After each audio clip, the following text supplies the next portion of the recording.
So it's very interesting to see all of the protests across the country. I just wanted to see how far this would go. So far, no violence. It's moving into the night. It's usually back when we had the George Floyd riots. It would start during the nighttime. So it remains to be seen what happens tonight. It's already, I think, probably, well, it's nighttime. It's almost 9 o'clock on the East Coast. It's 5:55 where I'm at right now on the West Coast. So when I say moronic Americans by the millions protest across multiple U.S. cities, will these cities see violence? Because we've talked about how American cities will, the Democrats basically will withdraw from pretty much the rest of society and move into the big cities. Which cities remains to be seen, but perhaps today we got a little taste of which cities. All right. Now, when I first saw this, I was like, gosh, Americans really don't like President Trump on a massive level. But it is, I don't think it's so much that. I think it's just they're extremely stupid or lacking in good judgment. And that's what a moron is. So I know some people will find offense with that. And it doesn't mean that everything in their lives are moronic or they're moronic about everything. It means they're moronic about this subject, right? They haven't done critical thinking. Maybe they're with groups that are just so anti-Trump, so Trump derangement syndrome that they can't see other things that are going on there around them that would lead them to understand that President Trump is actually good for America on many different levels and has been. So in that regard, I call them moronic, right? Because it's very obvious if you do any amount of critical thinking that President Trump has done an amazing job and is an amazing president, probably the best, I think, the best president we've ever seen, right? So when I see these people out there, I see a lot of nice people. Right? Just because they're moronic on one thing doesn't mean they're bad in other aspects. It is what it is. Am I stupid about some things? Sure, right? I don't know everything. Who does? But I think this is one of those that is critical that you have some understanding, right? What goes on in your government and what goes on around you.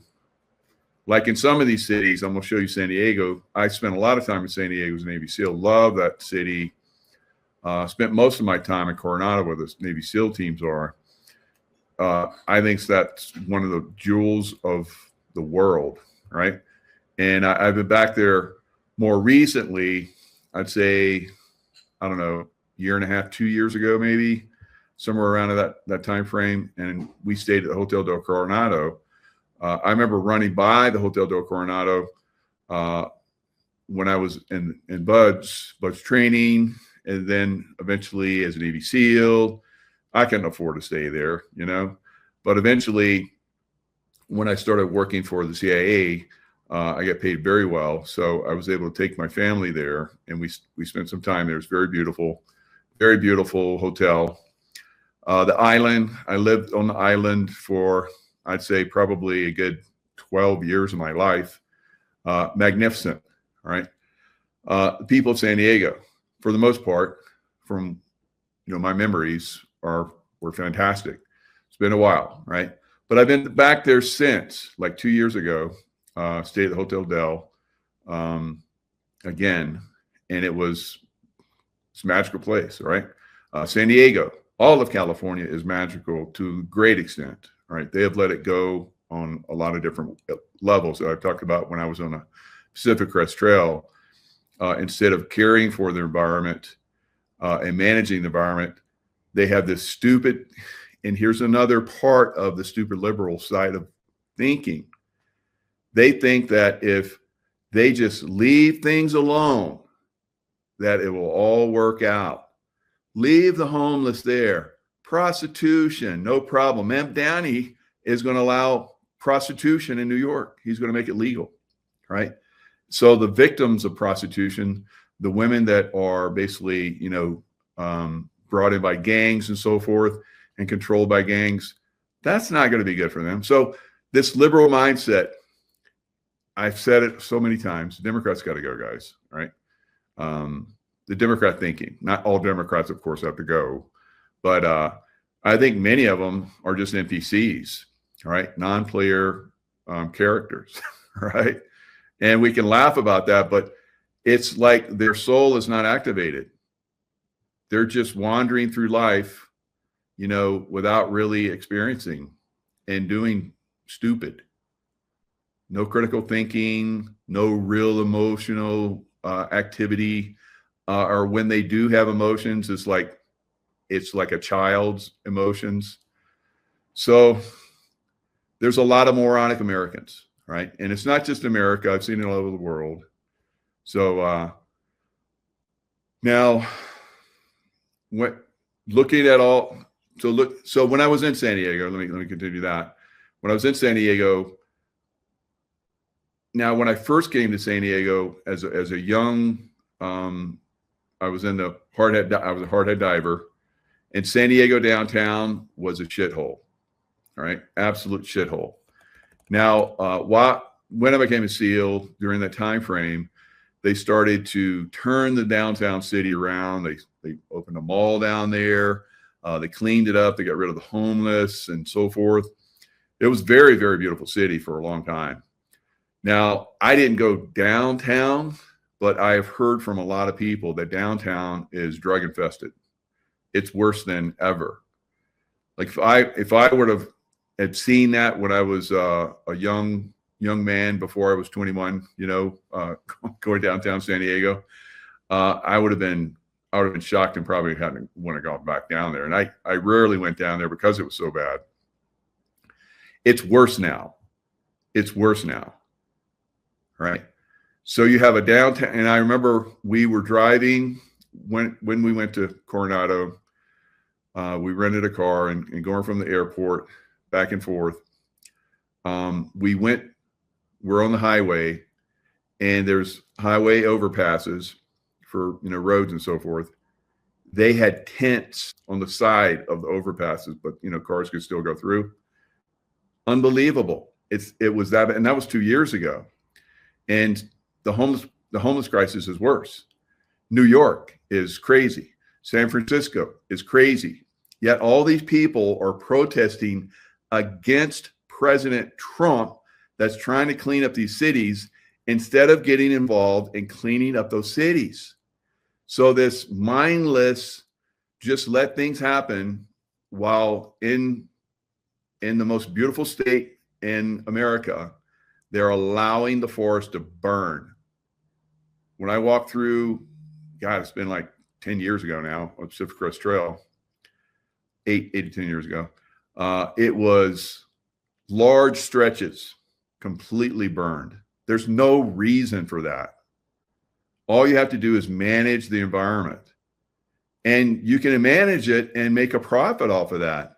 You can pull out trees that shouldn't be there and make a profit off that. And then the trees that grow, eventually they could be harvested as well. And I saw this in tree farms where they showed, look, this, and they were in California, part of Pacific Crest Trail went through them, and they had all these signs, just like, because they were like showing you remember all the forests you went through? They're like burned to a crisp. Here's a managed forest. This is private land. This is the way all of California should look. And it was exquisite. The trees were huge and vibrant. You could feel the energy because you were in the forest for months like I was. You get a feel for the forest, right? For the energy. It was amazing, right? So this is the way it could be all over the world, of course, but also maybe most importantly, because we could set the example in America, we could bring back the forest the way they were before they came through and cut everything down. It's a disgrace, right?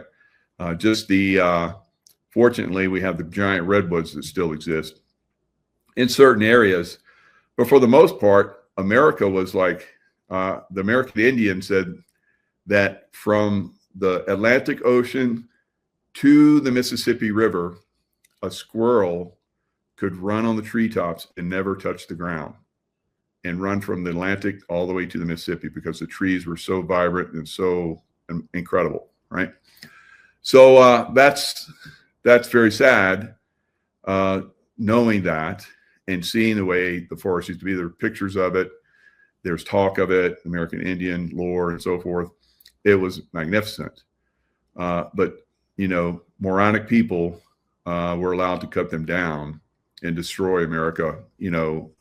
It's one of its greatest treasures, which is the forest and the rivers and so forth, right?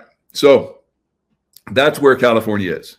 You have moronic people that obviously are positions of power.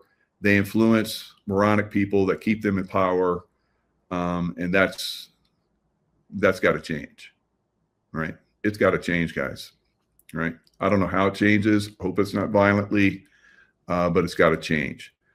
So I'm going to show you guys some of this ridiculousness. I'm going to show you the homeless stuff. Well, I'm not going to show you pictures of the homeless. So I'm going to talk. A former Coronado mayor is going to talk about the homeless crisis in San Diego, where all these idiots, morons, were protesting against Trump because he's trying to clean everything up. It's unbelievable. And then we're going to show you all. I'll show you all around the world. We'll start all around the country, and then I'll go to specific cities. And at some point, San Diego, and I'll show you this mayor, former Coronado mayor, that has a great idea how to overcome why it's like that and how to overcome it.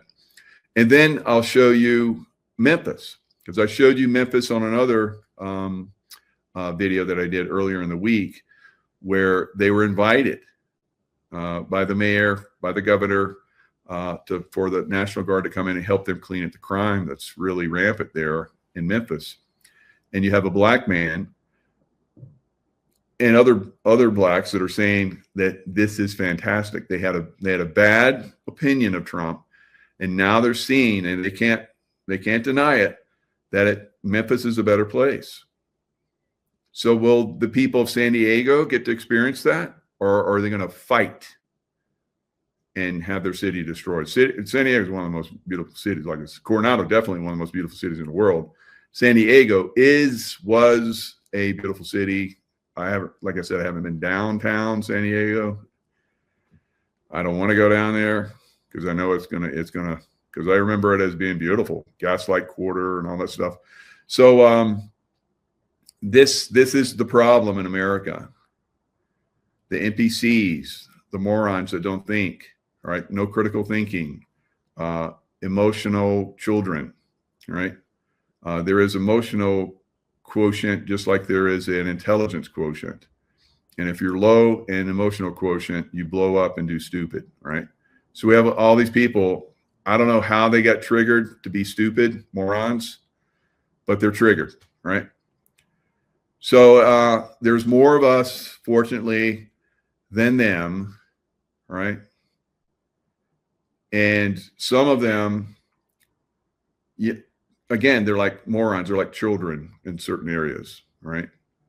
And for people that are rational, critical thinkers, and high intelligence quotient, high emotional quotient, very spiritual, we try to help them.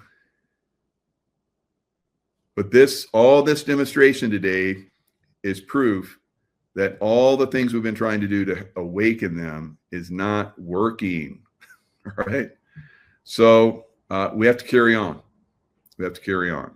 And I don't know what that looks like, but we can't let these radical idiots, morons continue, guys. It has to get cleaned up. There has to be, at some point, a crackdown on stupid, right? Life is tough. It's tougher if you're stupid, right? So I think that's a Patton quote, but I don't know if that was really him. But it always saw it with Patton. Life is tough. It's tougher if you're stupid, right?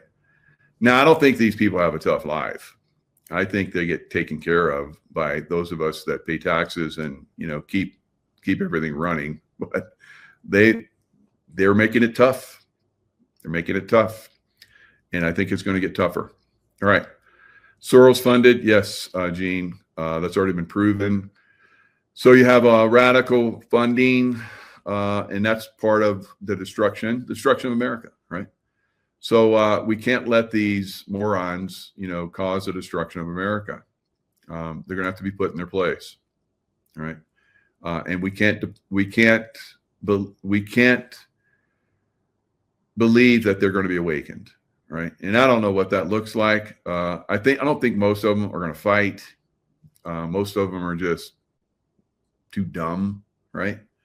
They're peaceful in a lot of other areas, but they're morons when it comes to the critical thinking aspect.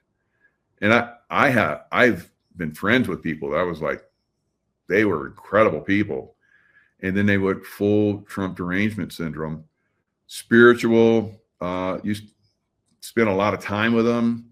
And then when Trump came in, they just went full Trump derangement syndrome and had to pull away from him. I'm like, God, what is happening to those people now? Because you see me, I'm peaceful. Most of us that talk about this, we're all peaceful. I know all of you, most of you are all peaceful. But you have these people that are just morons. Absolute morons. It's like, how the heck? Well, we know how it happened. The educational system, political morons, a coordinated effort to keep them morons in certain areas so that they could be used like they are right now. Brainwashed, yeah. Staggering numbers. I was like, will people show up for this? They did in massive numbers, right? When I first saw it, I was like, oh, it's so friggin' sad, right? What happened to America? But, when you look at the bigger picture, it is not that many, really, because most of America is awake, guys. We're awake. I was sent here to do this, right? So, I have really good contact with Creator Source, and it's guiding me quite a bit. It guides me to do these shows. So when you see these shows, I use a lot of my intuition to go into areas that I feel are important to help awaken more people and to calm people. Because a lot of people say that, these shows help keep them focused and calm during these troubling times. So let's go into this. I don't want you to be troubled by it. It is what it is, right? Now, I've been in combat for, at one point in my life, like 8-10 years ago, it was over half my life was in combat zones. So not as much now. And I'm kind of happy about that. So I don't know. It's I haven't even done the numbers, but at one time it was half and it's less now, right? So, but I got a lot of experience from that. I got to see, a portion of humanity that is extremely radicalized and affects a great portion of the rest of the population, right? And in a negative way. So what we're seeing right now, we're seeing a small portion, the deep state Nazi system that has influenced these people negatively, and it's just a small group of these people that have done this, right? And it is what it is. Those people, will they be able to be turned around? Sometimes you have to go through trauma, as I can tell you. The trauma that I went through, my training, helped me become a better man, better leader. So trauma situations, I've done fasting, extreme fasting, vision quest, and all kind of crazy stuff. So, I put myself through, and a lot of you have experienced, some extreme hardships, and that, helps you to become wiser, more spiritual, more of a critical thinker, more intuitive, all these different things that are very, very important going forward. But there's a vast group of the population, evidently, that has not had that. Now, some have. Like I said, I was, before Trump came in, I was friends with a lot of people that were like, we're like brothers and sisters, right? Absolutely. And then they got the Trump derangement syndrome. And it's like, how could they get so crazy? And it was the environment that they were educated in. They were educated in, or spent a lot of time in the educational system. The people that, that I saw that were extremely affected, right? So the educational system is there to influence people to go radical. Now, my daughter only spent 1 year in it. She spent a long period of time doing online courses. And then she, for the last portion, I think 1 or 2 semesters, something like that, to get her associate's degree. That time that she spent in California, I think it was LA area. I can't remember exactly which one, but I could see it changed her, right? Not for the better, right?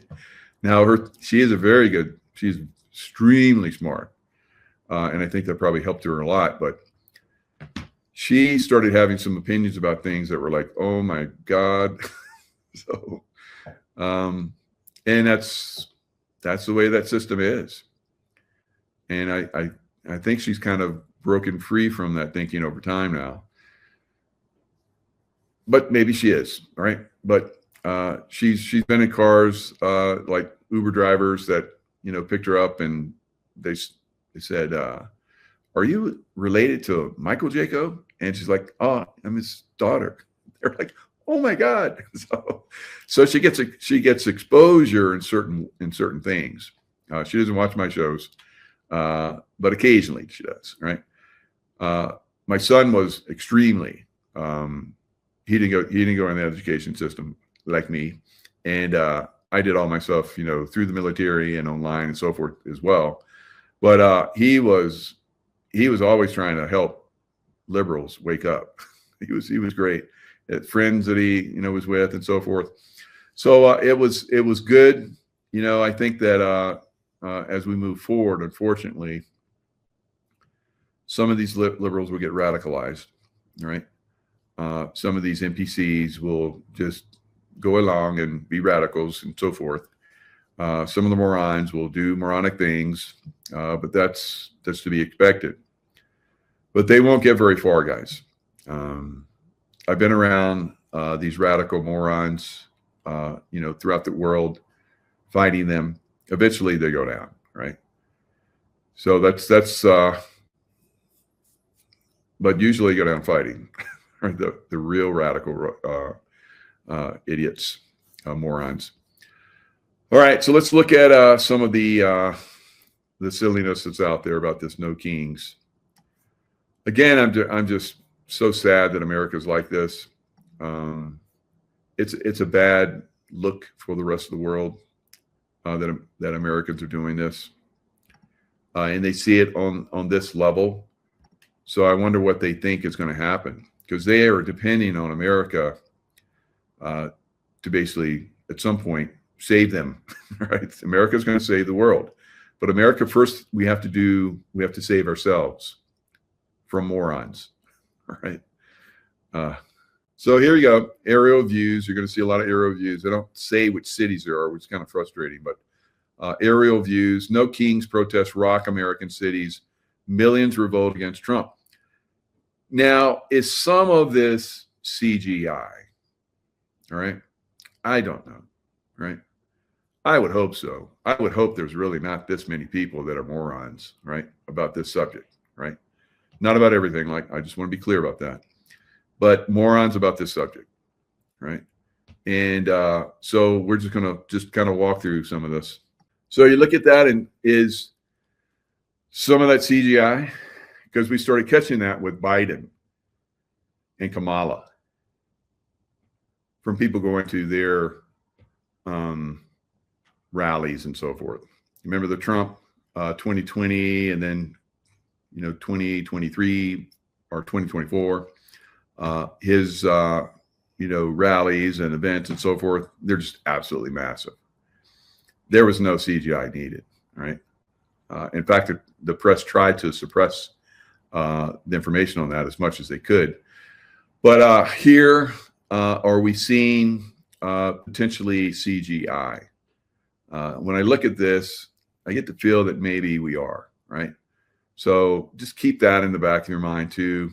We can be hopeful, right? All right, I know this is Boston because I'm going to pull Boston up. So it does seem fairly legit. All of the areas that are, having these protests, and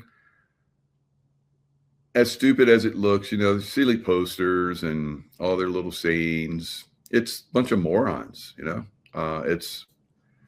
and she looks like a very nice lady otherwise, but she's got to go. She's full on moron about this. This is what democracy looks like. This is what democracy looks like. And the moronic chants, I hope the rest of the world and most of you look at this and go, yeah, those are morons. I'm not going to get all worked up about that, right? So that's what we're looking at for the most of it.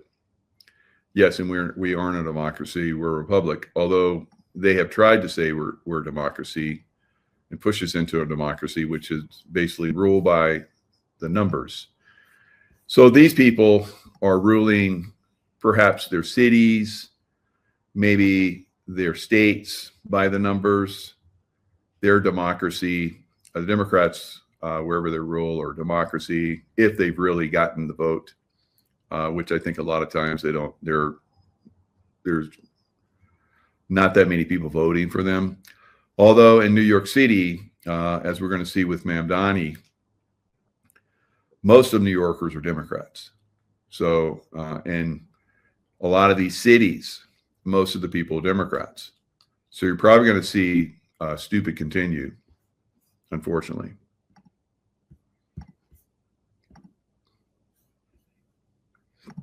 The nation, No Kings protests are underway, including right here in San Diego. We have live crews from the North County to downtown this morning. We are also covering a major event in the North County.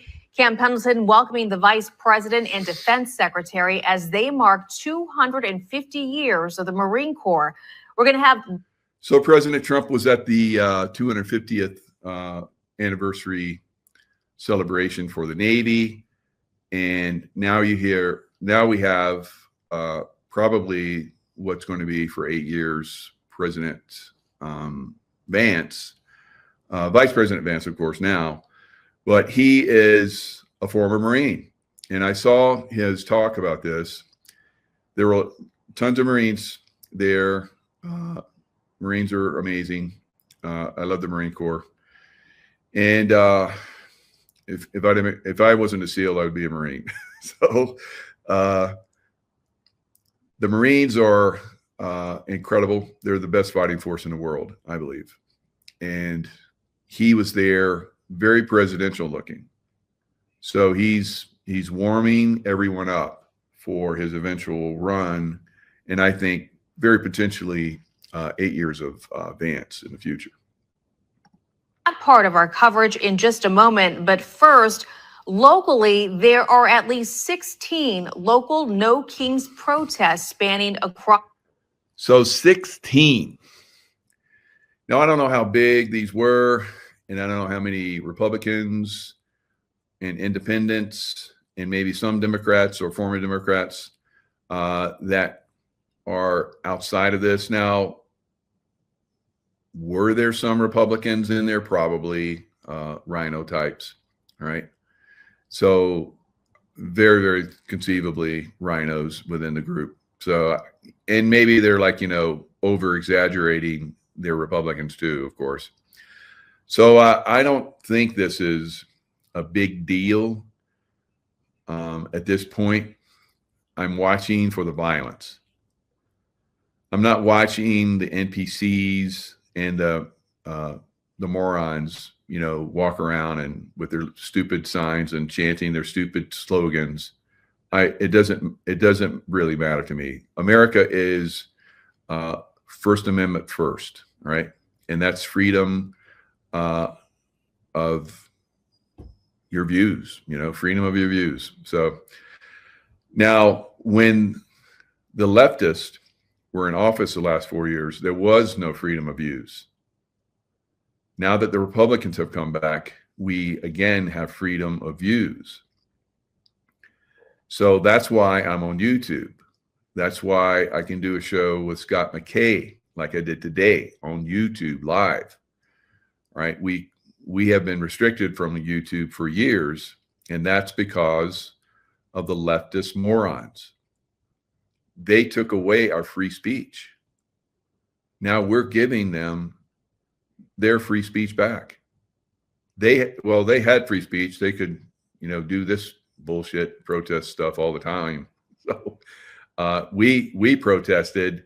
Of course, we had J6. We had a peaceful protest, and we ended up with J6. And FBI, 1,000 FBI agents coming in and like subverting it. Ukrainians coming in and subverting it.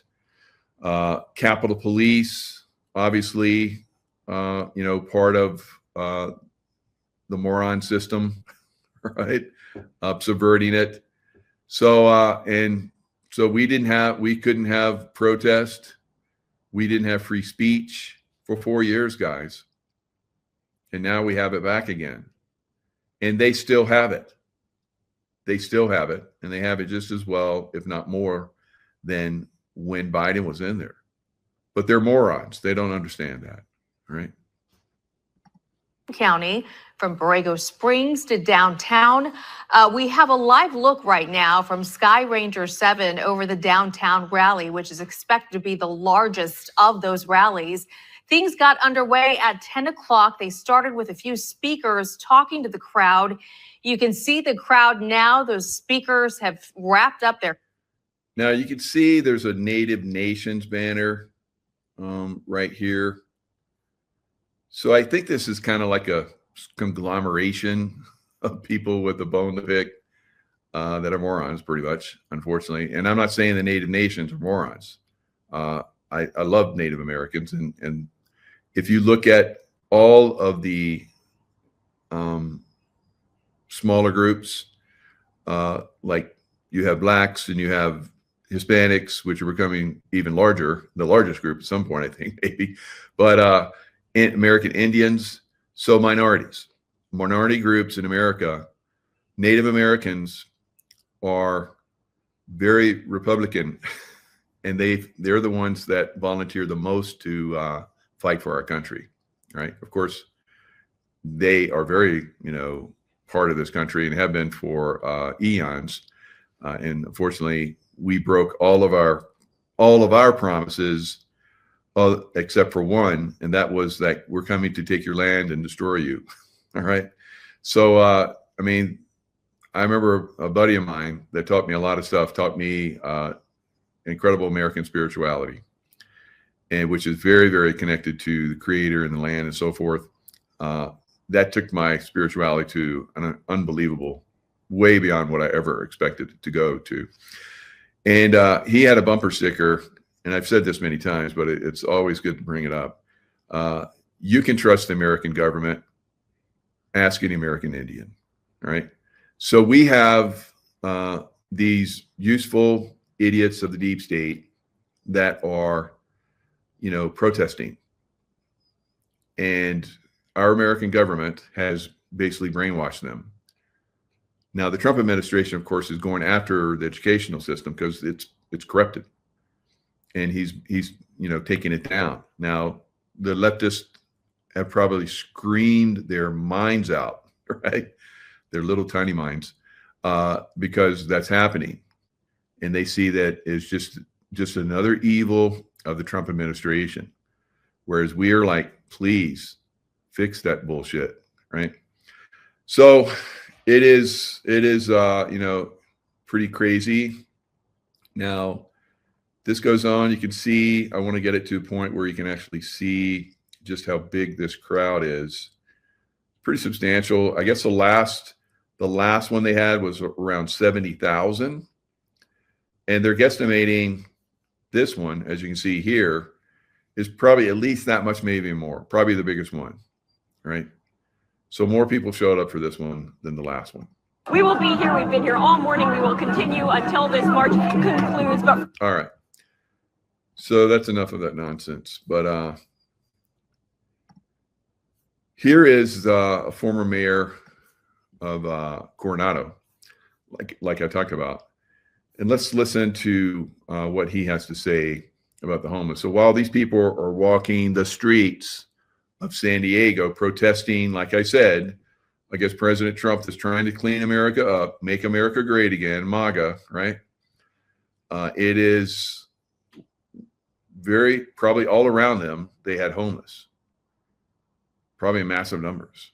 And I don't know, maybe they came in and cleaned the homeless out so they could do the protest. I don't know, guys, but it's pretty sad. It's pretty sad indeed. All right.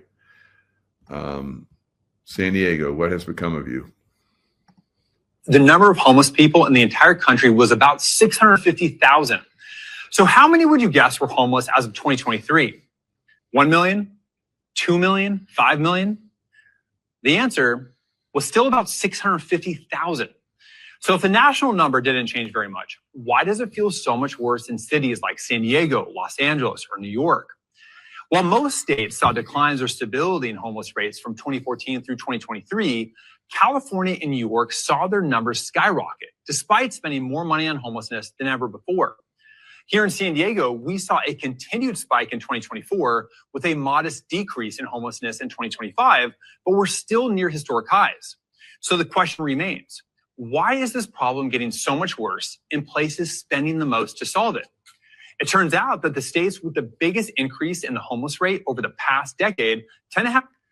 Now, the Trump administration has already found out that there's money laundering going on, and the money that was supposed to be spent on the homeless has gone into other people's pockets. So they're already disclosing that, already finding that out, and they're already making cases about it. So the morons are gonna find out, right? And will it affect them? Will they still protest when they find out that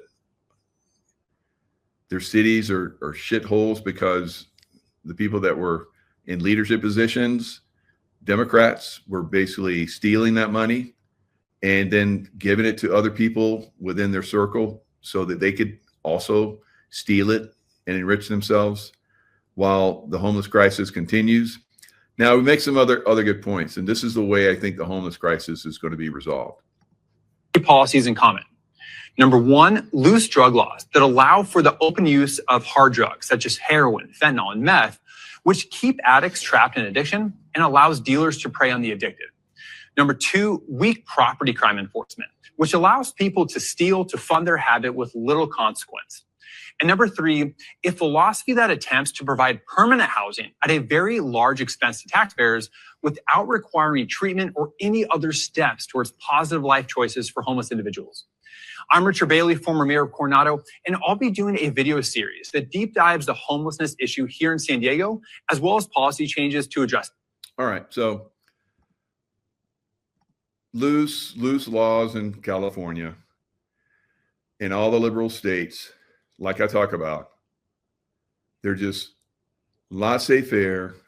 Just, it'll fix itself. Just let it be what it is. Que sera, sera. Whatever will be, will be. That's their stupid, moronic attitude, right? So this is the problem in this system, that they have been able to foist upon us, and eventually over time, dumb down, moronicize large portions of the population. So we could possibly see more in the future. So a lot of you guys are saying very few protests here. That's good. The methadone and Suboxone is more addictive than the street drugs. Milo, that's true, because my son was on both of those. So he switched from one to the other, and then eventually we took him and did an ibogaine treatment. Ibogaine should be legal throughout the United States. The reason why it's not is because they profit. The drug traffickers, the cartels, and the mayors and the political system and governors, they all profit on this drug addiction, guys. And so they keep it going. Now, my son went to do methadone in Mexico, in what was that luxurious place we went to? I can't think of it now, but it was a nice vacation for me, but it was tough getting him there, guys. He was on his last legs. So we got him over there. He got completely off. And that's impossible to do because he was at high doses of Suboxone. And it was, he'd sneak other drugs in. It was crazy. So we got him over there. He was completely clean. He stayed clean for a long time, and then he went back down. He, like a lot of addicts, he got back on, got him clean again. He was clean for a long time. He was using LifeWave and doing really good. And then he slipped, and he told me one time that he made sure that he would take a little micro doses of fentanyl, because if fentanyl got into some of his drug, but because he was clean for such a long time, when he fell off the wagon again, unfortunately, and I wasn't aware of it, he was using, and he got some fentanyl. And that's what President Trump is trying to do. He's trying to shut down the drug trafficking into America, which will collapse the Democrat Party, because they're very reliant on a lot of money laundering. And one of the major ones is drug trafficking. The other one is human trafficking, and especially human trafficking of children. So the 300,000 children that went missing in America during the Biden administration, I think they've only found 11,000 of them. And the conditions which they found them in were so horrible, they're not relaying the conditions they found them in. That's what I'm hearing in back channels, right? So that alone, the 300,000 missing children, that alone should be enough for the morons to wake up, you would think. But no, they're out there demonstrating in the city still.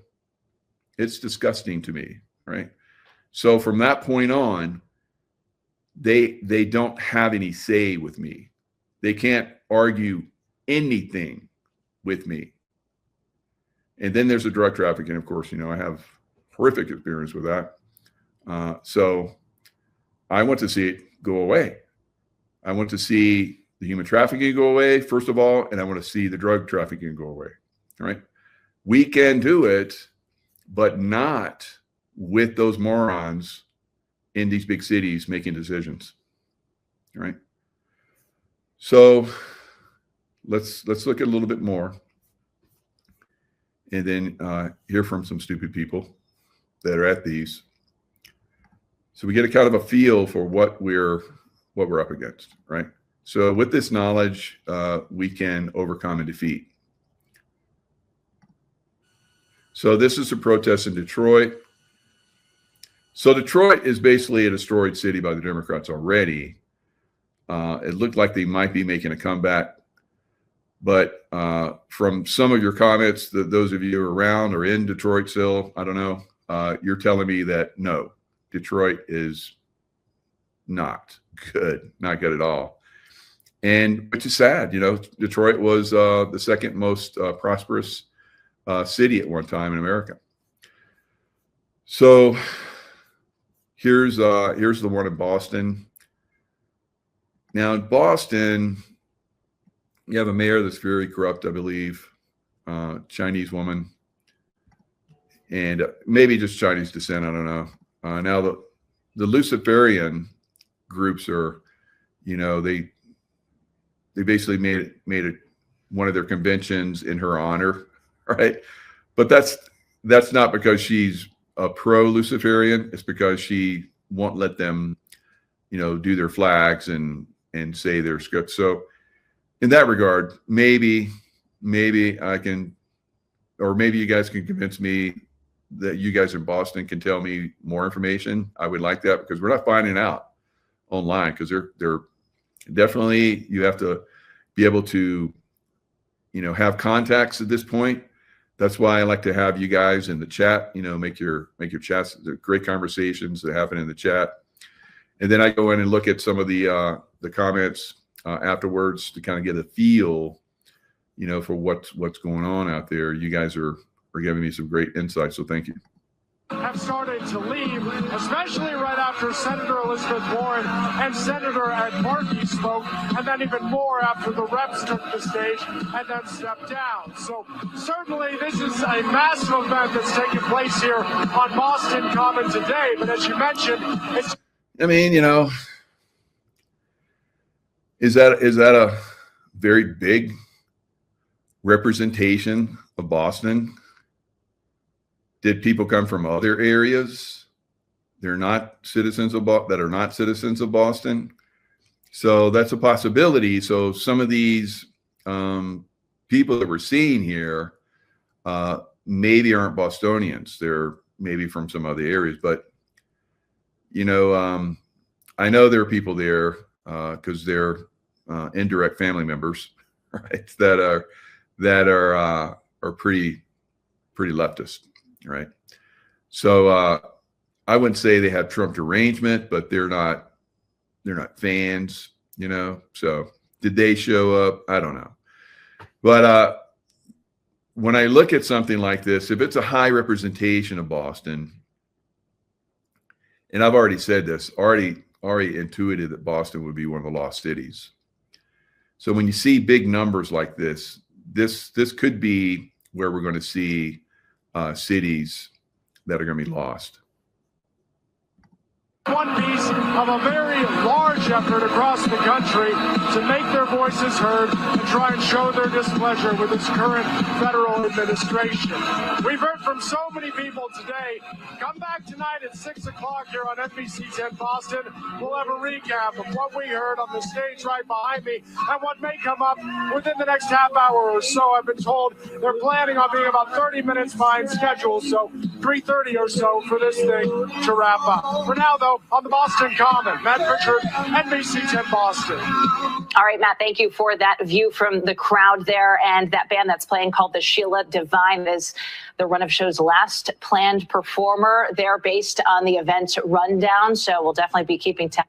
And also determination in their hearts that we have to stand together and keep speaking out when laws are broken, when people are put in harm's way. This is a community and a city. All right, we have to stand out. This is the moron talk.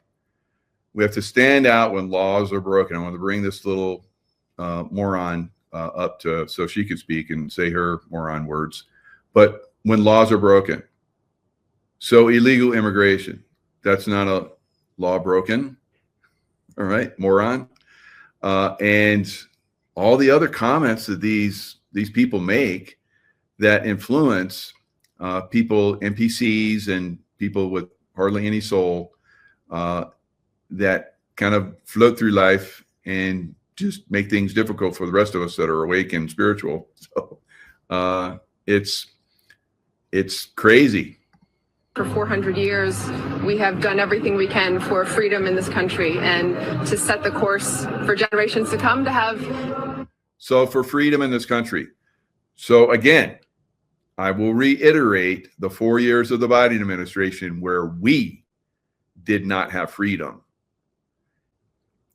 And they were trying to push that into every city. Unfortunately, we were able to stand up enough to stop it out. So freedom, they don't believe in freedom.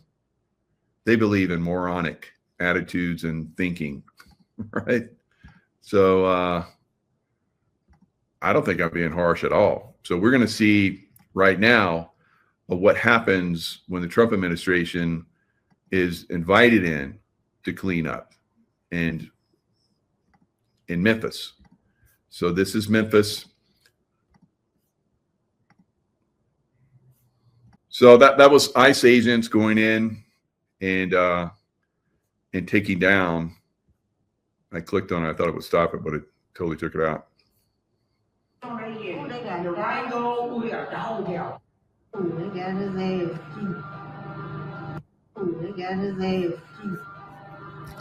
So this is ICE agents going in and arresting criminals.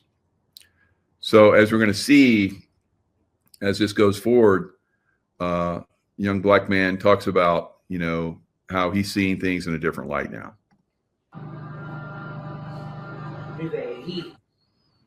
I ain't gonna lie, bro. I think it's true time. I was against pretty much everything that was coming towards Memphis. I was against the National Guard, all these different police units, all this military, all this. I was against all this shit coming to the end, right? So this is a Memphis resident that was against all of this stuff. He was against the National Guard, against police, but now he's changing his tune. And this is the way it's happening everywhere. Like in Washington, D.C., people are like, they're very, very appreciative of President Trump bringing in the National Guard, because they have had city streets that they can walk on again that they haven't been able to do that on for decades. Especially when I was the one learning shit about Memphis and how the crime has been down 25%. Then it has like hella years and shit like Memphis. So he's hearing, like a lot of these places, that crime is down 25%. Of course, he lives there. He didn't believe it, but that's the narrative that they were taking. Doing good. We just had the most peaceful summer in a long little time. Just for these folks to still come with this shit. So now that the National Guard is there, he's saying that we've had the nicest summer that we've had in many, many years. I was against this shit, bro. And then I seen the numbers after the first week of rounding up niggas. I know there's a lot of Memphis folks talking about all the niggas gone now and they over here, the police pulling over all the good, hard-working people. Hey, if that was the case, I'm sorry. But I can't wholeheartedly say they doing a bad thing now. Now that I just seen them numbers, bro. I'm gonna just be honest. And I'm a real Memphis nigga. I love my city. I love once again, nigga, this where I'm at. Now, I am obviously not a Memphis resident, but I've spent a lot of time in Memphis in training when I was in SEAL team, so forth. I've talked about this before. I love Memphis. It is a beautiful city, great food, great people. So I'm glad that Memphis is getting cleaned up and that it's appreciated, right? Get on the motherfucking butt. I'm in the heart of this shit. I love this shit. But I would be lying if I ain't just read them numbers and say, damn, I'm in the heart of this shit. I love this shit. But I would be lying if I ain't just read them numbers and say, damn, that's a good thing for Memphis. I hope black people wake all the way up. I genuinely hope black people wake all the way up and just come on over to the good side. It's peaceful over here. It's nicer over here. It's money over here. It's no crime over here. It's no regulation. It's better environments. They fixing y'all cities. So all those people that were in all those cities where they were protesting, they're probably shitholes, right? And they could be fixed, but they're dumbed down. So like that gentleman was saying, hopefully the people wake up. Hopefully they wake up. I don't have hope for a lot of these cities, guys. And, I've remote viewed this from years now, that a lot of these cities are going to go down, right? So it is going to be what it is, unfortunately. Now, moving on, we're going to talk about, the economy. The economy is not doing good. And this is one way that they can potentially cause unrest, right? And this was, I believe, planned so that they could get it to this point where they can rug pull and cause a lot of problems if they didn't stay in power. They probably would have done this anyway, but if they had complete control of all of Americans, they could do whatever they want and no one's going to say anything about it. And they could definitely, which they have done before in communists, every time the communists come in, and that's getting turned around. But the planned obsolescence of a lot of businesses and cities and so forth is still moving in that direction. So let's look at Las Vegas. So Las Vegas, the casino business is always the canary in the coal mine when things are getting ready to really turn down, because people start to stop. They have discretionary income where they can spend and do whatever they want. People are living paycheck to paycheck, mouth to mouth, and so forth now, more than probably for the first time in a long time. Is that busy enough for a weekend? Man, I had to look at the date. This was 9 hours ago that Metal Leo did this. He goes into a lot of the cities on the West Coast, and he shows how the cities are basically ghost towns, homelessness, drug addicted all over the place, feces all over the place. Even here in Reno, close to where I'm at, he's been into Reno. And Reno, before I got here, I looked at his video. I was like, wow, Reno is like a ghost town, right? So when I was a casino manager, we would go to Reno for training for my security team, and that hotel casino complex that was down there before, Harrah's, is gone, absolutely completely gone, right? And it's just boarded up ghost town down there, and this is happening in more and more and more cities. Shops gone, homelessness everywhere, like in San Diego, where those people are demonstrating in a massive number. Clean your friggin' city up. Stop being morons and clean your city up. And there's someone that can help you. All you have to do is ask. So this is on a weekend, right? So things are collapsing very rapidly, guys. And it's collapsed for the West Coast for quite a long time. The entire West Coast, right? All the cities of the West Coast are really hurting right now. And so we need a massive transformation. It can happen very quickly, but you're going to have resistance from the morons. And they have caused this problem, and they're going to resist reversing it. It's insane. Absolutely insane. Part of me just wants to let them F around and find out, and just pull back and let them just completely collapse and starve and just disappear themselves. Right. But then there's another part of me that's like, I want to help even the morons. Right. So as long as I can help, and that's, so yeah, if you're godly, I think that's what you're doing. That's what we're trying to do. We're doing the right thing. So we're seeing the problems. We're going to try and help them. We're going to try and fix them. But we have to be aware that they're going to continue with their stupid. Now, this is interesting right here. They're calling 24-hour music festivals, and these are anti-ICE protests. This was starting back in the 8th, so we're like 10 days I don't know if they're still going on. I asked my daughter. She lives in that area. She lives in Southern California. So waiting to hear back from her. And she's big into music festivals and all kind of stuff. So we'll see. I'll see from her, get some insights from her. But I mean, look at all of these people. Still, we know LA's a problem. And I think I really, really, really think, and so have other people. Louis Herms. I talked about this with Louis Herms probably 3 years ago. We were talking about this, and I was telling him, because he's a good remote viewer too, really good. I taught him.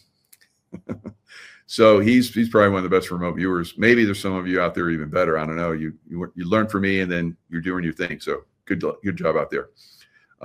So we are seeing, we saw back then the things that are happening now.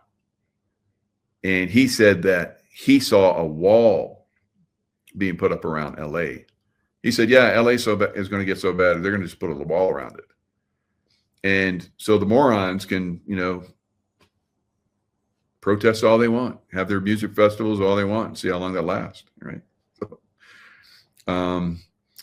but of course, he's running for governor of California. He would definitely fix it, guys. He's a long shot, obviously, but there's been long shots that have gotten in there before. Arnold Schwarzenegger, Jesse Ventura, Donald Trump twice, long shots, they sometimes happen. Now, if you got a Louis Herms in there, he is majorly against child trafficking. He's done videos, documentaries on it and so forth. He's got a lot of people that are backing him now. So we may see, and I can't say who they are, but they're very high level people that are backing him. So it could be that he does get in office. And if he does, he will turn California around. California, you have one last chance before your country, your whole state is destroyed. You have one last chance. Not looking good. All right.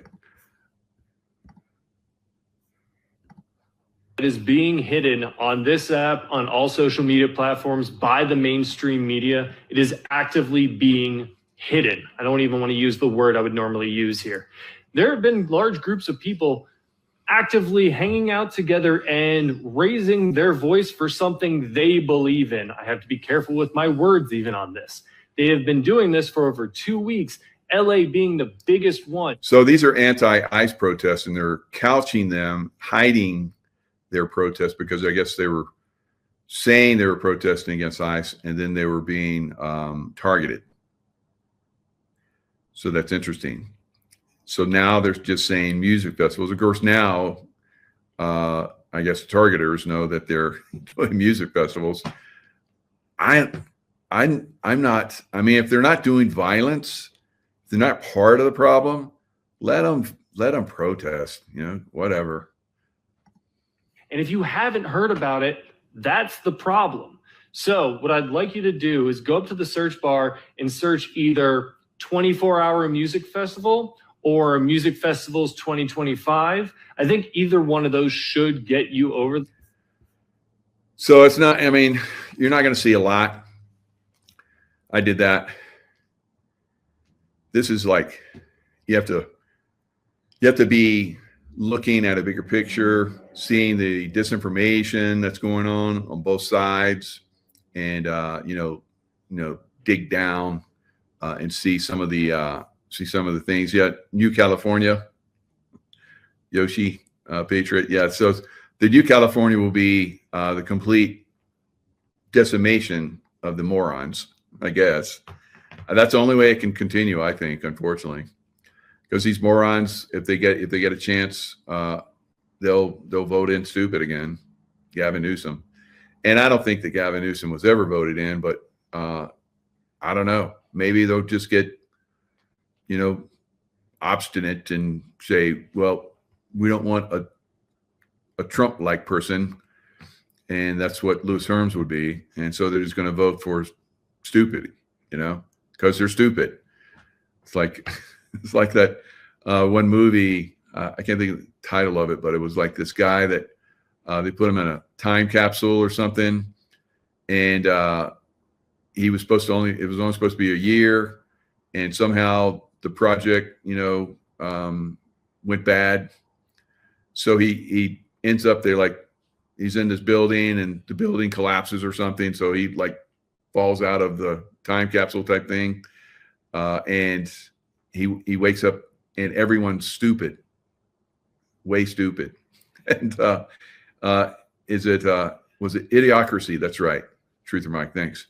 So Idiocracy, funny movie, very funny movie, but it's like you and I, we have common sense. And he wasn't that big of a guy. He was like kind of a knucklehead in the military. And they're like, yeah, we're going to put you in this project because he was a knucklehead. So, but then he wakes up, like 20, 30 years in the future, however long it was. And everybody's dumb as hell. Kind of like what's going on right now. Like, and then there's those of us who are like, how did you guys get so dumb? Wow. Like it's crazy. Well, we know how. The friggin' education and the morons that are in charge. So we're seeing and hopefully we'll see some kind of earth change activity that will just take all the stupid people out. So I don't know. So here is Kilauea. It had the highest lava fountains, 1,500 feet yet of this. This is number 35. So we're getting hit like we keep talking about, I keep talking about. There's other people out there talking about it as well, but we keep talking about how there is massive energy coming from the sun. And this usually happens when there's massive earth change, guys. All right, pole shifts and so forth, because I think we're moving in that direction. And will that be stopped out somehow? I don't know, but it doesn't look good for humanity with these idiots running around, right? Because it would take a consciousness shift to basically, I think, make a difference. So that was earlier this morning. It's not active now, but it gets more and more intense. And of course, the crater is getting filled up. I called it a cauldron before. It's kind of like a witch's cauldron, right? So someone that's in Hawaii that basically keeps me informed. So she's been taking pictures of this, and she's all over the island. Beautiful photos. The island, Big Island. I've been to the Big Island before. Absolutely incredible. Driven around the whole thing. I think Kilauea was a little bit active then, so we couldn't go on one area of the island. But it's probably going to overflow at some point. It's already starting to go over the side, some of the lava. So at some point, it's not going to stop. It's just going to keep spilling out, right? And it's going to go where it's going to go and cause, damage like the last time Kilauea erupted and took out huge tracts of housing and so forth. But this is what the Earth does. It's, that's how the Hawaiian Islands are there. You look back in time, and each one of the islands was at one time a Kilauea volcano that was overflowing and built the island. And that's why Hawaii, the big island, is the biggest island, because it's still building, right? With Kilauea. All right. So, and I don't know, at some point, we'll probably see, like we have in the past, snow on the tops of the big island. They get fantastic. It's like, incredible beach weather all year round, but you'll see snow on the highest peak. And sometimes they get incredible amounts of snow up there. We're going to probably get incredible amounts of snow this year. And Kilauea will probably be erupting, right? So, light, it'll light up. It'll be volcanic light at night, and you'll maybe be able to see the snow on the top of that one peak. So fantastic time, right? But of course, there's going to continue to be massive displacement of people. It's coming. obviously, it's kind of like, I predicted get into silver, and now silver is like 3 times higher than what I was saying it was. And then even from here, it's going to go 10 times higher. If you missed my show today with Dr. Kirk Elliott, I highly recommend it. But you need to be in something that's going to, help you going forward, unless you're a moron, right? We don't want you to get silver. Right? You morons, no silver for you, right? And they're probably not going to get it anyway. I doubt they have silver, right? So evacuations in Alaska after major typhoon. So the typhoon came through. I think it went through Japan and up through the Philippines, caused a little bit of damage and maybe even some loss of life. And then it whipped around and they went north up to Alaska and caused incredible damage. Is capturing the devastation in western Alaska as the aftermath of Typhoon Halong wreaks havoc, forcing more than 1,000 evacuations from remote areas. New footage released by the Alaska National Guard shows daring rescues like this woman being hoisted out of her home as it appears to be floating in the water. Exhausted residents sleeping on board Chinook helicopters and dozens of evacuees. Now, I've heard that there were some leftists that didn't want to get picked up by the National Guard, so they had to leave them. I'm kidding. Trudging across the tarmac in the rain.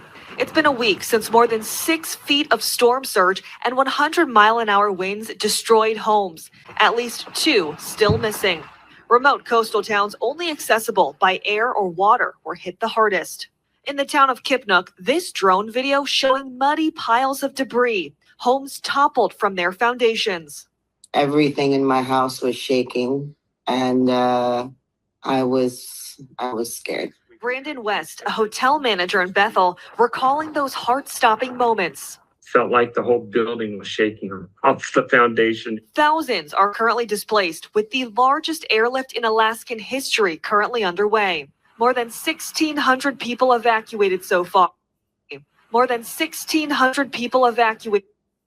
Thousands are. All right. So remember the scene from Afghanistan where the Biden administration was evacuating all the Afghans that, they pulled out so fast and left a lot of people.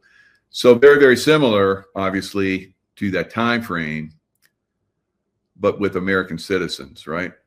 So this is the way things are going to go in the future. We're going to help Americans first of all, and then we'll help the world, right?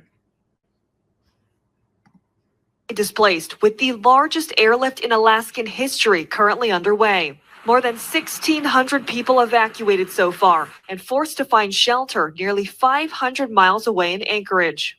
We've been also transporting maintenance. Some of these communities have less than 72 hours worth of food and 1 to 2 days worth of fuel to power the generators. The Red Cross is using a 5,000-seat arena to house evacuees. And as for what's next, damage assessments are underway in more than a dozen villages in the region. Evacuations will still take a few more days. Gio. Okay, we are thinking. All right. So this is going to be very, very common going forward, guys, as the sun activity continues. And I think we're in the early stages of it. And it's going to get a lot worse.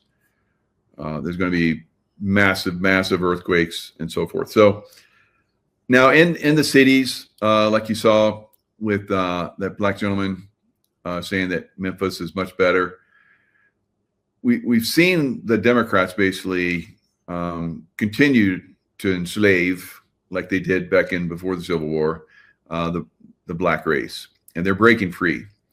Now this is some video. There has some positive, but this is the Israel nation here in the United States. They're a little bit out there, guys. But in some aspects, I believe they're doing good things. But is this going to turn out to be a negative in the long run? So something to watch. Houston, almost 27,000 crimes are committed a year. That's almost 70 crimes a day. And who's committing those crimes are young black men, teenagers. What's the big cause of this? They're like our fathers, no real male role models in the house, and and with no father figures in the house. The kids have nobody to turn to. And this is what they did to the Black community with the music, with drugs and so forth. They basically tore the Black family apart. They're trying to do the same thing with all families. It doesn't matter your race, really. But they really targeted the Black race for a long time. And I remember growing up, and Black families were amazing. But today, without the father figures, it is turning into a pretty tragic. They're basically giving women without a man in the house that have babies more money and more money and more money for more babies, as long as they don't have a man in the house. They get a man in the house and they take away the money. Wow. So they're forcing the Black community to extinguish itself. The streets. Sirach chapter 3 and verse 9, it says that the blessing of a father establishes his house, meaning that the father brings home discipline, correction, and all those godly things for the son. But without the father, he's left to look up to what?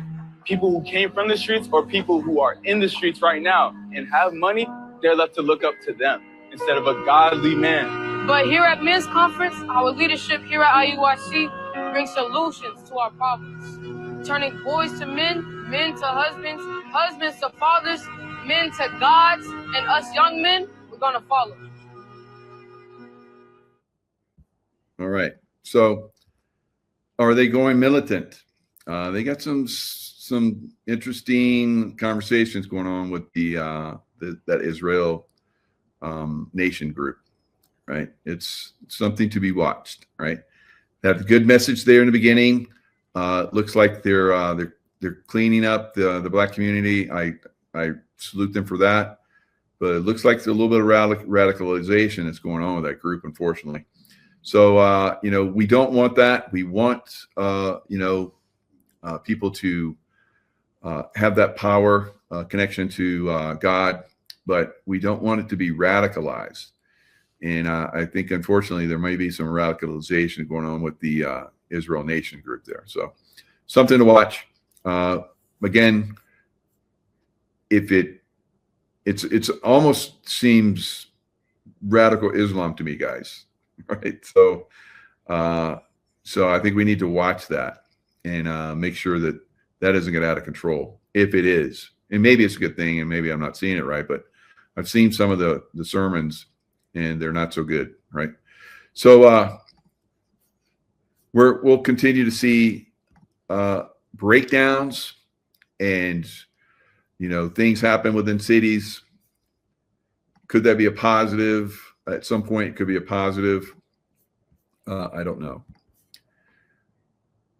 So lots of stuff going on. I'm just kind of like I've covered a lot of the stuff that I was going to bring up, but 6 out of 10 U.S. consumers expect economy to weaken.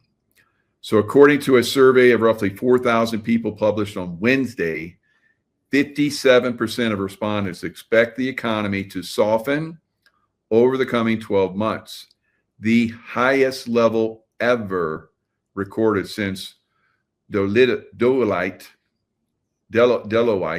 I think that's the way it's pronounced, but began tracking the sentiment in 1997. This represents a 27% point jump from the 30% registered during the same time last year, and is even higher than the 54% seen in 2008 during the Great Recession. Wowzer, right? So I think it's already here. I think we're in a Great Recession. We're probably going to enter a depression when the stock market finally collapses. When that happens, they're pumping it up. The manipulators are pumping it up, guys. All right. It should have been down long ago. I think we're going to see the complete collapse of the financial system, and we're going to bring in a quantum system. Now, a lot of you guys ask me what are my thoughts on this financial system. I can't give you any because I don't know. Nasara Jasara is just words. That's part somewhat true, but it's not the full picture from what I've seen. All right. So this is Johnny Bravo. I've done Johnny Bravo's courses. He's a pretty much like me. Not only is he a market analyst, but he does charting like I do, and I learned some good charting stuff from him. And he's like me. He looks at the full picture. So I've told you guys, I'm not a fan of crypto, and I think crypto is probably going to collapse. Now, this is basically spelled out by Johnny Bravo, and then somebody else that's very prominent too. So you don't be like crypto bros. So if you want to know where the price is going on Bitcoin, right here, that would be, you know, your 100,000, maybe 93,000. Just test in the line. Then after that, I don't know. Are in a rising wedge. I don't know how he's getting 20. I'm going to take it. I'll give you from here to here. I think that is a respectable move to the downside, but you got to confirm and break that, like you confirmed and broke that, or when you confirmed and couldn't get above that, or that. Or that. It is correct that charts are not always. All right. So my prediction that it would go to 125,000. It was reached week and a half ago or whatever it was, and then they hammered it. Now, will it go back up? The possibility goes back up, but I think it's a very good possibility. We're going to see some serious lows in crypto. 100%. But I've made a hell of a lot of money being okay with not being 100%. Also, that Pi cycle top has not been confirmed yet on Bitcoin. That has been 100% accurate, so you may go higher. I have 48. That I'll move. Sorry, 48,243. I mean, I guess if you measure it from the taint, okay. No, Andrew, I was not making fun of your name, but if we were to measure it from the taint, let me move over here. Oh, I wonder where Andrew, who told you the price, the 26? Was it someone who understood the charts? I'm just asking for a friend. Oh, and let me just check my my number here. So this is Andrew Tate says Bitcoin is going to 26,000. Andrew Tate, 26,000. So my prediction, it would go to 125,000. It went to 126, I think. And now it's pulled back dramatically. And Andrew Tate is saying it goes to 26,000. And Johnny Bravo is doing the calculations on it, and he's getting that as well. Yep, Andrew Tate predicts Bitcoin will crash to 26,000, 26,000, 26,000. What did the chart say? So I just watched his video, and he's like, yeah, it's not about the charts. That's exactly right here. It's the charts, 26,257, if you want to be spot on, Andrew. Now, am I going to put my money where my mouth is and short that from there? Is my mic on? No. I take small measured moves. All right. Johnny Bravo is crack up. All right. So you Bitcoin bros, better be careful out there. All right. You can make money going up and down. So you could short Bitcoin when it goes down. I don't know. It's just, it all just seems, like a evil. It's all evil. And I think that getting involved with it at this point, that's what I'm seeing, unfortunately. I've been involved with it and made a lot of money when I made a lot of money, but now I'm just like ready to just go with God's money, which is silver and gold, and just put it all in. All right. I'm all in with silver, guys. I got a little gold and little platinum, which does really well too. But silver. And I was very impressed with my wife. She has a nice little stash, and she's now, let's put it in silver. I'm like, honey bunny. Good. All right. So, so everybody I think is moving that direction. That's, following our groups. And I think you're going to do really well with the silver going forward. So, all right. Now, probably getting a little bit long here. So now, who do I think is going to get arrested next?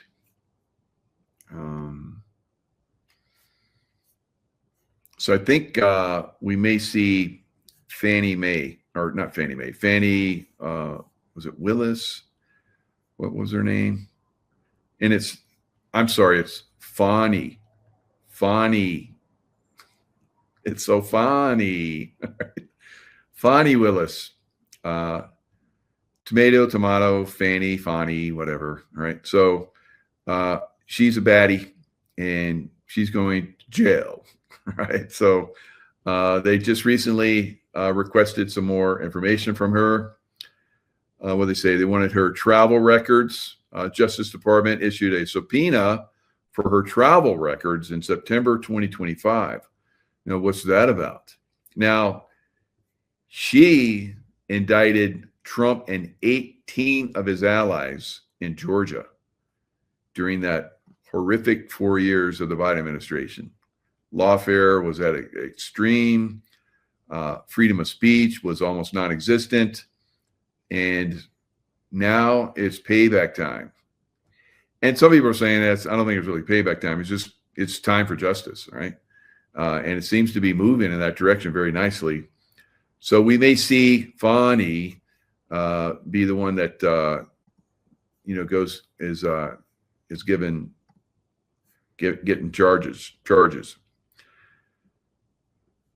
So Jack Smith, I think, could be before Fani. So we'll see Jack. It could happen next week, both of them. Jack Smith, deranged Jack Smith, in my opinion, is a criminal, said Trump on Wednesday. And he had Pam Bondi and FBI Director Kash Patel next to him. And he said, I hope they're looking at all these people. The bosses told you, okay, Jack Smith's next. Right? So that seems to be where things are going, guys. So we all looked at this when it was happening. We're like, how is this possible? How is this possible? It's possible in a criminal system. It's possible when there's treason being committed and no one's being held up for justice. So that justice is coming. Justice wheels turn slow, but when they grind up these criminals, and that's what's happening. So the morons that are in the big cities, will they get ground up or will they wake up? Don't hold your breath. They're going to wake up, right? So will they be destroyed within their big cities? I think so, right? I think so. So we're going to see. We're going to see. Hopefully there's hope for them or help for them. I don't know, but there's some serious corruption in those big blue cities, guys. So I would be surprised if that gets unwound in a short period of time before things start to get really violent. Right. All right. That's all I got for tonight. I started a little bit late because there was a lot of information, but I got to go cook some dinner. Lots of love to you guys. Stay in the love vibration, and we'll see you guys next time.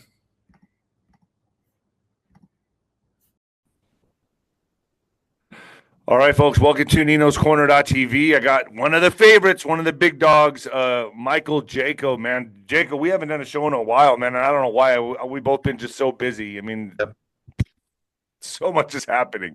But I know my audience recommended that we do a show together because there's a lot of topics that we'll cover here, but the first one is the Charlie Kirk stuff. And I know that we are totally on the other side of the spectrum on this. I don't believe he's alive. I think he's way gone, but I want to get your perspective on it, and I do that because you deserve to be heard, and everyone deserves to be heard on my platform. So let's kick it off with that first, and then we'll segue into all the other stuff that's going off, that's popping off with Venezuela, Obama. I mean, this war is picking up. Thanks for joining me, Jaco.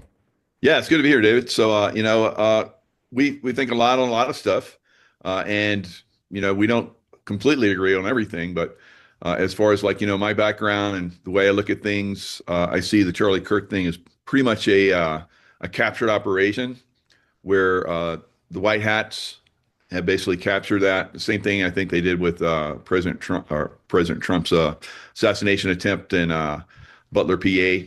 I think they basically knew that was coming, so they took control of it. I think they did the same thing with Charlie Kirk. Now, when I saw it at first, I was like, okay, that's not real. Really, I thought it was completely real. I saw, and the reason I say that, Mike, is because also I had people there. There was people there that I knew very well that saw the whole thing, and they said it was absolutely horrific, and they saw his life leave his body. Everyone trying to carry him dead weight, couldn't get him to the SUV. And when I was talking to him on the phone, there were screams and everything. I mean, so I feel he's gone. But go ahead. But yeah, the mind wants to make things work. They want to fit things in. We saw that with 9/11.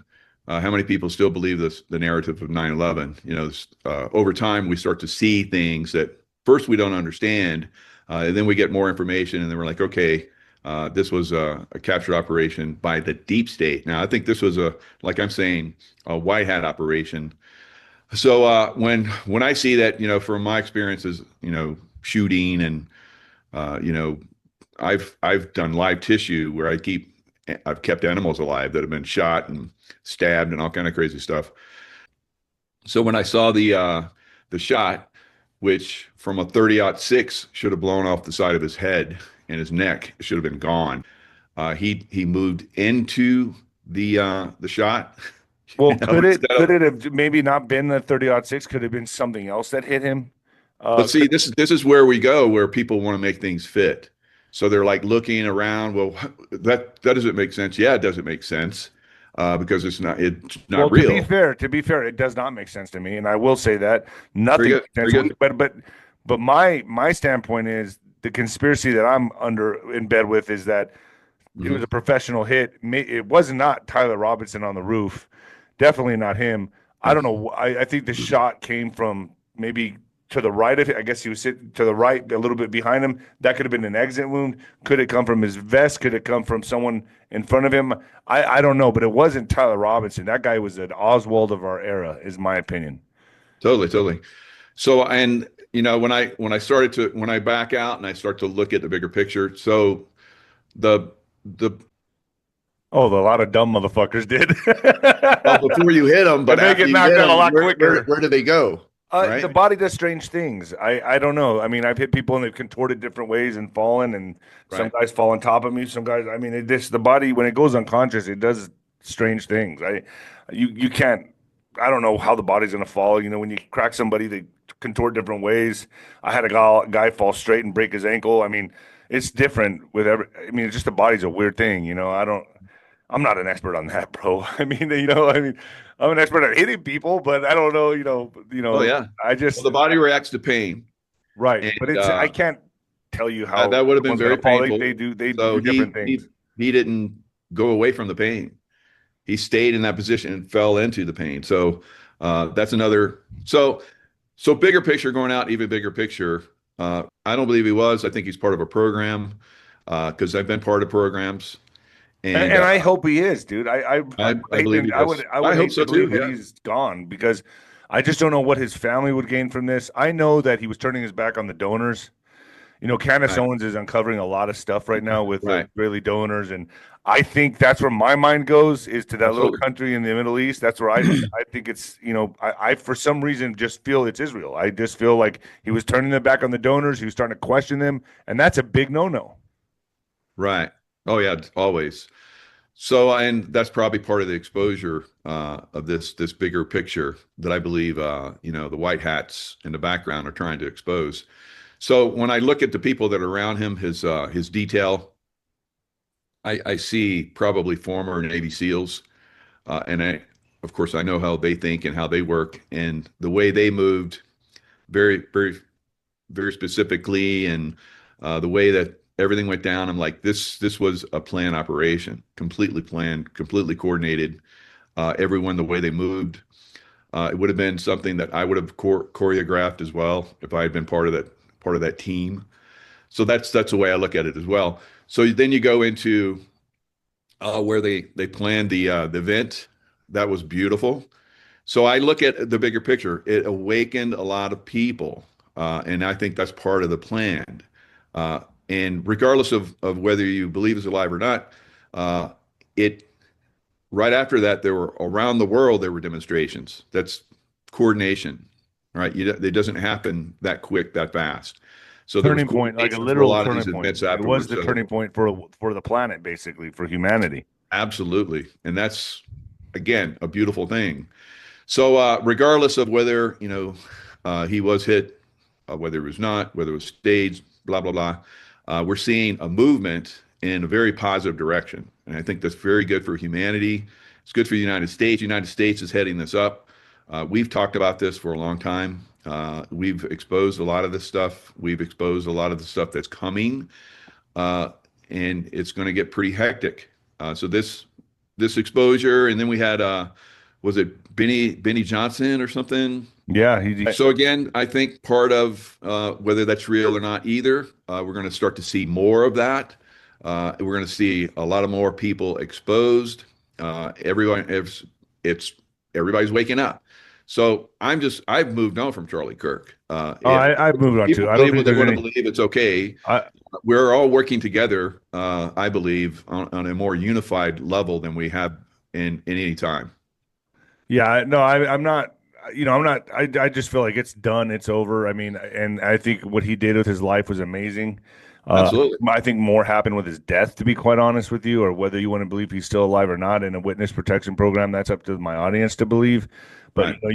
you had a lot of decoys in that audience, like Zin, I think his name was, that was also there during 9/11. That were taking the blame for it. So this to me was very orchestrated and strategized. Now, whether it was a black cat operation running side by side that the white hat intercepted, I don't know. Very good, very good. That's what I believe. Okay, so if that could be a possibility, I'm not saying Absolutely. that, but look where this is leading, though. Black Hats didn't realize it was captured operation, and so they played it off, and they didn't realize, just like in Butler, PA. Now we look at 9/11. We saw that 9/11 that was a complete deep state black cat operation, completely all the way through. Right. All the way through. And I'm not debating that. I'm not one, I'm just like my audience. I just try to ask the right questions, That's good, man. My expertise is I'm a pugilist specialist, Mike. Okay, that's where I come in. But I'm just trying to ask the questions my audience wanted you to. We got to do that. We got to like have people constantly asking questions during this time frame. We have to be, because AI is going crazy now. I have somebody contacted me the other day, and they were like, they're getting their bank account drained, and I'm in AI mode, not me, but somebody's using me in a video, and it's not me, to convince her to that's happened to me as well. Crazy. I've supposedly taken hundreds and thousands from people. That's AI image of me talking. I don't know how they fall for this crap. I don't reach out to anybody. But let's talk about that, because I just had John Pounders on my YouTube channel. So this stuff is picking up, and especially for influencers like us, Mike. I mean, who's to say AI is not running that? Yeah, sure. But AI at this point, to the most part, is directed. So I think that people have directed AI type of stuff to go after us. And steal from us, and that's part of getting somebody to drain their bank account. That's part of stealing from us, really. But there has to be a hacker behind it. There has to be a programmer to get the AI to do that stuff, right? Or is it thinking on its own and it's just targeting people? No one wants AI to run rampant, which unfortunately I think there's probably a little bit of that starting to happen. But for the most part, AI is pretty much controlled. And we have, the cell towers, and that thing went poop, poop in the arm. A lot of people are being affected by the, cell towers. That's already been proven. So how far would this go? Would this go to the point where people are going to be activated, by that stuff? AI coming in and actually building some kind of system within us. And I think that's what's your thoughts? Well, that's part of the Black Hat program to take those people that are easily manipulated consciously and continue the programs. So to me, getting a diploma and your PhD, the whole thing is about memorization, not comprehension, not critical thinking skills. It's not a not critical about thinker. No. Yeah, it's not. It's what to Good think, point. not how to think. Right. I will take a critical thinker off of someone that has 5 MBAs in a heartbeat. I have friends that are street smart, yet they're criminally street smart, but they're doing a lot better for themselves than my friends that got diplomas and went to college. They're all struggling. Just the way it is. Just the way life is. Here even, Yeah. So a lot of those real smart people are not around anymore. So let's now that we kind of segued away from the Charlie Kirk thing, I respect your opinion. Like I said, I agree to disagree. Sure. You feel like it was a white hat op. Do you feel he's in witness protection, or where's Erica? They're just going to be separated for life now and never. No, I think there's there's doubles. We know there's AI and all that stuff like we just talked about. That can continue. I think there's probably a double playing her part. They're together, or maybe the whole time they're part of this white hat program, Q team or whatever. So like I said, I've been part of a lot of these programs when I was in the SEAL Team 6 and so forth. Even to when I was in CIA. So I used to dress up and look like a local in Afghanistan and walk around and contact people and pass information, get information. So these programs are out there. It's very easy. So when I went to SEAL Team 6, all the other SEAL teams are on a different they're tier 3. SEAL Team 1 is tier 1. I remember when I went to SEAL Team 6, I was like, oh, all the people that had disappeared, they're there. It's like, wow. This protection program. It's like, it's crazy. And then you're working, you're doing your own thing. The other SEAL teams don't know what you do. And we're like super, super high speed. So I think there's a lot of people that go over there and they disappear from this reality, our, reality that we're living in right now, but they're in a separate reality doing work. So, and they're doing a really good job right now, I believe, better than ever. So what's your thoughts? And I know we're kind of all over the place with this one, folks. I'm sorry about that, but there's a lot to cover here. I haven't talked to Mike in a while. What's your thoughts on SEAL Team 6? Because I don't believe they did. I mean, the helicopter crashes, then they dump his body in the ocean. I think Osama bin Laden was used as a scapegoat for 9/11. I was there when the op went down. I helped find bin Laden. And so well, did you find him, or do you think you found maybe some guy that looked? Yeah, some double. He is tall, right? No one came to me and said, "Yeah, that was a double." But from just looking at stuff, because those are programs, just like I talk about. SEAL teams and SEAL Team 6, they're different programs. You're in your box, you do your thing, compartmentalized. Sometimes you interact, and sometimes you don't have a clue what the other side's doing. So it's easy to manipulate. Totally. For everybody, because it's like I said, everything is compartmentalized. So if like I'm in my box with my crew and we're doing stuff, we don't let everybody else know because that could compromise us. So by doing that, though, the people that manipulate can get in and do that kind of stuff too. And there's some of us that have looked at some of the stuff we've done. It's like, we got manipulated. That's effed up, So, but it's kind of like the moon landing. I'm sure everyone in Houston, during the landing was applauding and yeah, we did it. But they totally believe it was happening. They believed it was happening. Yeah, it was showing on the screen. They really believed that shit, but it wasn't. Just like Osama bin Laden, just like we're talking about with Charlie Kirk, same thing. There's actors and screens that are screenplays. Everybody's doing their acting part. Now, I would agree with you on this. I would talk to the guys that actually did the mission. Okay, but I would agree with you with Charlie Kirk. I would possibly be on the same side as you, but I knew people there, and they didn't want to come on my show. By the way, they were like told like, "You're not talking about this." Right. Oh, yeah. They're scared. I have someone that I work with that her kids were at the Vegas shooting, so we know that there was some bullshit going on there. Same thing, bullshit going on in real stuff. A friend of mine was a bartender there, and the guy next to him got his head blown off. Boom, right next to her, and he collapsed while she was serving drinks. No, they said there was a helicopter in all of this stuff occasionally. Sometimes they're completely controlled operations, and sometimes there's a little sliver that they let come in, so that the black hats think, oh, we're doing it, kind of like with President Trump. The next that happened on a Saturday. On Monday, we find out there was they put millions of put options out for the market to crash, and same thing happened with 9/11. So the black hats obviously thought that was really going down. And maybe, some people believe that, that his ear got nicked and, you can go on that track. I don't know. I've seen a video where there's a guy pushing the media into the scene, and he's like, take it, it looked like he was pushing them to take pictures. Yeah. See, over time, you start to see a bigger picture and start to go, oh, that doesn't fit. Something's wrong here. But there's always going to be that. And that's the way I was with Osama bin Laden. When he was, I talked to those guys that were on the mission. They told me about all the stuff that happened because that was my old team. And then I talked to, I didn't talk to her, but there was a woman, case officer, that interviewed his wives.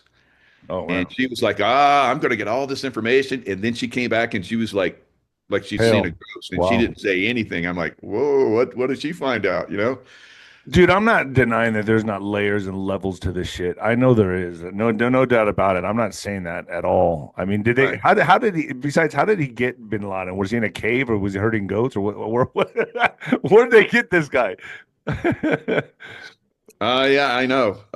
He was from a very successful family. How'd they get him? Was it a drone or a shot? Right, it was a shot. He caught him. He got him with his rifle, or what? I don't know how they even got bin Laden. They came in and raided his. They raided his. Yeah, his helicopters came in. One of them came in. I think the updraft from his walled compound basically upset the aircraft, and it crashed. So I'm thinking that when they practiced, they did it with a non-walled compound simulation, and then when they came in, they should have known better. But shit happens. So they came in and they were fast roping. And they came in low, like they normally do with a fast rope, and the updraft from the walled compound basically, made the aircraft get all squirrely, and it crashed. See, just like they dumped bin Laden's body in the ocean, they didn't do an autopsy on Charlie Kirk. Now, I heard that was because his family, right? I guess it's like he's gone, whatever. We know what hit him. But, I mean, that's still a question mark for me, so I will leave the door open on that one. But let's segue a little bit, because I want to get your thoughts on some other stuff that's going down now. So we've talked a lot about the PSYOPs, and I feel like, I'm going to be doing my morning show tomorrow with Jerome Corsi, and nice. Yeah, and I feel like, he's on to Obama. He's really onto this guy. He's hot on his ass, and awesome. I'm going to show an article here, and I just want to give my views on this, folks. This article here is Obama is now, so he's kind of creating this civil war atmosphere, like he's playing that role. Obama's warnings about democracy fading sound increasingly directed toward the U.S. Speaking with democracy activists recently with Hungary and Poland, former President Barack Obama, so he's out there making his case, warned about the rising wave of authoritarianism sweeping the globe, even in countries once believed unsusceptible to an erosion of liberties. We're seeing politicians target civil society, undermine freedom of the press. What? He's the one that allowed propaganda. He's the one that made it legal for propaganda. Weaponize the justice system. What? You're the one that went after Trump with Russia collusion and you stole the 2020 election. Obama. So they're doing, I mean, I can't believe the projection they're doing. And no one is being spared, even countries even that. I mean, what person with what kind of low IQ would follow this and believe this? Or how can people be so emotionally invested in what this man is saying, almost Obama worship, that they believe this? I mean, I just took this apart in the first two paragraphs. Yeah. I mean, is this part of the reveal? Is this a white hat captured operation as well? And revealing that kind of stuff. And pushing those last few remnants of Obama lovers maybe over the edge is like, oh, that's ridiculous. It's ridiculous. Kind of like, looking at something and going, I don't know about that was a real Osama bin Laden, So even I am like, I'm questioning it too. And I was literally like 100 miles away, to help out if necessary. But there's there's a lot of stuff that people are still attached to, and they're trying to like expose all this information. Now, I liked your guest, I think yesterday, that was talking about Antifa. I just saw just before we came on all of these talking heads in the media, the deep state media, basically coming out and saying, "Oh, there's no Antifa. That's all figment of everybody's." Jimmy Kimmel. Yeah, yeah. Jimmy Kimmel's one of them. Again, I mean, why did I let that that guy guy's a come national back, security threat. Okay, so when the leftist media is like saying, "Don't look here," then we need to look there, right? So, right. And I think we're going to have a lot of problems coming up. I know we're going to go back channel and talk a little bit deeper, but just give everybody a little taste. We're seeing this. No, Saturday, this is the Saturday. back channel. This is the back channel. We'll do YouTube now. Oh, we are the back channel. Okay. Yeah, we are. I'll Go full bore now. So good. So we see that right now they're next Saturday they're going to have no kings demonstrations, right? No kings. Right. No kings demonstrations, and I think that's going to be like George Floyd riots. I saw George Floyd riots, and I said at the time, I was like, this is like beginnings. This is just the beginnings of what's going to come. It's going to get a lot worse because you and I think and others have said, big cities are, especially Democrat big cities, are going to be the last bastions for these people. But we're going to see attacks in multiple cities, probably maybe hundreds of cities. But Mike, they got to do this pretty quick because we're going into winter. So I would imagine that whatever kind of thing they're going to, you know what I mean? Whatever kind of play they're going to make, they got to make it fairly quick because it's going to get cold and they're not going to be out there. Yeah. They're going to be eating their McDonald's. They're not going to get everybody out. They out this there. is their last ditch right now. This is it. So they better do it October, and all the stuff which is in the colder cities, Chicago, Portland, and those places get cold fast, and they're not going to be out there when the blizzard storms hit. No, of course not. So they got to do it now, I think. Yeah. So I think it's ready to kick off, and so how do you think? Do you think that there's an arrest first? Do you think Hillary gets arrested first, or do you think they just kick it off? Forget it. Let's go. Let's move. So I mean, the 18th, 6 days from now, I think it could be the start of it. I can't say for sure what's going to kick it off. There could be multiple things. They could have multiple plans. Like we'll try this, and if it looks like they're onto us, we'll just back over to this. Do you think they got to know Trump's going to sign the Insurrection Act. They got to know he's going to make a move. They got to know. They want him to look bad for doing that. So they're trying. Right. Trump doesn't want to look bad for doing that. He wants to let everybody know. He wants everybody to see, I had to do this.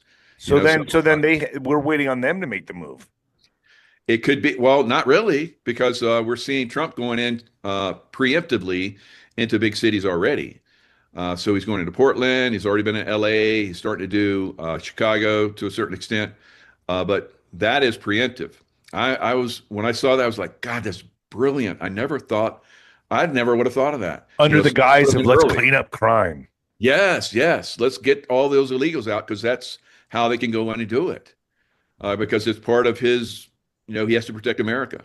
By labeling the terrorist organizations, the cartels as terrorist organizations. And has he labeled Antifa a terrorist organization yet? Or is he about to? I thought that he signed a bill. It's like maybe it's just all like I saw that he signed it, but I didn't see anything specific. So there's a lot of rumors, there's all these different things that are flying out there. So Antifa, they're absolutely going to be a problem. And they are funded because all you need to see is Jimmy Kimmel come out and say, "Oh, they're not real." It's like the Decepticons. Right. When he made that remark, it's like, dude, that shows they're funded. The same people that are funding you that are telling you to say what you're saying to the public is funding Antifa. That's how big this is. Beautiful. Yep. So we know that Antifa is going to like your other guest was talking about, and she's a little girl that goes in there and dresses up as the locals, leftist, and they're like, oh yeah, you're a leftist too. So yeah, this is what we're going to do. So she's in there getting information. So that's what I used to do in CIA. So that's very good. We need people like that. So of course they have people like that, doing their thing as well. So eventually what happens is we're going to hammer those guys. I like her because she's like me.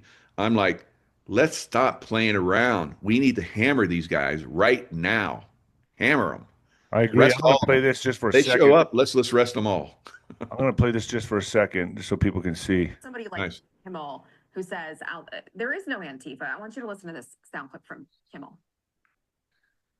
There's no Antifa. This is an entirely imaginary organization. There is not an Antifa. This is no different than if they announced they rounded up a dozen Decepticons.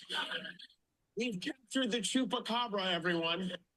Okay, so what's happening? So there you go. I mean, that to me is blatant lies, and he's being used as a mouthpiece. He's not going to stop. You know, I think that man right there is a threat to this country, because that's going to turn more people on Trump, turn more people against a military operation. I think Kimmel needs to be taken out, but taken off stage. I think it's done. I think he needs to be. Yeah, they already tried that. It didn't work out. Yeah, that's what I'm saying. I can't believe it didn't work out. And maybe that's part of revealing too. So he's still, trying to, because when people like that talk and they send out messages, because it's not just him. They were like, I saw a clip where, we used to see those, and Trump is like a dictator. And then you have all the leftist, media, and Trump is a dictator, Trump is a dictator, Trump is a dictator. So they're doing the same thing with, there's no such thing as Antifa. And so it's basically trying to wake more people up. And it's also an activation, because when I was in intelligence and CIA and so forth, if you can call it that, there's things that are passed over the media. There's things that are left where people will see them, like billboards and all kinds of crazy stuff that are signaling their sleeper cells. So that activate them. So you see this, and then you hear this. Wow. Okay. It's a activation. So that's like a dog whistle or like a buzzword or something like that. Then activate. Absolutely. There you go. Yep. So do you think these cells are going to be activated for? I feel like they're not going to shoot their load prematurely. They're going to move at the right time. They're going to strike coordinatedly, strategically for the right time. But when is that? I think probably. I would imagine this fall. I can't imagine this going further. Or maybe close to the midterms. I don't know. What's your thoughts on that? When do you think? But I gotta say, it's got to be before the end of 2026. I would imagine. Now, if just wargaming this is what I think. Yeah, it's trying to wargame it. I think we're in the stages where at some point it could be near term, and I agree with you. If it doesn't happen by this, by the time it really starts to snow and so forth, and get really cold, people aren't going to show up for demonstrations and so forth. Now they could do, the sleeper cell attacks during the winter. There's nothing stopping them from the sleeper cell, because the sleeper cell attacks will be, planes falling out of the air. That's the all the different 1,000+ not Antifa, but Al Qaeda and so forth that have infiltrated the United States during the Biden 4 years, right? So that's already documented. We already know that. So I think that we've been trying to go after a lot of those sleeper cells, and that's what the immigration crackdown. That's part of that, is going after those cells.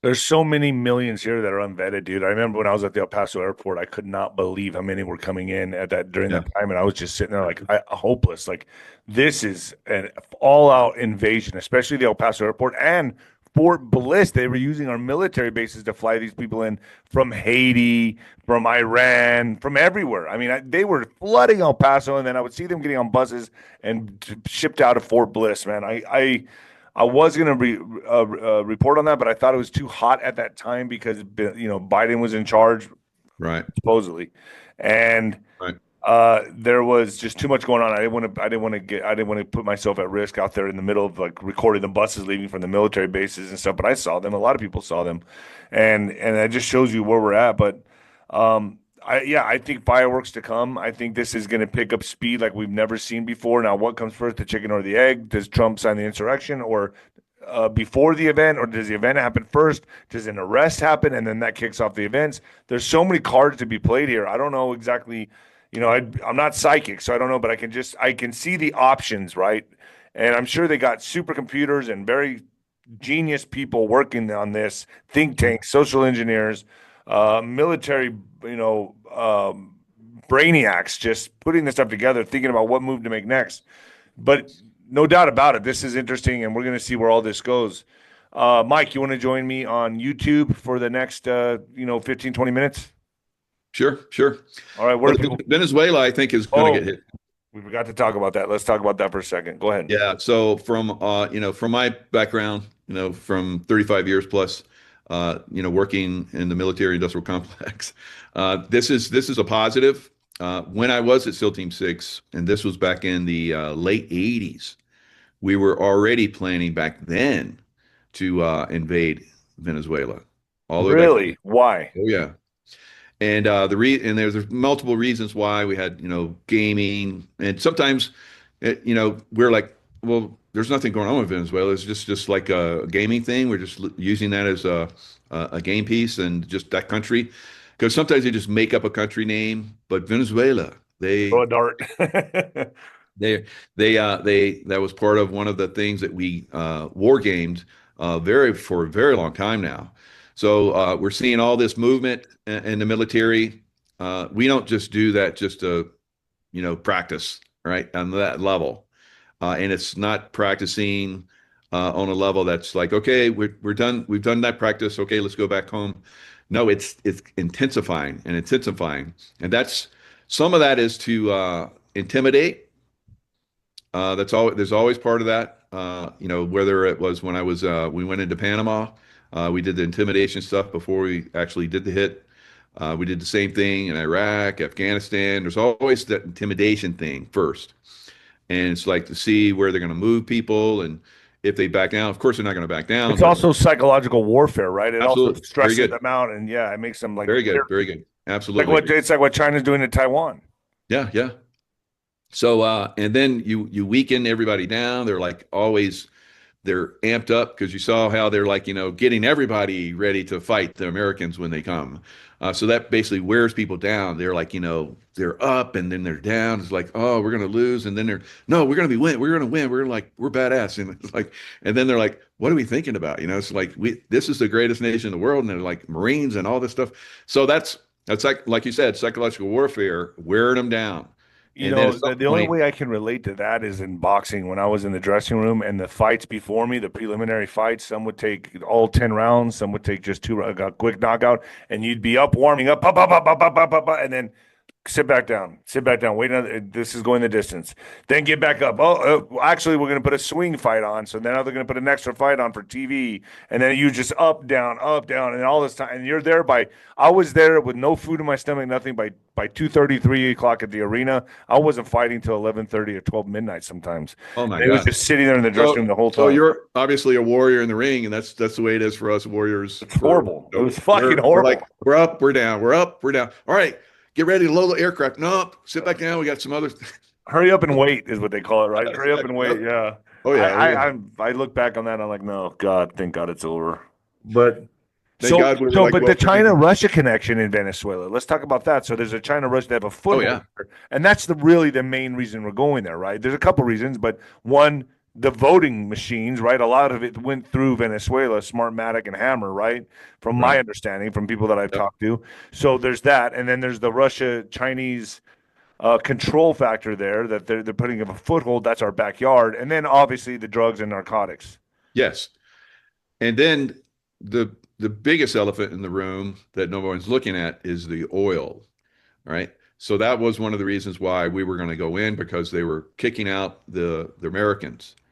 Taking over the oil, which they eventually did. And it's just gone downhill from then. So look at the Venezuelan people. The Nobel Peace Prize went to the woman that was doing peaceful marches in Venezuela, and she dedicated it to President Trump. Why? Because she knows you can't win just by everybody lovey-dovey. We don't want war. You sometimes have to go in and kick some ass. And that's why she dedicated it to Trump, because he's moving in the direction. She's very happy about that. I'm sure there's a lot of Venezuelans that are happy about that. and American people are going to be happy about that. But eventually, what happens is it gets paid for many times over, not only for America, which is going to help them, but massively for the Venezuelan people. That country is a shithole. It should be one of the most prosperous, and was at one point, countries in the world, and will be again, but only if we come in and rescue them from their dictatorship. So how would you being part of the Navy SEALs, how would you coordinate to get Maduro? I mean, this could be pretty. I mean, there's 10,000 troops going to Puerto Rico right now. This almost looks like a full-scale invasion they're getting ready to do, that we're getting ready to do. Battleships off the coast of Venezuela. But I would imagine this is going to be left to the special ops to really handle this. So how would they go in there and take on Maduro? Like, do you have any idea how they would do that? Do you want to reveal to my audience? Yeah, it would be the same way we did. I would think a drone would go right up his ass and that would be it. But how would they do this? No, they want him. They physically want him alive. Just like we did Noriega. So we practiced for months and months, and we coordinated for months and months, just like what we're seeing right now. So there's definitely special ops teams that have been practicing to basically come in and get him. So he'll move very quickly, just like Noriega did. Hopefully those guys have learned from that. Do we have him mapped out? Do we know everywhere he's at right now? Have we pretty much tracked and traced him, or is there places that we just can't? You can, but there's always that that crazy thing to happen. When we did the Panama invasion, we had helicopters that were following a convoy that was leaving, and they said, "We think we have Noriega," and there was some other shit that was going on. It was like, "We don't care. Get over here. We need help." And so they left, and then we were hunting Noriega from that point on. And he even admitted later that you were right over my head the first night. And so you never know. There's crazy things that happen in war, just like in regular life. But so it's also like Saddam Hussein. They found him in a hole, right? Yeah, yep.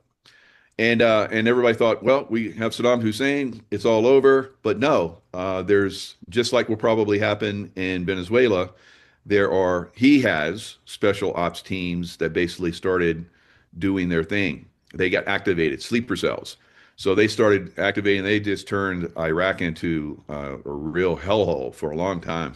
So do you think that's what they'll do in Venezuela? They'll follow the same? Probably. Yeah.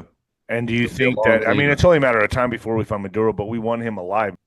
Yeah, we want him, we want to show that, because then all the leaders of the world go, oh shit, right, it's bad. Right. And so we want to show that, we're going to bring him to justice and show the world, just how evil it is, just like we did with Noriega. Okay. And just like we did with Saddam Hussein. So and then he can reveal reveal also all the Smartmatic hammer voting discrepancies. If he does that, he will probably live. He'll be given that choice. Yes. Awesome. Mike, thank you so much. We're going to go to YouTube right now. All right, brother. I appreciate you, Jaco. Appreciate you. God bless. Where do people find you? MichaelKJaco.com. Also have a YouTube channel like you now, because everybody's coming back. Thank God you got it back. Michael Jaco, yeah. All right, folks. Hello, everyone. It's Michael Jaco with Unleashing Intuition Secrets. And Ronan, I agree with you. Silver, let's effing go. Right, so it's taken off, isn't it? It's great. It's great being in silver. All righty. John Bolton. Oh, the naughty man. John Bolton, 18 counts. President Trump going to create peace on earth? Is that what we're going to see? Because I think we're moving that direction. Cartel-run cities. And we're going to talk about that. And we're going to talk about how they get funded, how that funding is basically getting taken down, right?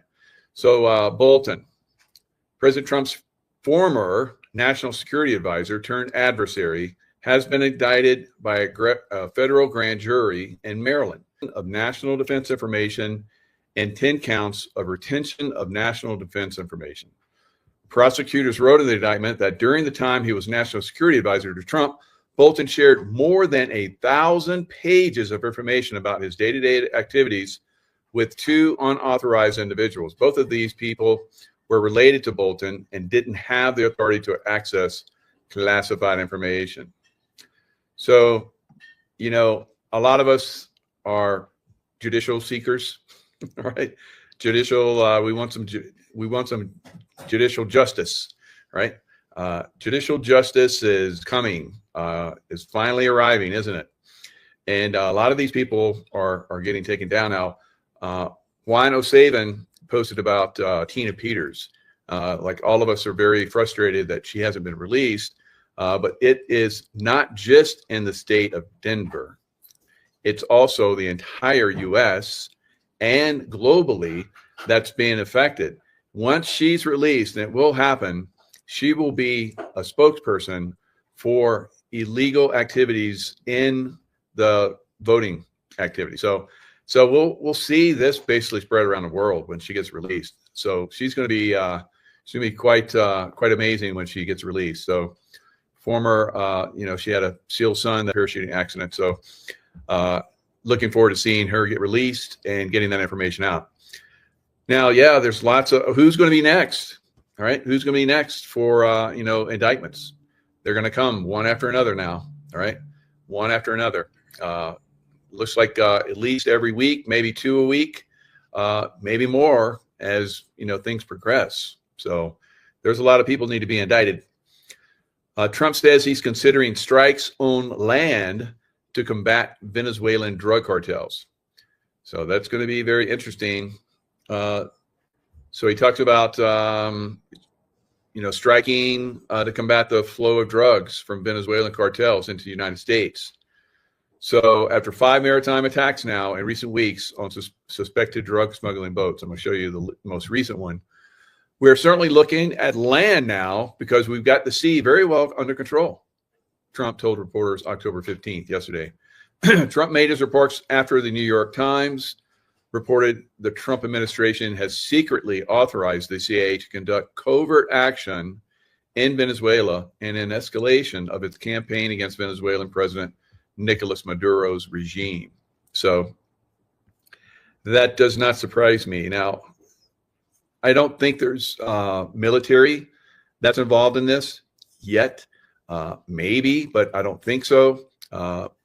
They're probably supplying rebels, if you will, in Venezuela to basically fight back against the Venezuelan regime. So that's very, very likely happening now.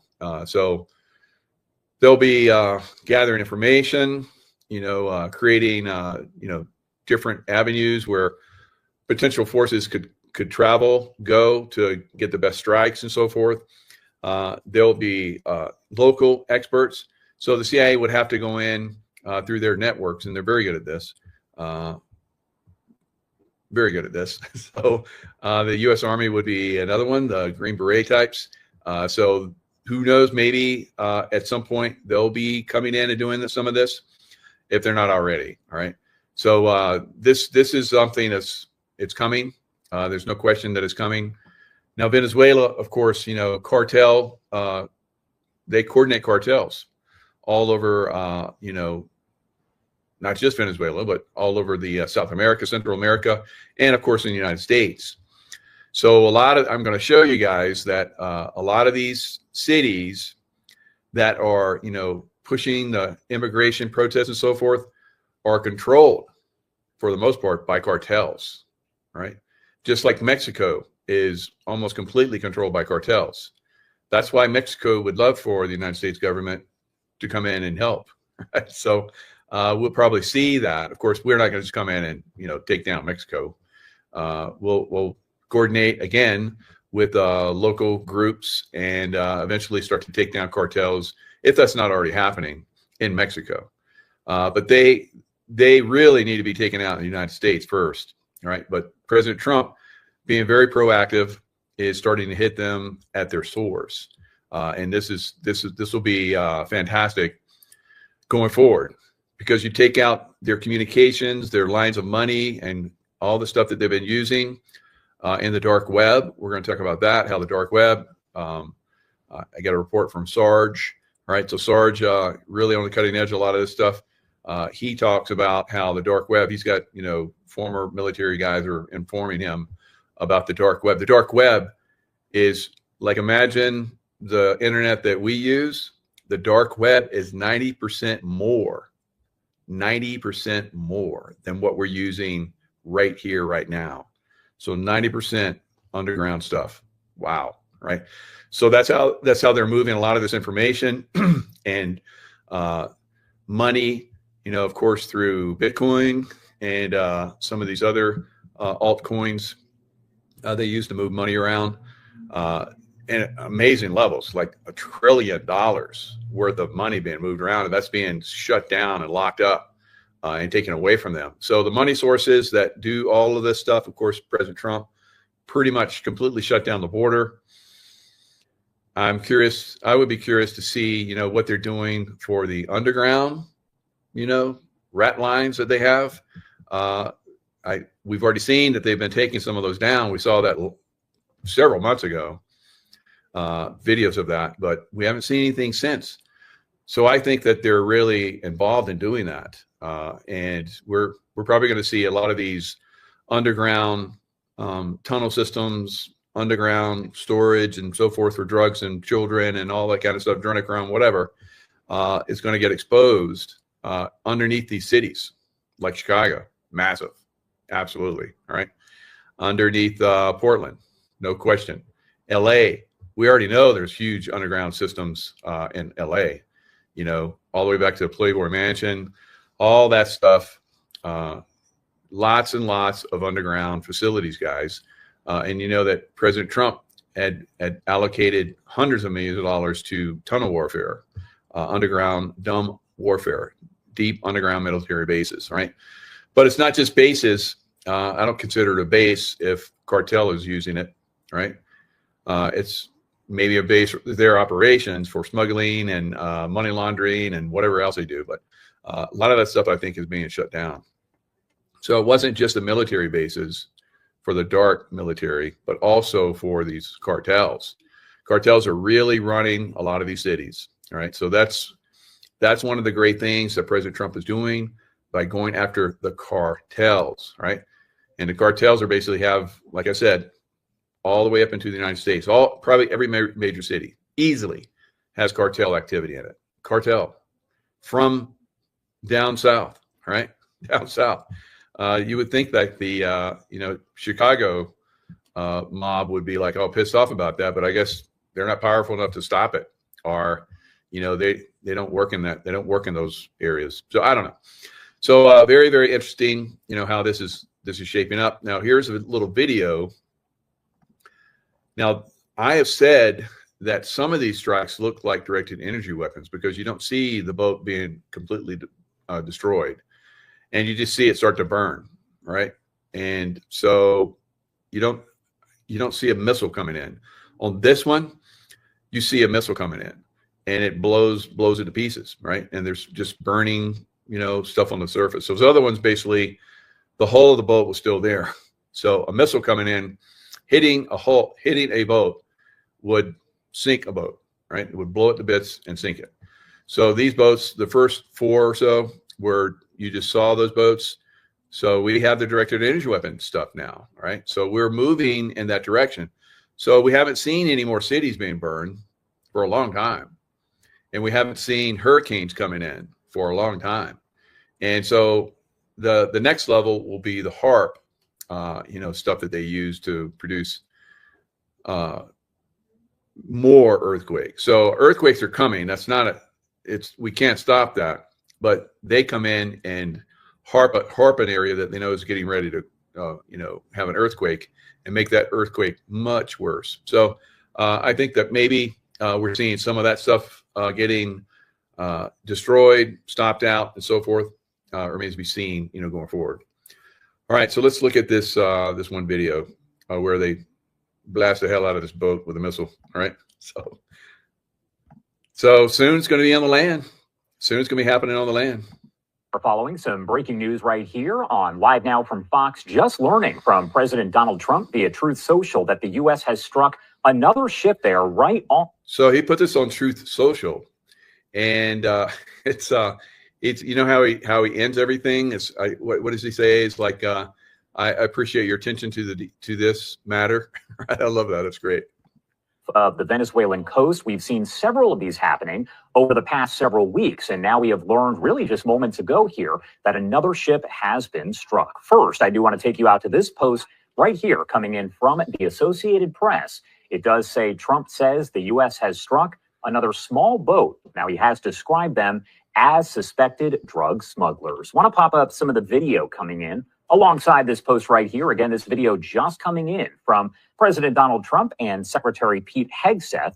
Now, the post itself saying, under my standing authority. So it's very interesting. You see that boat. It doesn't look like it's moving. It looks like it's stationary. It could be just the way it's, I don't know. But what is this? Is this really a missile hitting this boat, or is what's going on here?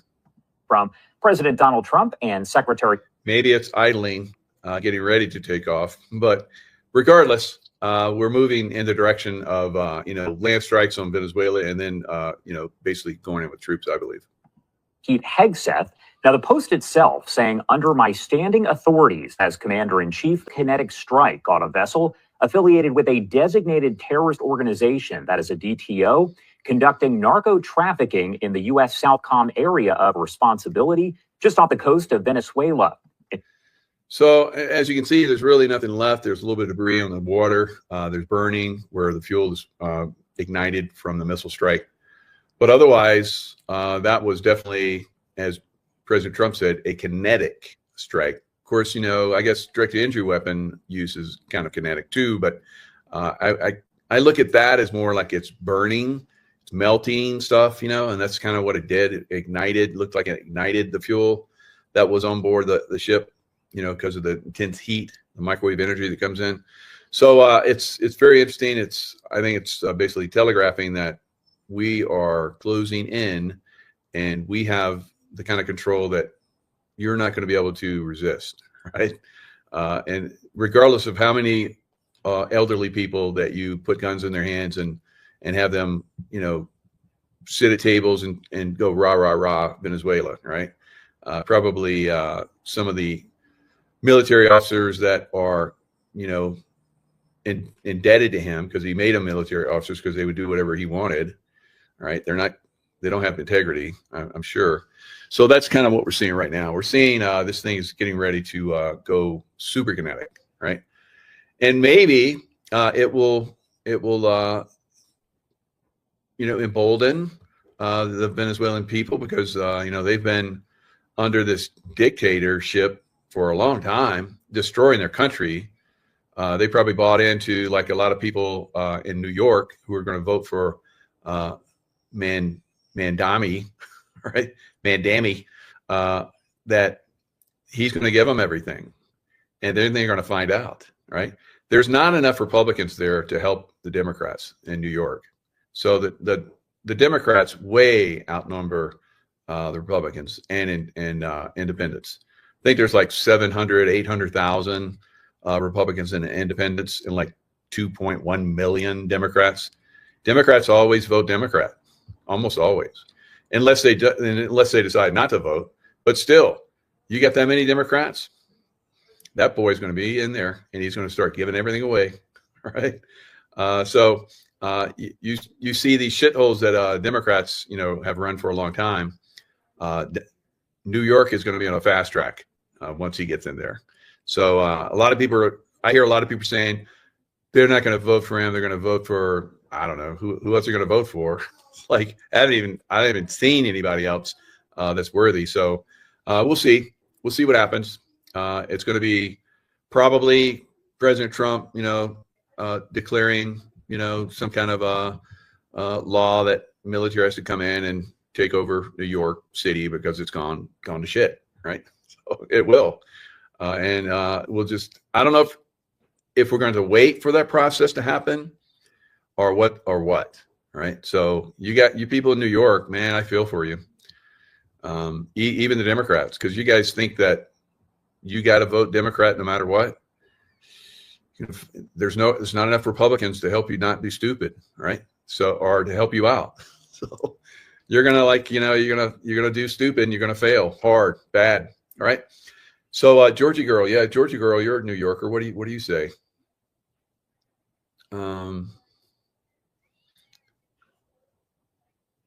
Silver, Katie, Okay. All right. You guys are having it. Did you even hear what I said? Here we go. Member of Satanic 764 cult charged after 13-year girl found hanging in parking lot. So what this is, I'm talking about the dark web. Dark web. I don't know if this was the dark web or just the regular web or what. But, I mean, look at this. No lives matter to these Satanists.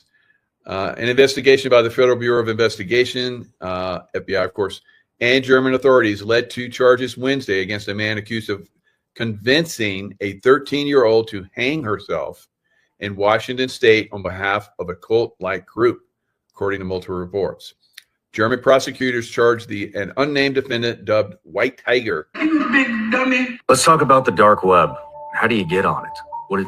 Where is it? Okay, so the dark web itself isn't a marketplace. Once you're connected to the dark web, Tor, the onion router, what I was explaining before, you still need to know where to go to visit these horrible websites. So obviously this is Sean Ryan. It's a show that he did, had this expert come in and talk about all of the dark web. It's a pretty fascinating show. Highly recommend it. So the dark web is out there. This is the way they do the money laundering. This is the way the Democrats money launder. This is the way the cartels money launder. They're all interwoven, guys. All right. So you're going to get a little education. Imagine a very long string of letters and numbers, and the website, instead of .com, it'd be .onion. You can't visit those websites in a regular browser. You have to do that while you're connected to the onion router, which you can download at the TOR's website. And then you could go to a thing called like the Hidden Wiki. And the Hidden Wiki will show you all different categories of these websites with a link to them. And there's marketplaces, there's horrible things on there, like you said, for kids. And there's. So was this where that little girl and other unfortunate young teenagers, they were on this dark web and they communicated with this beast on the web that convinced them to murder themselves, suicide themselves, right? So there's a lot of that going on. And that's just one example. So here's more.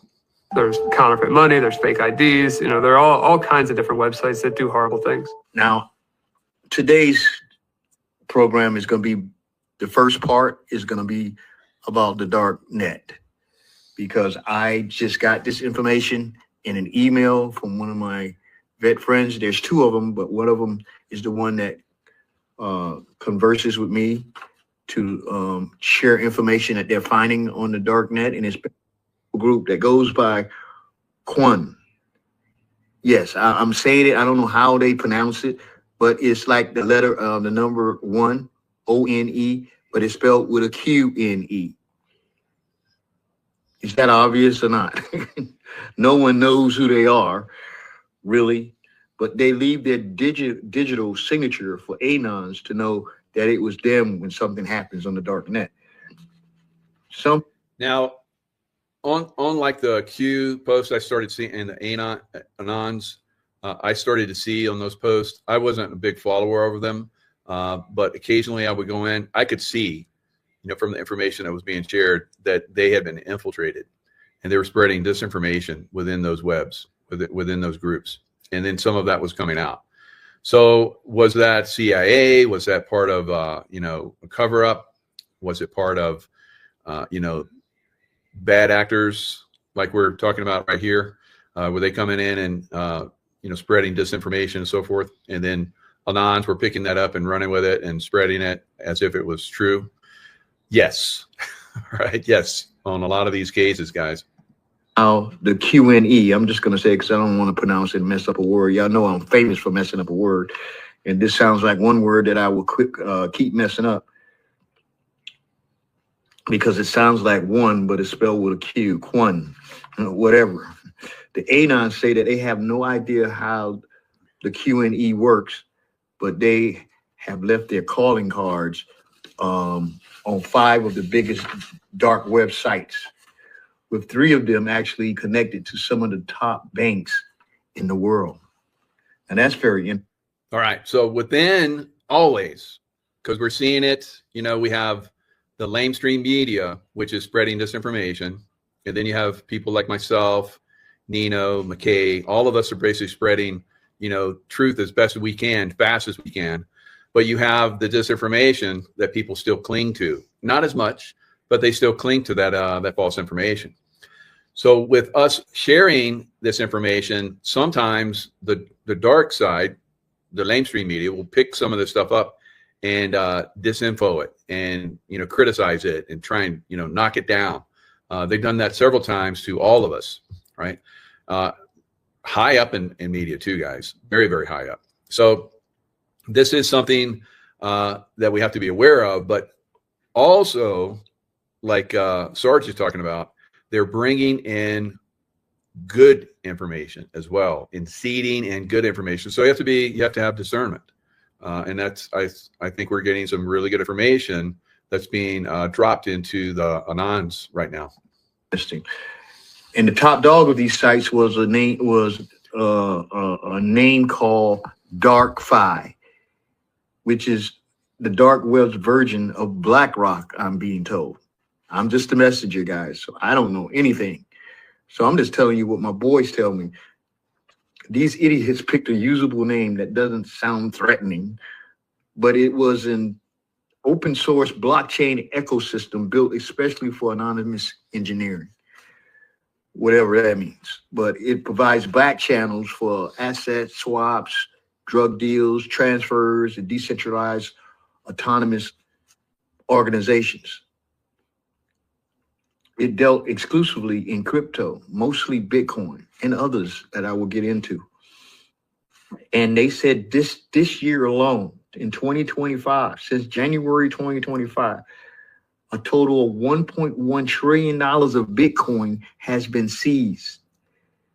And that is amazing because at any given moment, the value of all Bitcoins hovers around $2 to $3 trillion, according to the market.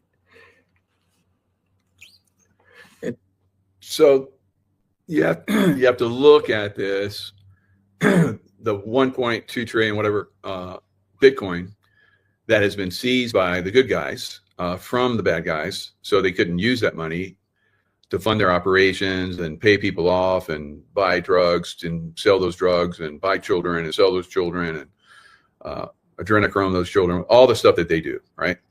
So by taking that, by coming in, these super smart, super sharp with high quantum, they have quantum computers, because at some point we'll have a quantum financial system, but the old system has to be destroyed, right?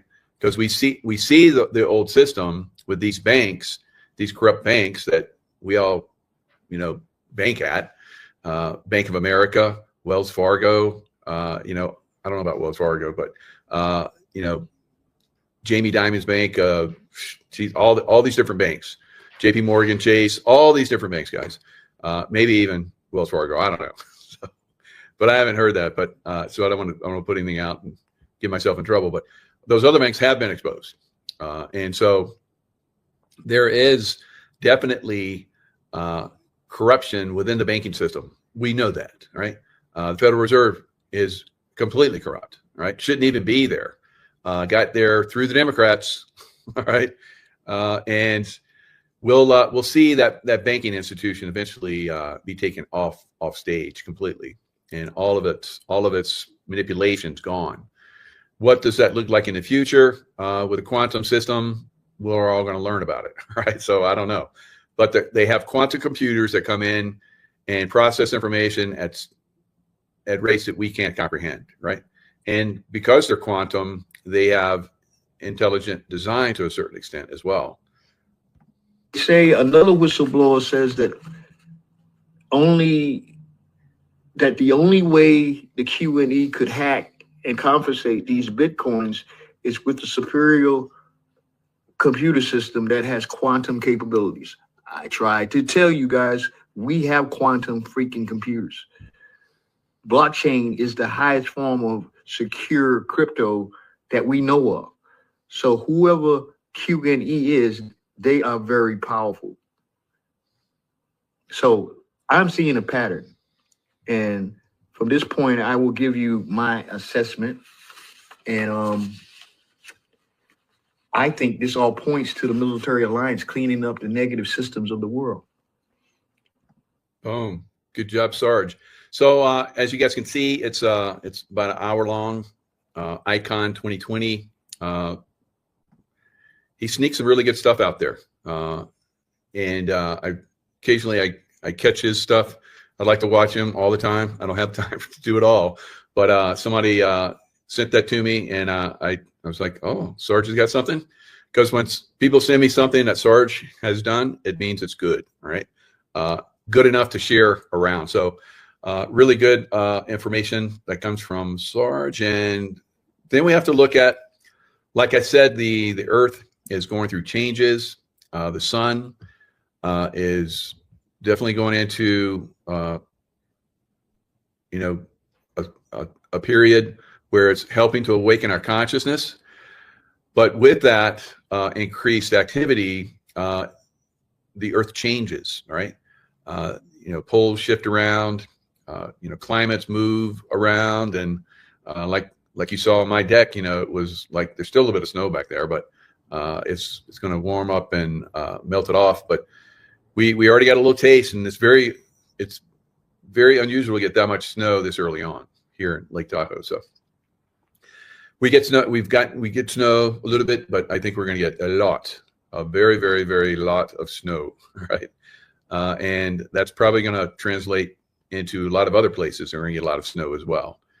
I've seen some states where the highway system completely just shuts down when you get a lot of snow. So it's not going to be pretty. And that's the major highway systems. I went through, I think it was going up to Tahoe, and I was trying to get up there, and like some of the highways sounded like snowstorm, and the highways were frozen, and there's like no plows out. Like, we'll get some plows out here, and this is a major friggin' highway. Let's go. Right. So yeah, and I looked up the I'm not going to name the name, but I looked up the governor, and it was a Republican. I was like, what the hell's wrong with you? You're not performing as a Republican would. So I know maybe he took over from some Democrats or something. And he didn't have it all lined up. But yeah, there's some states that just completely shut down, guys. Right? You're on your own. And I was like I was trying to do back roads and go around, and had to go back and go down into Colorado and go around and come back up. It was a friggin' nightmare. So we're going to see massive storms this year. Probably, I'm not going to say probably. I know we're going to break records on a massive level.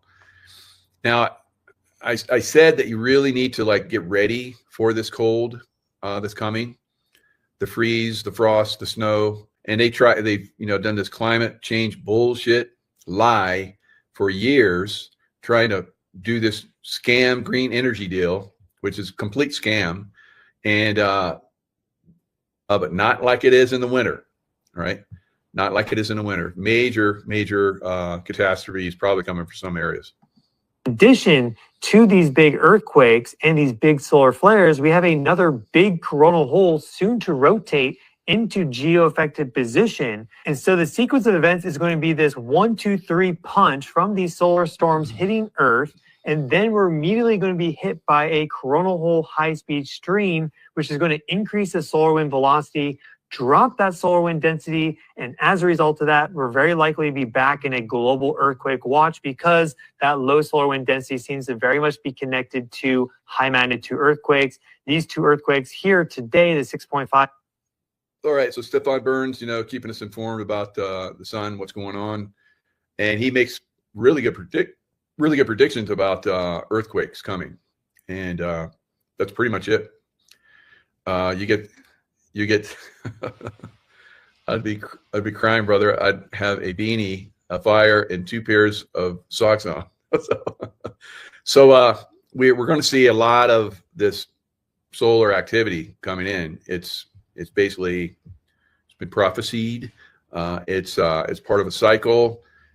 The earthquake activity is, for a lot of areas, is way behind what should have already happened.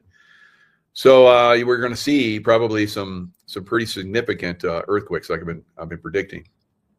Now, I thought that we would see it this summer because when I visualized some of these earthquakes happening in California and tsunamis, I saw it was hot. I don't know. So maybe it's next year. I don't know. So sometimes it's like that. But, I hate to put stuff out, but I get from a lot of people. I get from other psychics. Keep doing what you're doing, Mike, because we see it too, right? So I'm out here in front, I get impelled to put this stuff out. If it doesn't happen, that's good. And some of you will claim, your prediction didn't come true. You're just a fake, whatever. I'm pretty much 95% pretty spot on, but no one gets that, right? So, and I know stuff that's coming sometimes, and I don't put it out because I don't want people to get all excited and they'll start to pull it, right? They'll pull it in. Now, I've talked about this enough, I think, at this point that a lot of you are informed enough to know that your consciousness can push or pull, right? Whatever you focus on. So if you don't want this to happen, then you say prayers, you meditate on it not happening, because that state of mind is very powerful. The meditative alpha brainwave, theta brainwave, we normally, like I'm talking to you right now, I'm pretty much in beta, relaying information. But I'm pretty creative too. I've learned how to actually, when I taught the hand-to-hand course where Navy SEALs started that, I taught guys how to go into state of consciousness, and I'm in it right now. I'm always in wide angle vision, right? I see a lot of stuff, and I see a lot of stuff that most people don't see, right? Because I've pushed my consciousness into those zones. So I do deep breathing, and I, constantly, activate my right side of my brain, my feminine side of the brain. I know a lot of you guys are like, feminine side of your brain? What the hell are you talking about? Yes, it's the masculine, which is the analytical side, the left side, and the feminine, which is the creative, intuitive side, is the right side of your brain. So there's lots to understand about that. And then the pineal gland, which is our antenna to the source, God source, which can relay information to us. And then the heart center, basically, which activates a certain frequency, which is even more than the brain. Far more than the brain. It goes out further than the brain. So that 6 foot distance that they want us to keep, that's so that we wouldn't have that connection to each other, because our frequencies travel well outside of our bodies, but that 6 foot basically keeps us apart, right? So, but don't get too close, right?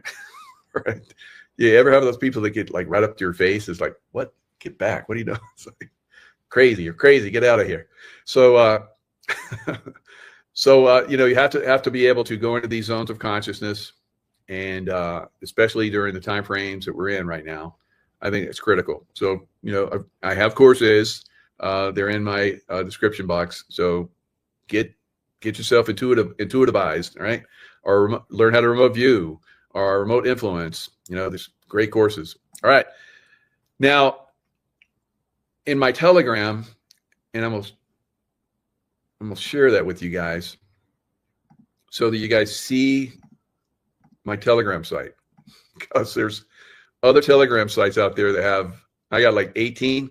I used to have like 27,000, and then it just keeps going down. And I pull up my name, and I have like 10 different sites.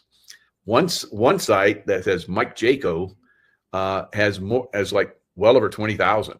I'm like, God, stealing my stuff. All right. So Michael K. Jaco. And if you see the 1888 subscribers, that's a good number. Then it's me. All right. All right. Maybe a couple of you guys are going there, so maybe you'll kick it up a little bit. I don't know why. It's crazy. And other people have experienced this too with Telegram and, of course, other channels. So breaking, FBI Director Kash Patel has revealed that nearly 5% of Chicago's 2.5 million residents, or about 110,000 people, are active gang members. And wait till I pull up the information on that. I pulled it up for Chicago. Boy, there's a lot of gangs there. I pulled it up for LA. Way a lot of gangs there. And I pulled it up for Portland. Gangs, right?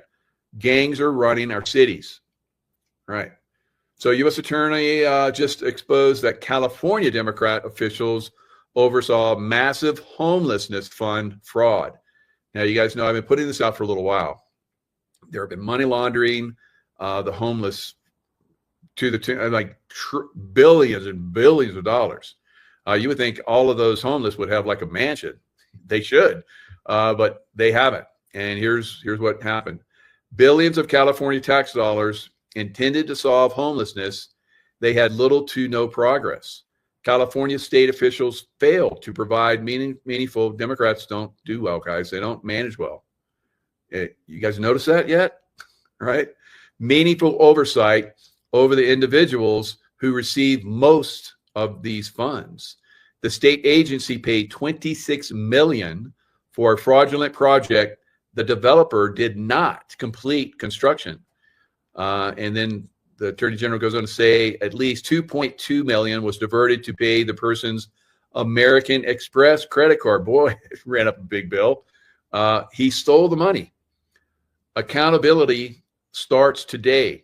We're making public 2 criminal cases relating to 2 separate real estate developers involved in misappropriating millions of state funds intended to combat homelessness.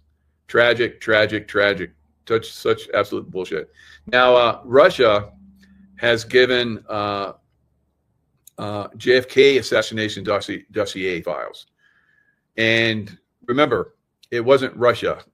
It was the Soviet Union, which is basically deep state. They're not giving up anything, guys, because they're all part of it. All right, all part of it. All right. And I want to play this. This is really good.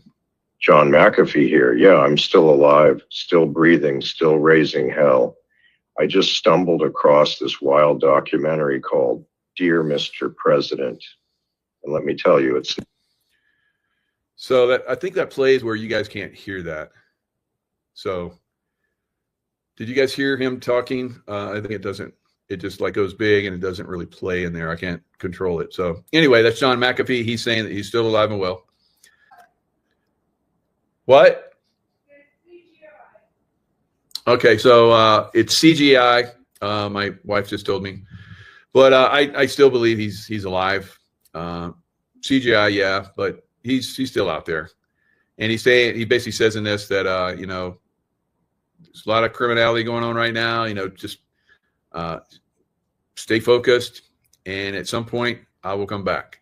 Right? I'll come back with all the other people that went into witness protection. It'd be great. So Department of Justice brings first Antifa-related terrorism charges in Texas ICE attack. So winning, right? So lots of judicial wins that are happening for us. I think it's going to be great going forward. So let me dive in, and I'm going to expose how the cities are basically drug cartel run, right? As I just related, 110,000 citizens of Chicago are cartel members. What do you think they do? Right? They're just like living there and like just hanging out, enjoying the lakefront and going to bars, eating some good food, all right? Shooting some people up like every weekend. Yeah. So, and then you have the governor and you have the mayor. There's no crimes here. They're paid off. They're part of it. Democrat baddies, right? Democrat baddies. Democrat political system is going away, right? I keep saying that, and I'm surprised every day I wake up and it's still here. Agents throwing tear gas at protesters this week, and now there's new video of a deliberate collision as agents chase down 2 suspects. People who live there say they are now living in fear. Usher Qureshi spoke to some of them, and he joins us now. Usher, good morning to you. What can you tell us? Here at the ICE facility in Broadview, which has been a flashpoint for recent protests, the scene was calm last night as demonstrators obeyed a new protest curfew put into place by the Broadview mayor. But it was a different story elsewhere in the Chicago area earlier this week. And a warning, some of the video you're about to see may be disturbing. This video shows the end of a high-speed car chase in Chicago Tuesday. DHS says U.S. Border Patrol agents driving a white SUV intentionally hit the back of a car to apprehend 2 undocumented immigrants. Boy, They were very dedicated to get out of there, weren't they? Part of the drug cartel, I betcha. Police say a crowd formed, and as officers moved in to calm the scene, some people threw objects at federal agents. In response, the agents deployed tear gas. So here you have the locals, right? The local drug cartel neighborhood, I guess, that basically is not liking these people taking away, or narrowing down on the way they make money, right? So this has happened already in California. I'm gonna show you another one in California, how they're like supporting the families of illegal immigrants that are taken, so that rents, they're not thrown out, and they're like, they don't have a place to live. So California is going to be like, you have to support them. Like, imagine you have property and you rent it out, and the person you rent it out to, you know, probably has more people come into that house, and some of them are bad, and they get rounded up and taken away, and they were part of drug dealing and all kind of stuff that was paying the rent. So now the rent doesn't get paid, and now California, another corrupt, as you just saw, state, is going to make the people that rent the property, you know, just suck it up. It's unbelievable. Both protesters and officers, and made several arrests. Juanita Garnica says her 16-year-old son was detained. Nobody called me. Nobody did anything.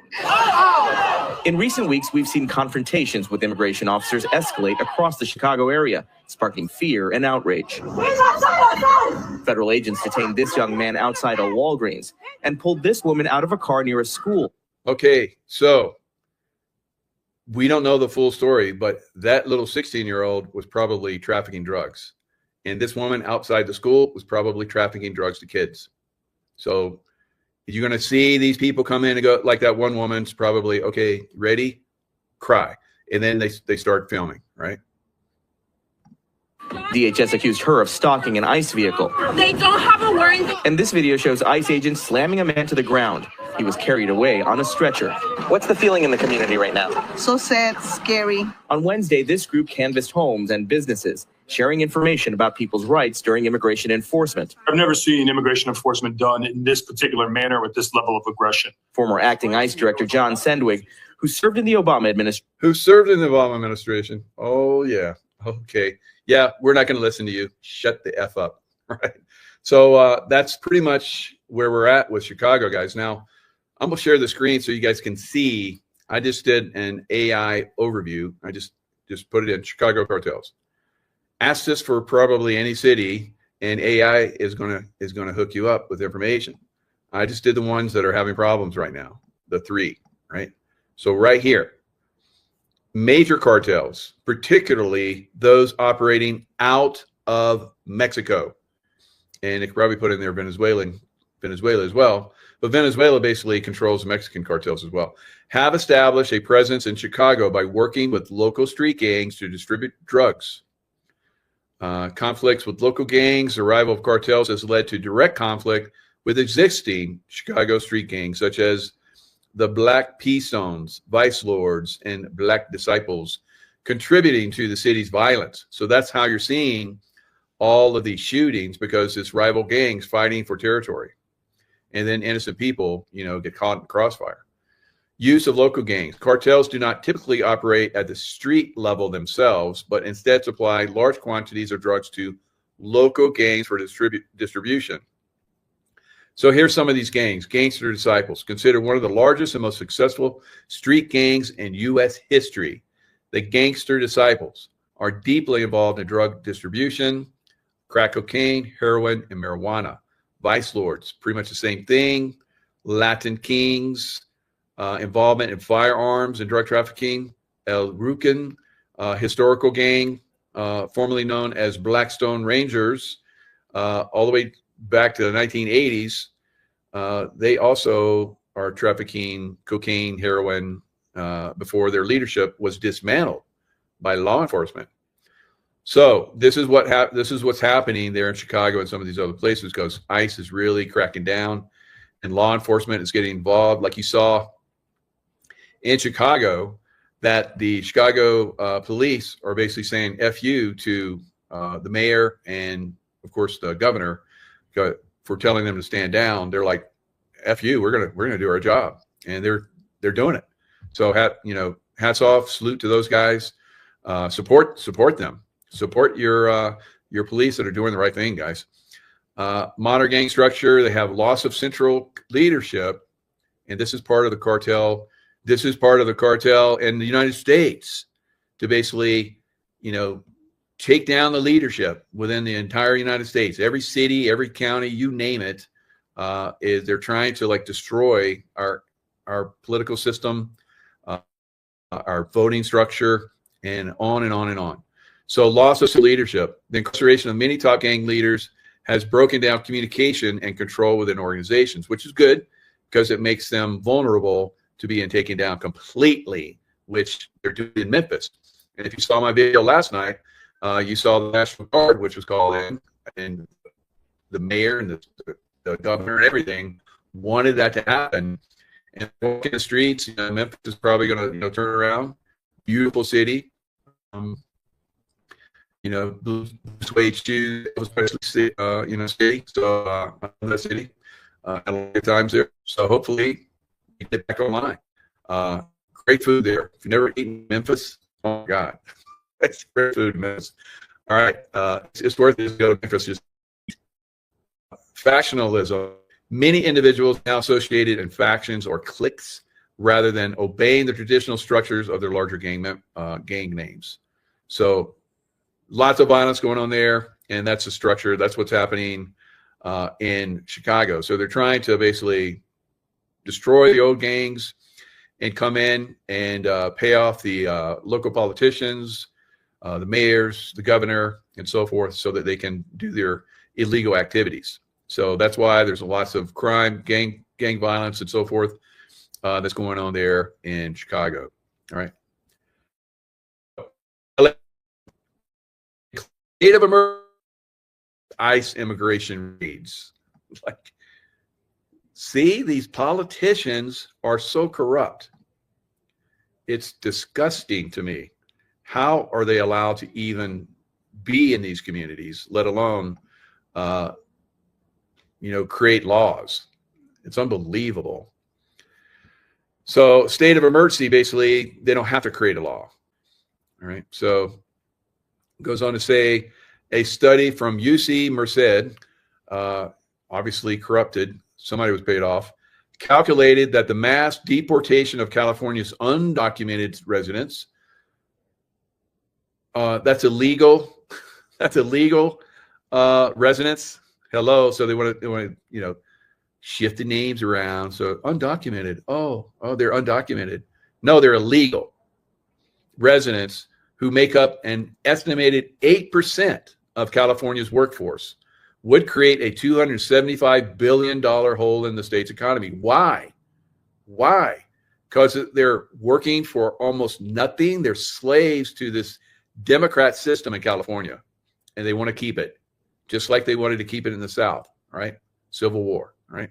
The program introduced by supervisor, here's the name, Lindsay Horvath and Janice Hahn, allows the country to coordinate intra-agency response and request state and federal assistance to help affected communities. So they get it anchored here in California, and they can use it all around the states, guys, every state. This is what they're trying to do in California. California government needs to be removed, all of it, right? Well, maybe one or two not, but pretty much all of it. And if we don't get there, then the cartels basically get more powerful, I guess, right? So here's LA cartels. You got to know quite a few of them. Again, Mexican drug cartels use Los Angeles as a global hub for drug trafficking and distribution. So you got to know that they're obviously very powerful there throughout the entire political spectrum, probably even in the law enforcement to a certain extent. Who knows, maybe a lot. But they are influencing on a massive scale.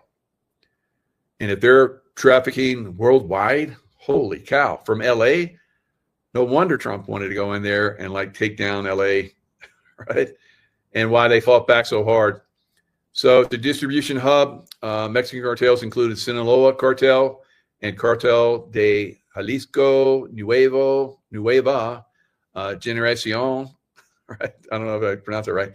Rely on the Southern California region as their primary entry point to distribute drugs across the U.S. LA needs to be taken down. We need to wall it up, shut it down. All right. Gang alliances. Mexican cartels cooperate with powerful local gangs like the Mexican Mafia, which controls numerous Southern California street gangs to manage drug trafficking operations. So they talk about command structure. Raids conducted by the FBI and LAPD have exposed these connections. Now, this was interesting to me. It's showing how local gangs like Rancho San Pedro pay taxes to Mexican mafia bosses in prison, who in turn coordinate with Mexican cartels. How are these guys that are in prison coordinating with Mexican cartels? Wow. That's incredible. I've been in some of these prison systems. I did one in Australia, and we talked. We had the prison warden was telling us that, and the reason why we're doing it because the Aussie SAS Special Air Squadron, they basically, if there's terrorism in the country, unlike here in America, we have the FBI, HRT, Hostage Rescue Team. They basically respond. So it's the Army, Special Forces group that responds. So there was a prison riot, and they came in and they were going to like take down the prison. I guess the word got out that the SAS is coming, so they stood down. But we went in and they were showing us, it was old stone and everything, built back in the like early or mid 1800s. It was a crazy prison, and he showed us where they used to hang people. They don't hang them anymore, and I guess in Australia. But there was where the gallows was. They would struggle, and there was like in those stones, there was kick marks on both sides and it was grooved out deep. I was like, wow, how many people? He's like, I don't know, thousands. I was like, really? Jesus. So they don't mess around in Australia when it comes to criminality. Of course, the real criminals are the political system there in Australia. But he was telling us that the people into prison, especially the higher ups into prison, that come from like crime families and so forth, they get whatever they want. Whatever they want. All right.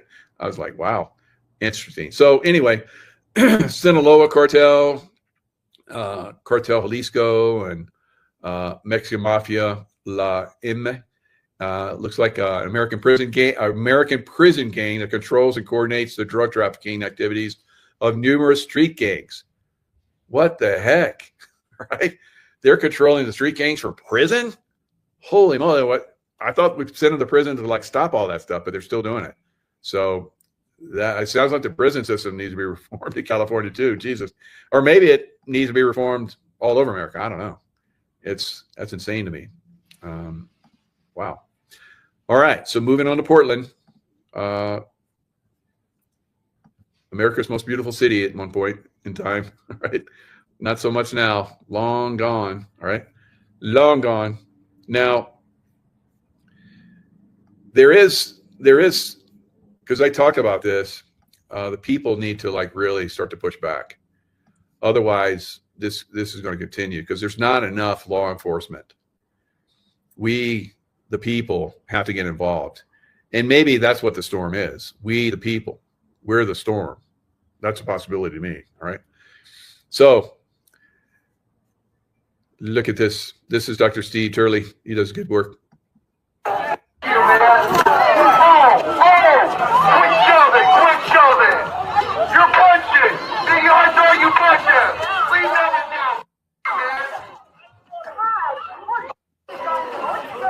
For the first time in years, Antifa no longer has free reign to terrorize innocent people. They're being arrested. They're being pushed back. And most importantly, they're being exposed for the cowardly terrorists they really are. Because of what you, the patriots of our nation, did on November the 5th, consequences are finally coming. And it's not just for these useful idiots on the streets of Portland. No. President Trump has made it clear he's going after the financiers of this insanity and shutting them down completely. Reports are that the FBI, the IRS, even the Treasury Department are actively investigating the likes of George Soros and other billionaire activists for financial ties to what are now officially domestic terrorists. And it already has a number of Antifa-linked activists on the run, literally fleeing the United States for Europe. Now, of course, the legacy media, they're going to do everything they can to hide all of this from you. And that's because the legacy media masquerades as objective journalism when in point of fact, they're just agenda-driven activism wrapped up in the appearance of news. These narratives don't inform, they manipulate, leaving millions of people wondering where to turn for the truth. But fortunately, there is a solution. Ground News brings together. All right. So there's plenty of solutions, and one of them is like watching my channel. There is a lot of information out there that's being shared, and it does make a difference going forward. Now, one of those things that makes a difference going forward is silver, right? And I know a lot of you crypto bros are like, thinking crypto's the way to go. I don't think so, right? As you saw, money laundering is massively used. Crypto's massively used by money launderers. So I don't know where crypto goes. And a lot of people are like, well, President Trump likes back crypto. Well, President Trump does a lot of stuff like that to expose stuff too. I don't know. We'll see. All right. Now look at silver. Look at gold. Obviously, down day for the market. And crypto, down day for crypto. Let's look at crypto. What's crypto doing now? It's up a little bit, but it's down big for the day. XRP down massively. It was at 245, I think, earlier today, and now it's at 230. So it's not showing it's kind of recovering a little bit. So they give it a little. But look at gold, $142.70 today. It's up. Wow, right? But you always look at the percentages because that's really what you want. You want the percentage increase. And like I said, we're going to start to see dollar days in silver, and we're going to start to see, we've already seen one that's become common. Now, as you see here, there's $2, that's a $2 day. $3 days are coming, then 4, then 5, all the way up to 10 and more, guys. Just like we're seeing right here with gold going up $142.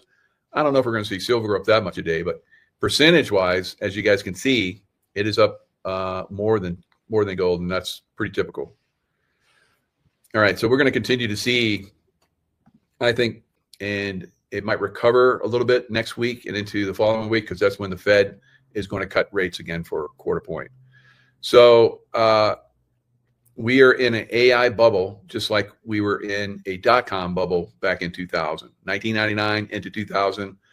We could see it just go just crazy up, right? So I think we're going to get a little bit of a pullback, and then it's going to go crazy again. I could be mistaken. This could be a rug pull for the financial system. I don't know, but you want to have your money in silver, right? And you crypto bros, you better be careful out there, right?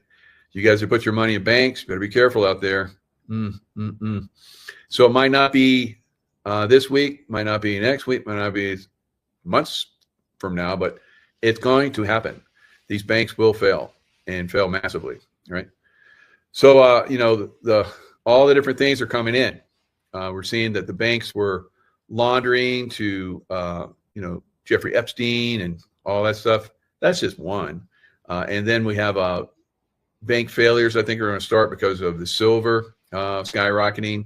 They had massive short positions, and they're going to be taking on the chin, massive. So I say buy silver like it's going out of, and it is. It's going to get real scarce. All right, it's going to get real scarce, and it's going to keep going up a lot. All right, so let's look at the Bitcoin. The Bitcoin chart is not looking so good. All right. Now I said if it broke, let's see, said if it broke, like, what was that?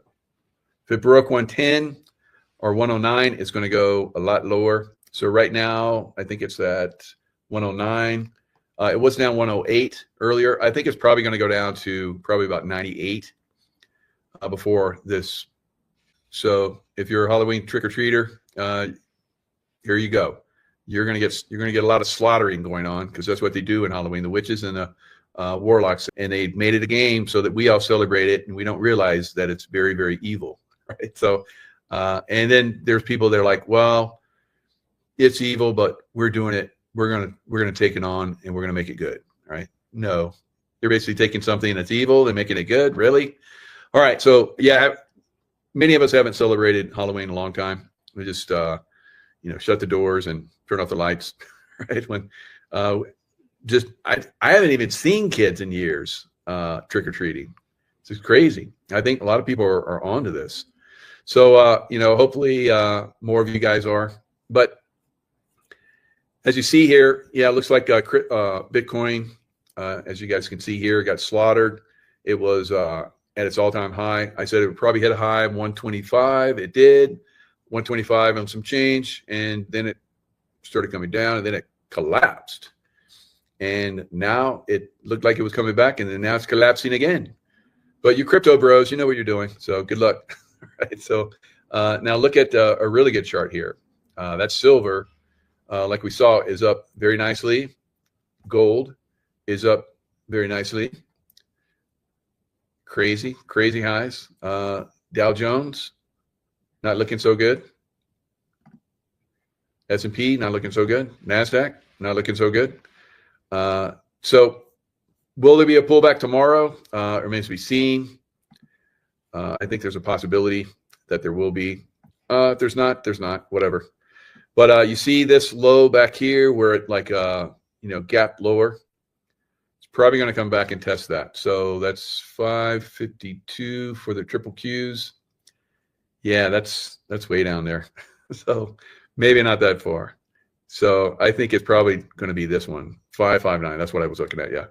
So 559, that's about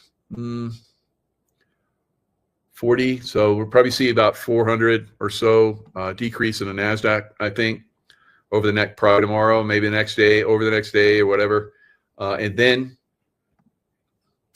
we'll probably turn around or not. Maybe it'll go down lower, because I said I thought it was going to be a 30% correction, but we got the Fed going to reduce rates week after next, so that's probably give a little goose to the stock market. We'll see.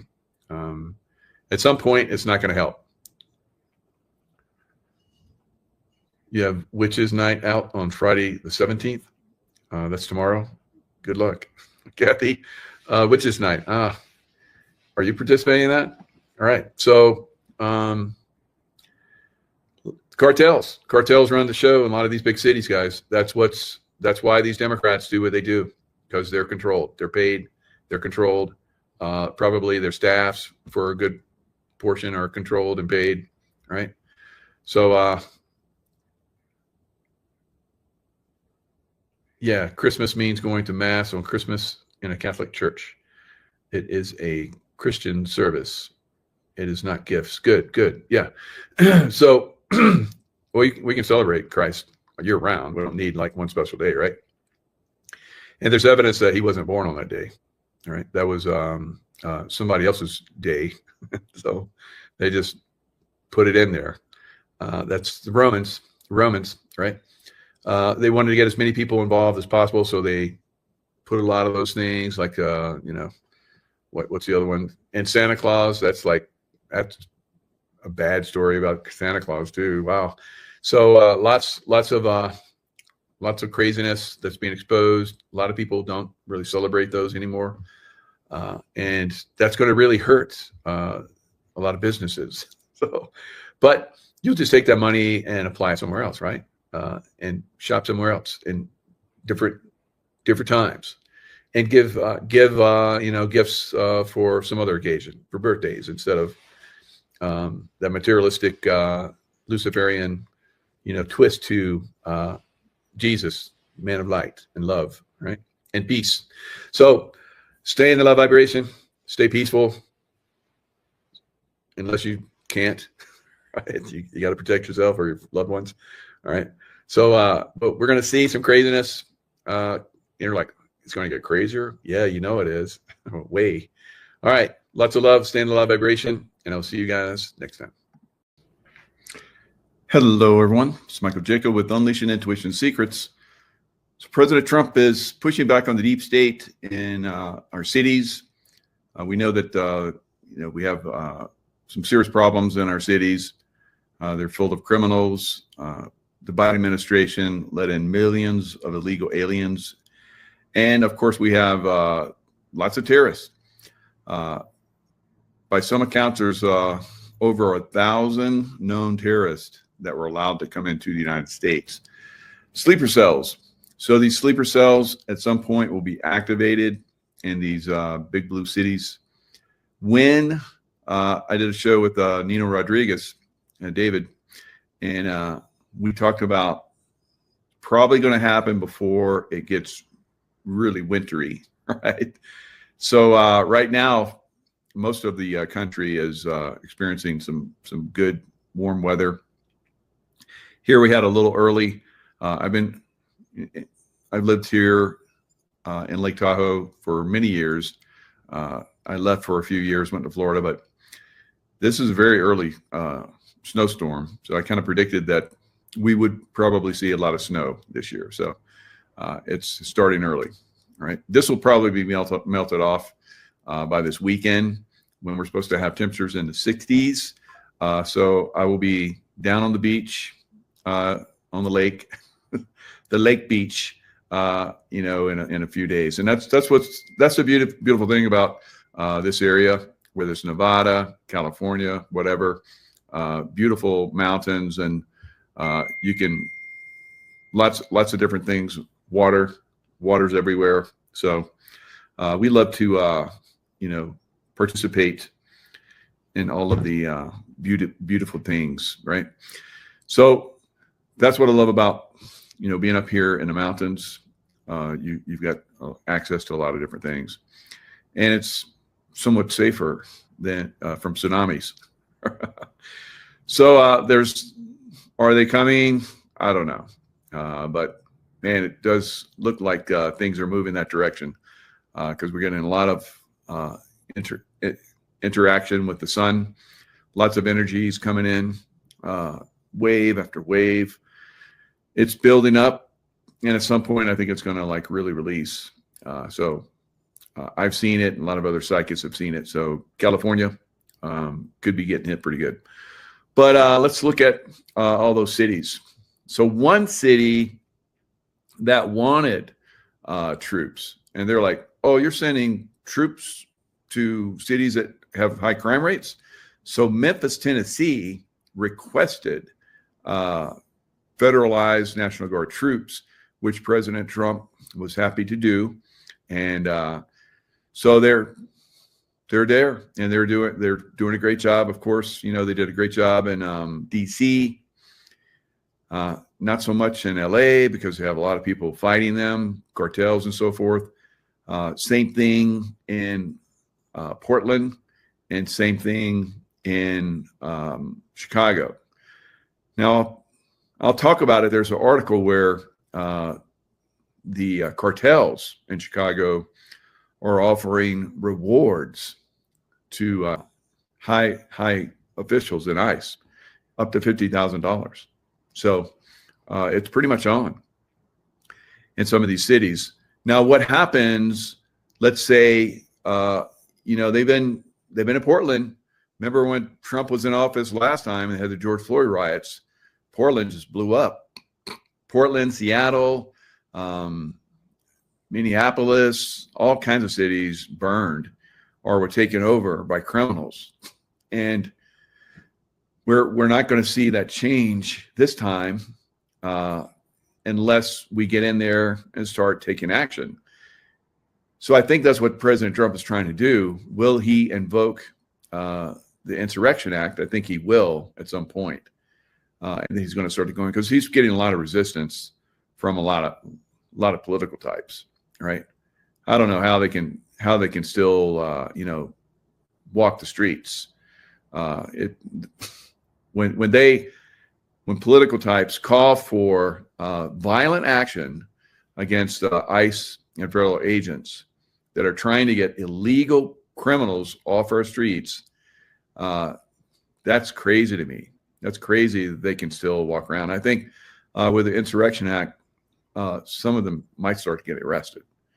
So I know we look forward to that, but will that be the cure? Will that be the cure in some of these big cities? Absolutely not. Portland has been rioting against ICE agents for over 100 days. So it hasn't let up.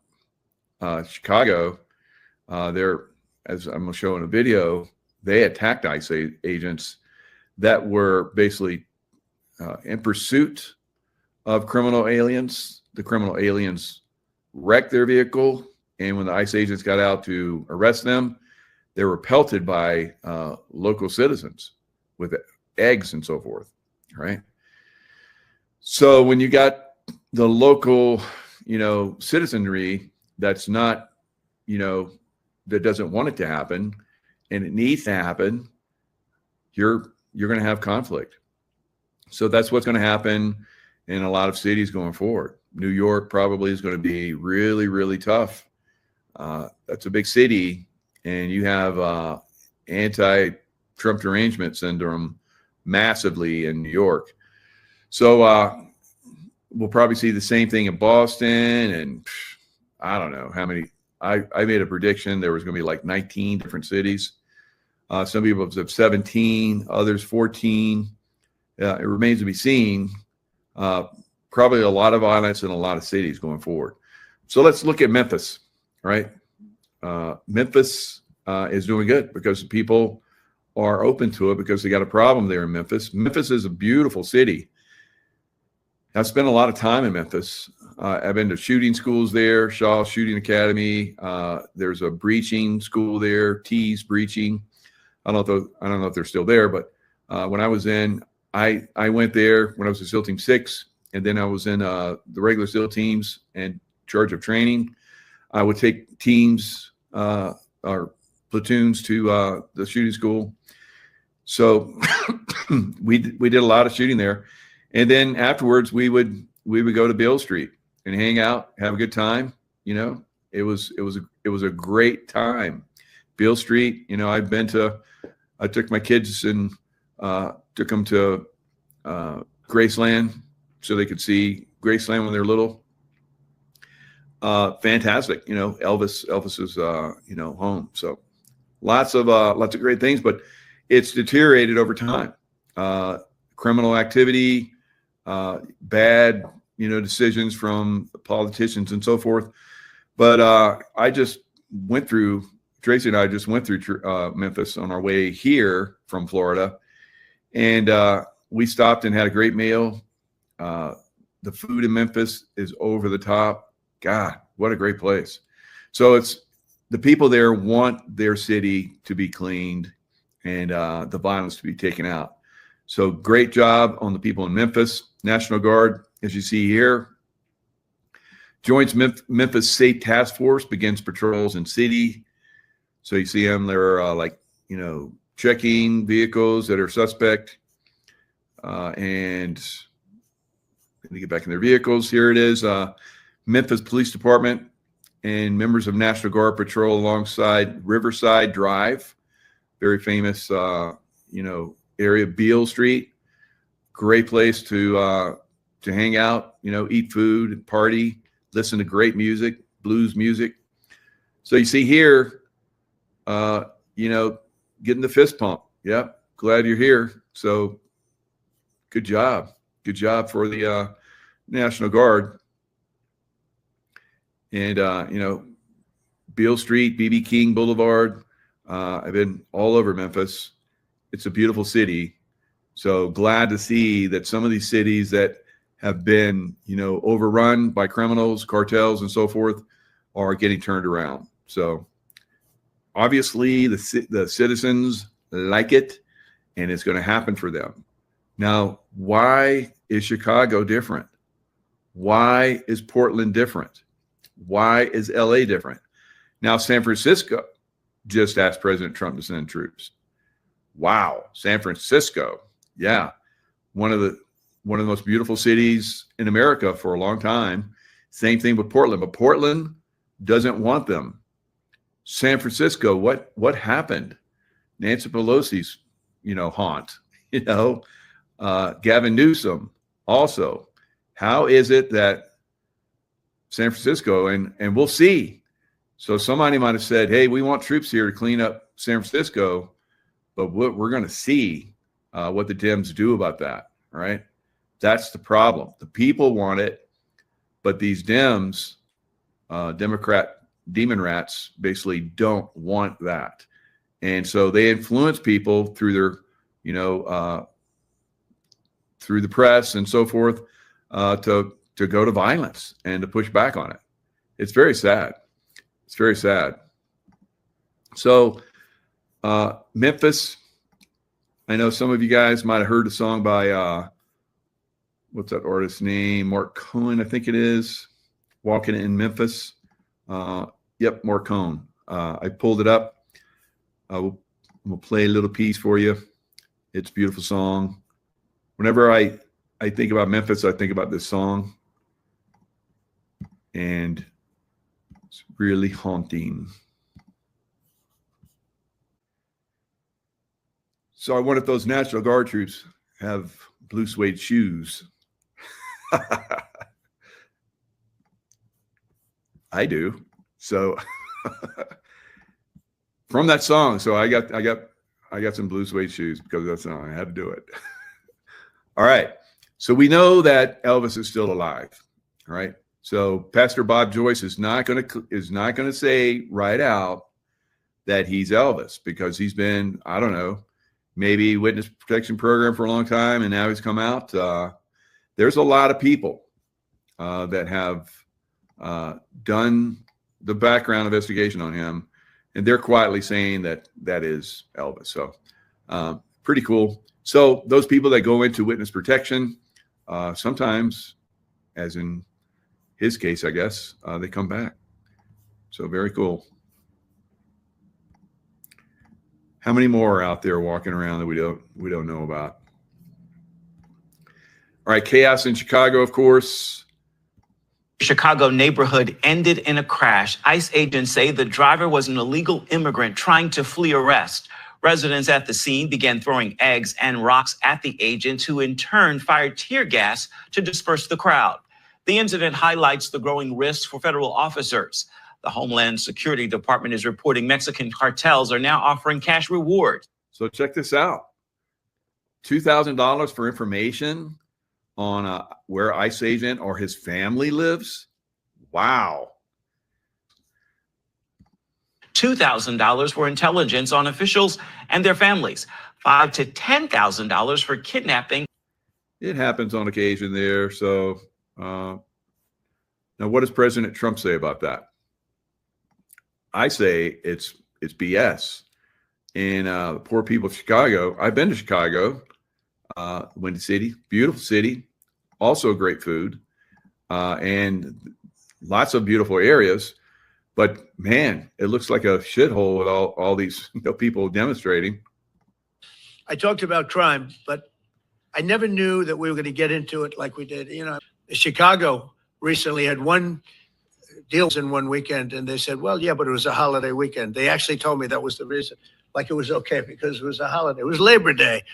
These people are the worst. They really have to, they better, I tell you what, the people in Chicago and the people in places like that, they can be fixed. At some point, it gets to where you can't fix. So they can be fixed, like Memphis, like DC, right? Like a lot of cities that probably need them. I see you guys like, send them to this city, send them to this city. We need them. So that's possibly coming, right? Very possibly coming for a lot of cities, and the places where people want it. It'll probably get turned around really quick, like he's saying. But the longer it goes on, like a Chicago or a New York or an LA or Portland has allowed stupidity I remember going to Portland, gosh, when I was at 20 years old. So that was 45 years ago. I remember going to Portland, and it was a magnificently beautiful city. But even back then, they were just allowing bums and homeless people just to sleep and roam around all the way back then. When you have that kind of mentality in the political spectrum, eventually it's going to lead to what we're seeing in Portland now, a complete chaos, breakdown of the system. Most people are frustrated. They want it to change, but they have a political system that is stopping it from changing. Anymore. It's too far gone. And we have some cities like that.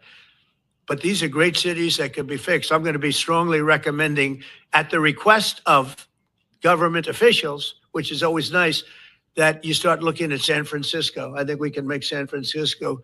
There's one of our great cities 10 years ago, 15 years ago, and now it's a mess.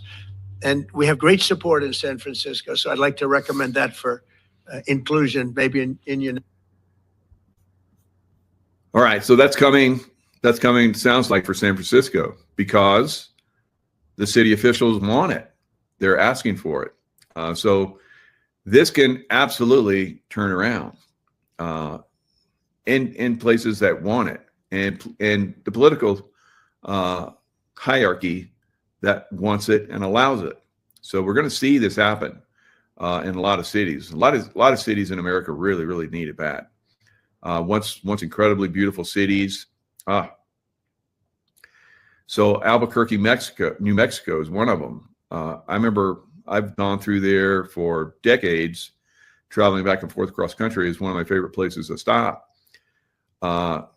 When you stop there now, you're going to see homeless and drug addicts all over the streets now. And in some places where we went to eat at a real nice Mexican restaurant, and when we went in, it wasn't so bad. But when we left, it was closing time. They close early, and they have gates in the restaurant. So they were closing the gates. So we went out through the gates, and they closed them behind us. And we went down the street. We could see why, because it was like homeless and drug addicts everywhere in massive numbers. And that's just one area. That was just one area we're in. So Albuquerque absolutely could use some help. All right. So there's lots of cities out there. Detroit is still awful. I thought Detroit had made a turnaround. So Detroit sucks. So, Detroit has had, I guess, Democrats in charge of Detroit for like 45 years or something crazy. Detroit used to be also very beautiful. And I think at one time, the second wealthiest city in America. Of course, they had auto plants there and everything, steel plants, all kind of crazy stuff. But yeah, that's all been lost. It's all been, unfortunately. From Chicago here, stay alert, stay alive. Yeah, definitely. That's sad that you have to put that out for all your peeps. But if you live in that area, that's true. Now I was flying. I think we're flying from overseas, and we stopped in Chicago for a little piece, and we went downtown to a really nice steak restaurant, very high end. I can't remember the name. You guys, I looked it up, and it was like one of the best restaurants in all of America. I was like, I got to try that one. So we went down there, and it was magnificent. And same thing. Once we left the restaurant, and we got an Uber ride back to the hotel before we took the next flight out. Homeless, nastiness. It was sad, very sad. So yeah, there's lots of problems in American cities. It's pretty much the Democrats, guys. I've been saying it for a long time. Democrats got to go, and they're on their way out. So we can be happy about that. Once they're gone, we'll be able to clean these cities up. But some of them are going to resist. They're going to resist all the way to the end. I think Chicago, New York, Boston, like I said. I'd have to look at the map that I picked out all the ones intuitively. that I felt were going to be problems. And other people have said similar things. But yeah, there's definitely, we're going to lose some cities. They're going to be destroyed. Chicago is probably going to be destroyed, right? Portland probably destroyed. But who knows? Maybe not. If the citizens get involved enough. But you got to be careful with that, because these people that inhabit these cities and these cartel members, like you saw, a high-ranking official in Chicago that's involved with ICE, right? So and now I've seen that some of the areas in Chicago are working. The citizens are working to send texts to each other if ICE comes into the neighborhood, so they can come out and resist, right? So you guys in Chicago got some real issues there, real problems. I feel for you, because it's, for a long time, Chicago was like, it was one of the biggest cities in America. The cattle barons ran the cattle up there and then moved them all across America. So right on the Great Lakes. So there was all kind of, still is, I'm sure, commerce and so forth going through Chicago. But beautiful city, but looks like it's seen better days, unfortunately. And if we don't get some help in there, it's going to go to ruin, and unfortunately probably will to a certain extent. Yep. So completely run by Democrats, and Democrats are destroying it. So Portland, ICE protesters are showing up dressed as like unicorns and frogs and rabbits and all kind of crazy stuff. What's going on with this? What is this nonsense? Why Portland ICE protesters are showing up dressed as giant inflatable animals? So from what I could see, they weren't really giving a good reason, because there is no good reason, of course. So on Monday, a group of 5 frogs, perhaps technically in an army, of course, this is a Portland newspaper, Oregon Live, Portland, right? So it's like the press supports this bullshit. The government supports this bullshit. The people are disgusted with it. But still, this small percentage of people are able to run ramshot over everybody else. So zebras, frogs, unicorns, chickens, and clowns. So the frog contingent has grown steadily since protester Seth Todd was pepper sprayed by officers while wearing an inflatable frog suit. So a live streamer who asked not to be identified due to concerns about harassment, right? It's okay to harass those of us that are like me, and boy, do I get harassed. But for these guys, please don't harass me. I'm only going to put my first name out there. So Portland Freedom Frog, what the ICE protests needed, he thought, wasn't just more frogs, but a fully inflatable menagerie of squirrels, sharks, raccoons, and more. When you have people and inflatables bouncing around, it's going to be very difficult to say this was a war zone. This was a riot. Right? You're pretty clever there, Jordy. It de-escalates with ICE. No, it doesn't. Those guys can't really come up and hammer ICE like some of these people are. So you have like this inflatable frog, and you got this, cretin that is an absolute, mind deranged idiot that comes in and spits and beats on, ICE officers, and he gets hauled away. Probably going to spend 8 years of the rest of his portion of his life in prison. And you got a frog there, and that makes it okay, Jordy? What the hell? See, this is the problem in a lot of these places. These people are distorted in their consciousness tremendously. And they're out there creating this facade that they're helping illegal immigrants, because anyone that comes to America should be allowed to be here and get taxed. And those of us that work and pay taxes, it should be okay for us to like fund them while, you know, we have people that are losing their jobs and becoming homeless because they lose their jobs. Military veterans that, you know, have PTSD that end up on the streets, all kind of crazy stuff, guys. But yet we're supposed to support illegal aliens, and they get better treatment, better, you know, money and free healthcare and so forth. Our seniors don't get that, right? This is insane. So this bullshit, you know, has to end. These clown people, and they should dress as clowns because they are clown consciously and every aspect of the word.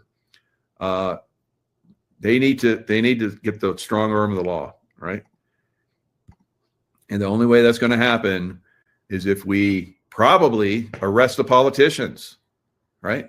The politicians are calling for anarchy and violence, and they're allowing cartel members to make these types of an ICE agent. There should be like a massive pushback on that, but there's not. That's very, very concerning. And there will probably have to be an escalation, right? And the escalation will probably be military come in and start to take action. And then the cartels and the sleeper cells and the consciously stupid people, right, that wear frog suits will have to be rounded up and pushed out. And I don't know, probably going to be some bullets flying. And then Miss Unicorn is going to get hit, and it's going to be the ICE officer's fault, but it's probably going to get hit in the back, you know, from the other protesters. So this is really a problem, and it really needs to be addressed very aggressively. Let's stop cleaning up the friggin' world and clean up our own country. Jesus, it's insane. All right. Another thing that is insane is the manipulation that has been going on with real money, right? Real money, and that is silver and gold. So we know that back in the day, we had Nixon in 1972, took us off the gold standard, and that really started to, you know, turn things around. So the manipulation had been going on for, you know, decades and decades up to that point. And then once we went off the gold standard, it really went to another level. So silver and gold, silver more than any time in history, guys, because it's basically a very valuable metal because it's used in the computer chips that run your phone, your computer. It's like in everything. It's in submarine torpedoes. It's in missiles. It's in rockets. It's in satellites. It's in solar panels. I mean, gosh, TVs, on and on and on. So there's not only is it a way to protect your wealth, but it's also massively used industrially on a level that's never been seen before. So the suppression that's been going on the price of silver, and every time we've seen silver take off, whether it be back in the early 80s when the Hunt brothers decided, hey, the feds manipulate the market, let's see what happens when we do it.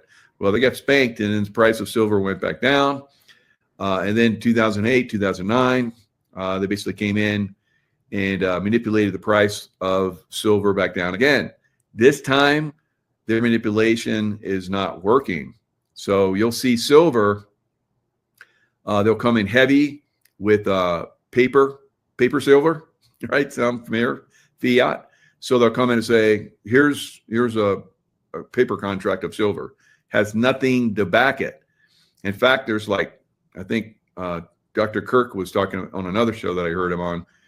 I think it's like 350.8 contracts of paper to one real contract of physical silver.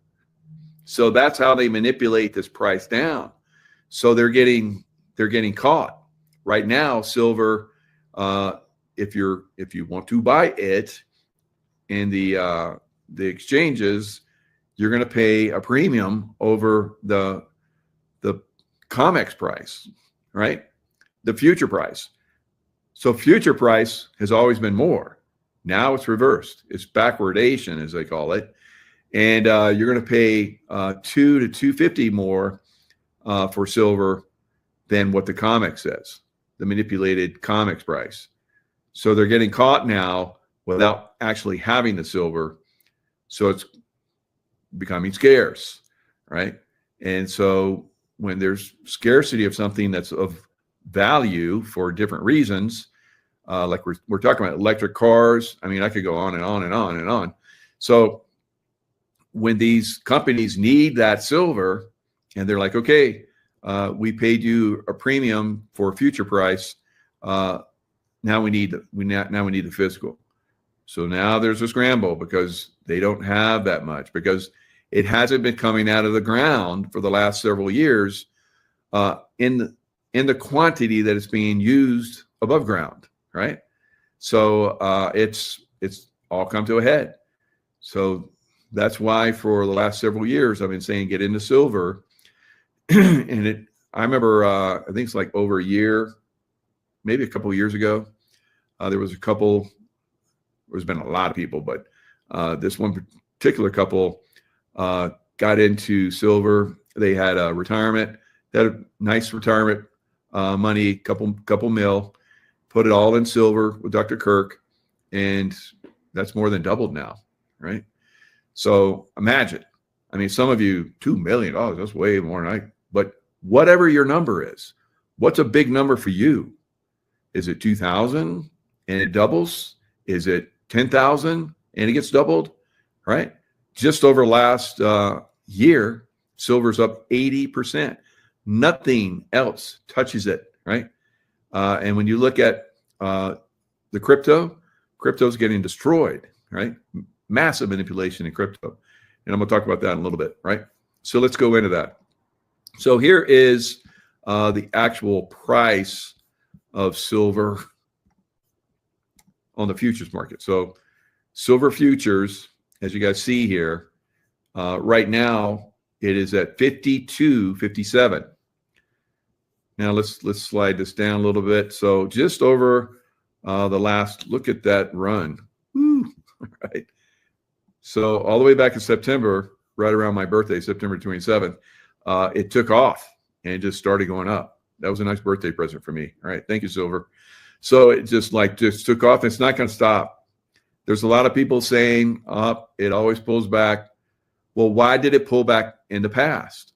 Because they came in and manipulated. Their manipulation, as you guys can see in here, see these big red down candles? So that's the manipulation. So it's spiking because there's not enough silver, and then it gets pushed down by these banksters, right? I will tell you, not only should you get into silver for your future and so that you will have an amazing future, right? But also because it goes against these banksters. It really screws these banksters, bad guys. So let's take them down. Let's pump up the silver, right? Let's get it. All right. So not only are, the average investor like you and I buying up silver as fast as we can. That's right. Hi ho silver away. So we're going to see probably $75 to $85 silver in the next couple months, right? So a lot of people are like, oh, I don't know, it might pull back. highly unlikely, but anything's possible. Pigs could fly. So I don't know. I don't think it's going to happen. I think this thing is it's broken. It's not going to get fixed. It's going to reach its real price, which is much, much higher than it is right now, right? So it's a great store of wealth, and crypto, not so much. So Bitcoin, as you guys can see, so remember I said that Bitcoin would probably hit 25,000, 125,000. That was my best guess. And I said maybe, now I'm looking at long term, if they are able to turn this market around and manipulate it up, which they've been able to do in the past, if they do that, we may see 135,000 silver. I mean, well, yeah, silver too, but Bitcoin.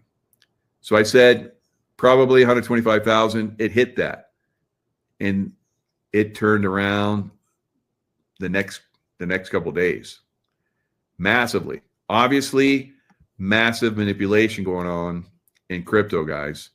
Now, I know a lot of you guys, you crypto bros out there, are just loving on crypto and you think it's the future. I'm telling you, I don't think so, right? So I know there's very, very well-educated people, and President Trump backs it too. I don't know why that is, but maybe I'm wrong. We'll see, right? Juan O'Savin is the same thing. He says, you need to be in silver and gold. Crypto is not the way to go. All right. He's talked about that for years. All right. Now I like crypto because it blows up in certain times and I get in, and fortunately I get the good ones, right? And they blow up. I make some nice profit, and then I get out, right? Because it's going to go back down. So it could go up. It could go up, guys. Now, a lot of you guys are, you're going to hold it forever. I don't think that's going to be good, but maybe you're going to be right. We'll see, right? So as you see right now, it's getting ready. I said it was probably test 109. So it is already started touching 109. As you see right here, it's been down there several times. If it breaks 109, it's going to go down to probably 98, right? And silver and gold are going to continue to go up. And the stock market is probably going to crash. A little crash. Now, I think I said last week, or maybe the week before, that I thought that stock market was probably going to do a 30% correction. Not continue to go down, although it could, but I think there's going to be a correction. It could be, a 5% correction. It could be a 10% correction, but I think it's going to be a 30% correction, but we'll see. And then it could go back up and reach all-time unbelievable heights again and then crash. That's what I think ultimately it will do, but everything at this time can change very easily because we're in a different world now, right? So a lot of you guys in XRP, look at that long candlestick on XRP, went all the way down to 140. I remember watching that and I was like, it's going to go to zero. Oh my God. And so I made a lot of money on XRP. I told you guys I had the dream, and I said the dream was like, put everything in XRP. So put everything in XRP, went to the moon, and then I got out. Crypto is not long-term, guys. It's just manipulated. Now you look at that long candle, that's absolutely manipulation, right? So I know a lot of you, like I said, XRP, I've made XRP way back before it started to get, hit on by the government, and they tried to manipulate it. And then Trump came in and they took off the guys who were manipulating XRP. They went away, and XRP went to the moon. Right. So anyway, that's up to you guys to determine, what you're going to do with your investments. I will tell you that your best investment by far is going to be silver. And I've been saying that for a long time. Now we saw the silver price was like, I think 51, almost 52. Right now, if you look at KEPM, that's Kirk Elliott Precious Metals. All right. That's my dude. So we've been talking for 3 years, educating you guys, getting you ready for this big move in silver, and here it is. So on the spot price is 53.26. Now you can go to APMEX and Ampex or whatever. There's a lot of different places out there that sell silver. You're not going to get silver at this price, guys. Now, if you buy with Dr. Kirk Elliott, you get that an 8% fee in the front. But most places, when you go into a depository, they do like 4% in the front and then 4% when you exit. He does 8% in the front. So for me, having all of my silver more than doubled, almost going on tripling now, I'm very happy that I won't be paying on the other side out, because that's a massive profit. So imagine that. So you get in with a couple million and it turns into 6 million. You pay, 40, whatever it is in the front, and you pay another 4 on the tail. That's a lot more. All right. So that's the beauty of Dr. Kirk Elliott. Of course, it's in a safe vault and you don't have to worry about it. So if you're buying a lot, or if you have a, retirement plan and so forth, you have to have it, with a precious metals person. So that's Dr. Kirk Elliott. He is the biggest one in the country. So great guy to be with. So look at silver. This is a chart of silver over the last, what is this chart? It's a year chart. Yeah, back to November. So it's a year chart. As you guys can see, it has gone way up. It's up around 80%. So I'll pull that up in a minute. So if you look at the Dow Jones, not even close, way down here, percentage-wise, I think it's like 8% or something like that. So about 10 times less. And S&P, I think it does a little bit better, maybe 14. I think that the NASDAQ's around 17% this year. So again, about 5 times more in silver. So what are you thinking about? I've been telling you guys to get into this stuff. All right, the FTSE, it's way down there. And crude oil, it's way down there. It's like it's lost money this year. And US dollar. So some of you guys think you can be safe in the US dollar. Safety is in silver. Hello. Safety and an incredible investment at this point. So rarely do you get safety and massive returns. I can tell you, I haven't been an investor for 50 plus years. To get safety and a massive return that beats everything by 5 times, holy moly, it just doesn't happen. There's nothing else like that out there. So let's go. I'm gonna go to Market Watch and I'm gonna show you guys what is the difference here in price. All right, so Market Watch. So the stock market is kind of flickering back and forth. When it does that, it's usually before it really goes to the downside. All right, it was a massive move yesterday for the Dow. It moved 1,000 points each way. It started out down 600, went as high as 400 plus, and I think it pulled back. It might have actually been negative, I can't remember, but it was negative slightly today. It was down quite a bit. The NASDAQ was up a lot more. I think it was up around, I think the Dow was up today around 300 something, and look what it closed at. Same thing with the NASDAQ. So when they gyrate massively like that, it's about time for them to come off the rails, right? So maybe, maybe not. So I can't, tell you guys how to invest, but you need to start thinking about where you're going to have your money. Otherwise, you're going to lose it all. So I've had a lot of people that panicking that have, contacted me online. It's like, go to KEPM, guys. All right. Kirk Elliott Precious Metals, KEPM, and a free consultation. So NASDAQ. First, let's look at the Dow.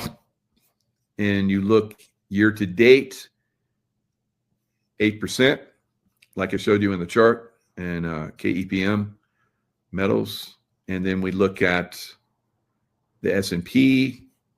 S&P is doing a little bit better, just under 14% for year to date.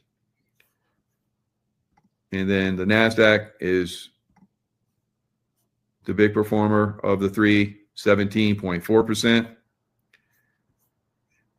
And now let's look at silver. High hole silver. All right, 78. All right, I looked at it earlier. It was like 79, so it's pulled back slightly. But if you watch it for a little bit, it'll probably go back over 80. Right. So that's where we're at right now. The silver continuous contract is 52.35, the futures contract. And like you saw, the spot price now is like $1 more. So it's starting to catch up. It's starting to equalize. So it was like $2.50 on Monday. The spot price was $2.50 more than the futures price. So now it's starting to catch up. So it doesn't look to me as if it's going to pull back, guys. Right? The market manipulation is not working. We may even see this thing really start to gallop here in the next few days. I wouldn't be surprised. So now let's look at gold. So a lot of you guys are like, well, gold, everybody buys gold. It goes up so much. Gold was up 33. It's up 42.35 right now. It's been up quite a bit. Let's see. 60%. That's about 20% less. Hello. In an unbelievable stock market year, you'll get 10. And if you get 20%, you are lucky, right? So we're talking about a massive difference on all of those different Dow, S&P, and NASDAQ, and gold, guys. So silver always outruns gold initially. When you see the stock market pull back, we're probably going to see a little bit of a pullback in silver and gold. They could probably use a little bit of a rest and build, because silver has been building a very nice base at 50, right? So 50 is going to be the floor, and it's just going to keep going up. And it'll probably go to 60, build a little bit of a floor, go to 70, build a little bit of floor, 75. That might be what it gets to by the end of the year, or like I say, maybe 85, right? If we get some real problems in those big cities, which I think is coming, you're going to see that maybe even go to 100, guys, right? So definitely get into silver. And you're going to, like I said, you're going to pay a big premium if you buy it from one of the exchanges and so forth, online exchanges.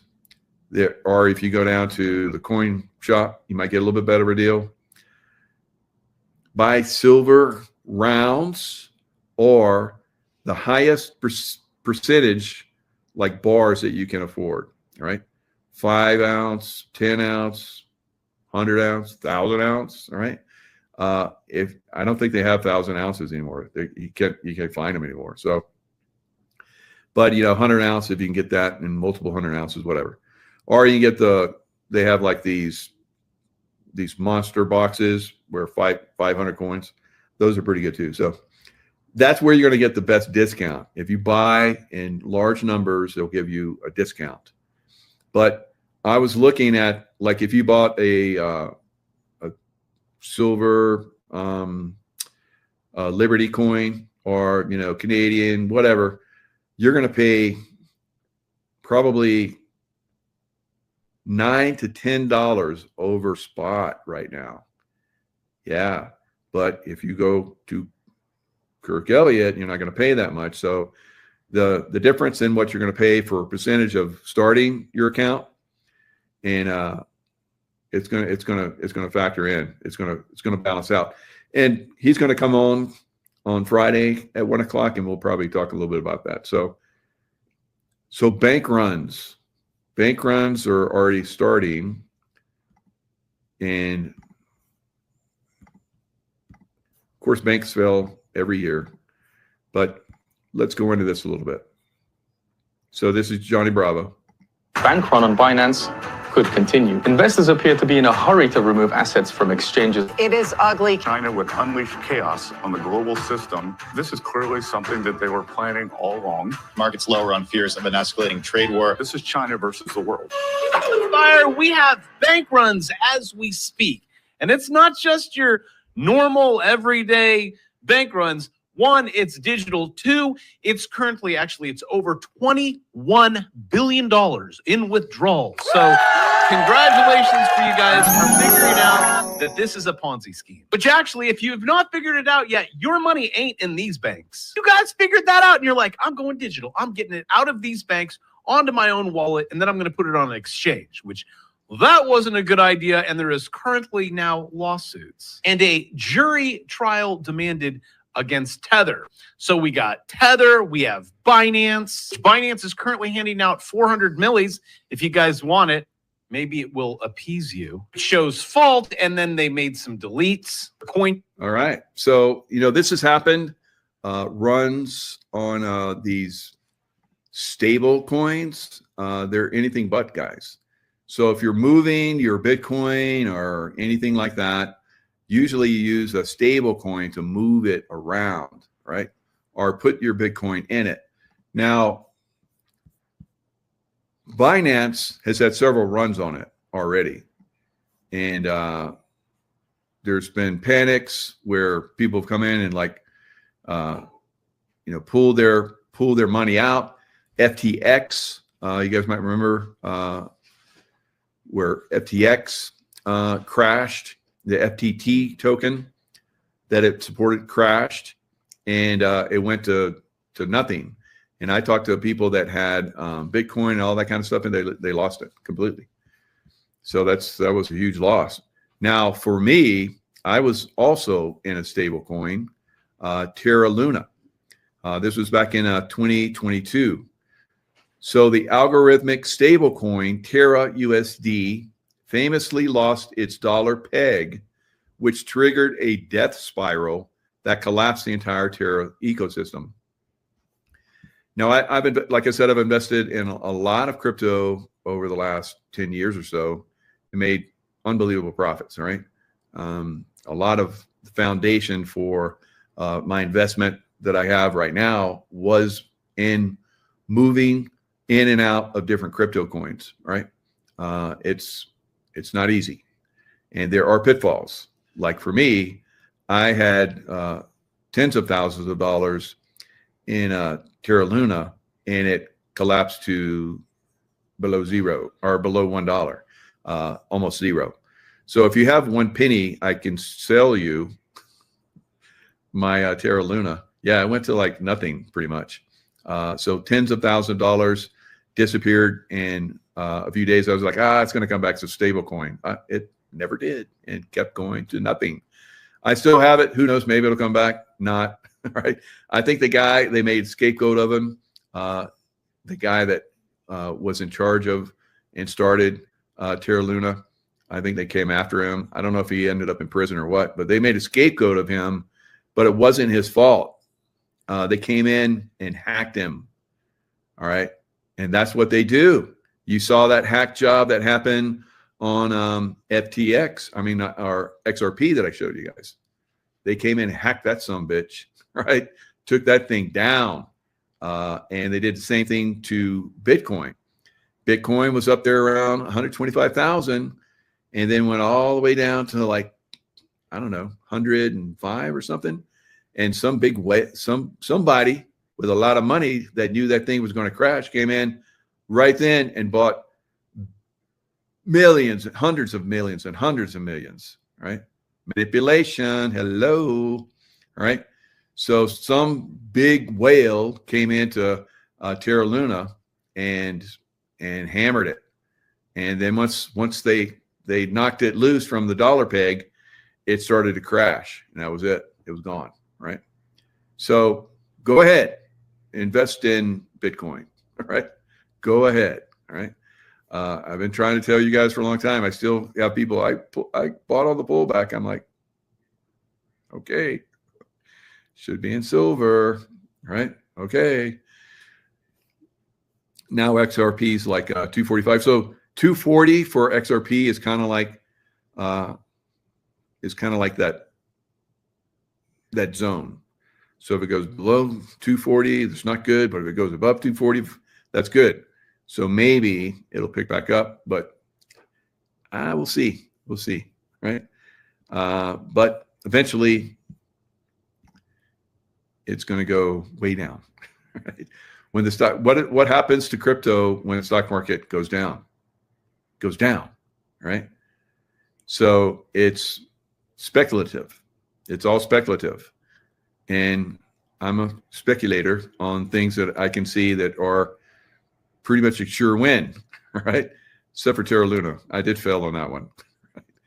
But on all the other ones, not all of them, but most of them I've done really well. There's been others that they were on exchanges. I tried to get it and move it, and it disappeared. I was like, whoa, that's not cool. So some of those went. So Dogecoin, before it made it to the exchanges, it was on these little rinky-dink exchanges. That's the only way you could get it. So I got a lot of it. And then it went to it did go to $1, I think, or right at $1, then pulled back. I didn't get out of it until later, unfortunately. But at one point, boom, I was a crypto millionaire just in Dogecoin because I'd bought it on one of those little exchanges. Because I saw Elon Musk was all into Dogecoin. I was like, if Elon Musk, he's a smart guy. If he's into Dogecoin, I'm getting it. And I just pumped what I could into it, and it went to the moon, right? So some of you can do that. And some of them, like Ethereum, you have to play them. So I played Ethereum, made a lot of money on Ethereum. I played XRP, made a lot. So all these, you can move and groove on them. But if you stay in them, you're probably going to get spanked, right? Now, if you have, like, there was one time I said, I think 8 years ago, maybe longer. I think it was about eight or 9 years ago, when Bitcoin was like, it hit like 17,000 or something. And I could be off on the numbers, but anyway, I said, that sucker is going to zero, right? And it nearly did. It went down pretty low, but I watched it. I was like, it's not a zero yet. And so it started bouncing. And I was never into crypto. People would ask me, I said, no. And so I watched it, and I'm a chart guy. So fundamentals, not so much in crypto, but you can make money off it if you watch the technicals on it. So I watched the patterns of it, and I was like, that sucker's not going to go to zero. It's actually going to go back up. So I got in and made some money on it and took that money and put it in other stuff. So then I started to see the patterns of it. I don't think it holds value, because when you see all these other crypto coins that can go to zero, if they come in and hammer it, there's obviously people that have, the dollar gets manipulated, yeah, right, but not on a massive scale, right? Not on a massive scale. And if you come in and get the dollar, you can sit on the dollar like some people have. When I warned them, you need to be in silver. And so they sat on dollars, and like you saw, dollars have gone down.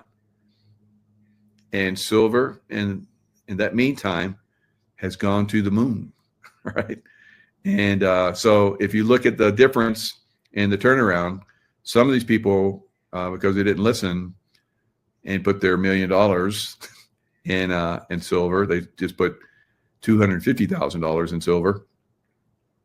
And that could be relative wherever you're at. I mean, I know some billionaires watch me, so If you're, and billionaires are going big on silver, guys, big. I mean, lots of money. They smart. I don't know if they watch me, but they did the research. Maybe they watched me a little bit, but they did the research, and they're very happy. So same thing, whether you have $10,000 that doubles, triples, or if you have $1 billion that doubles and triples, right? There's a lot more you can do with that money, right? Of course, it's still a fiat currency, which is one of the reasons why silver is going up, is because the fiat currency is depreciating. But that's not the only reason, right? Manipulation has been in this game for a long time. So if you look at 1980, when it went to the highest, one of the highest levels it's ever been, 50, now it's like new record territory for silver. And you took the same dollar denomination and exchanged it to today's dollar, it's only $12. It's only 12. So $12 back then would buy an ounce of silver. $12 today, you're not going to get a quarter ounce, right? So it's got a long way to go, guys. It's got a long way to go.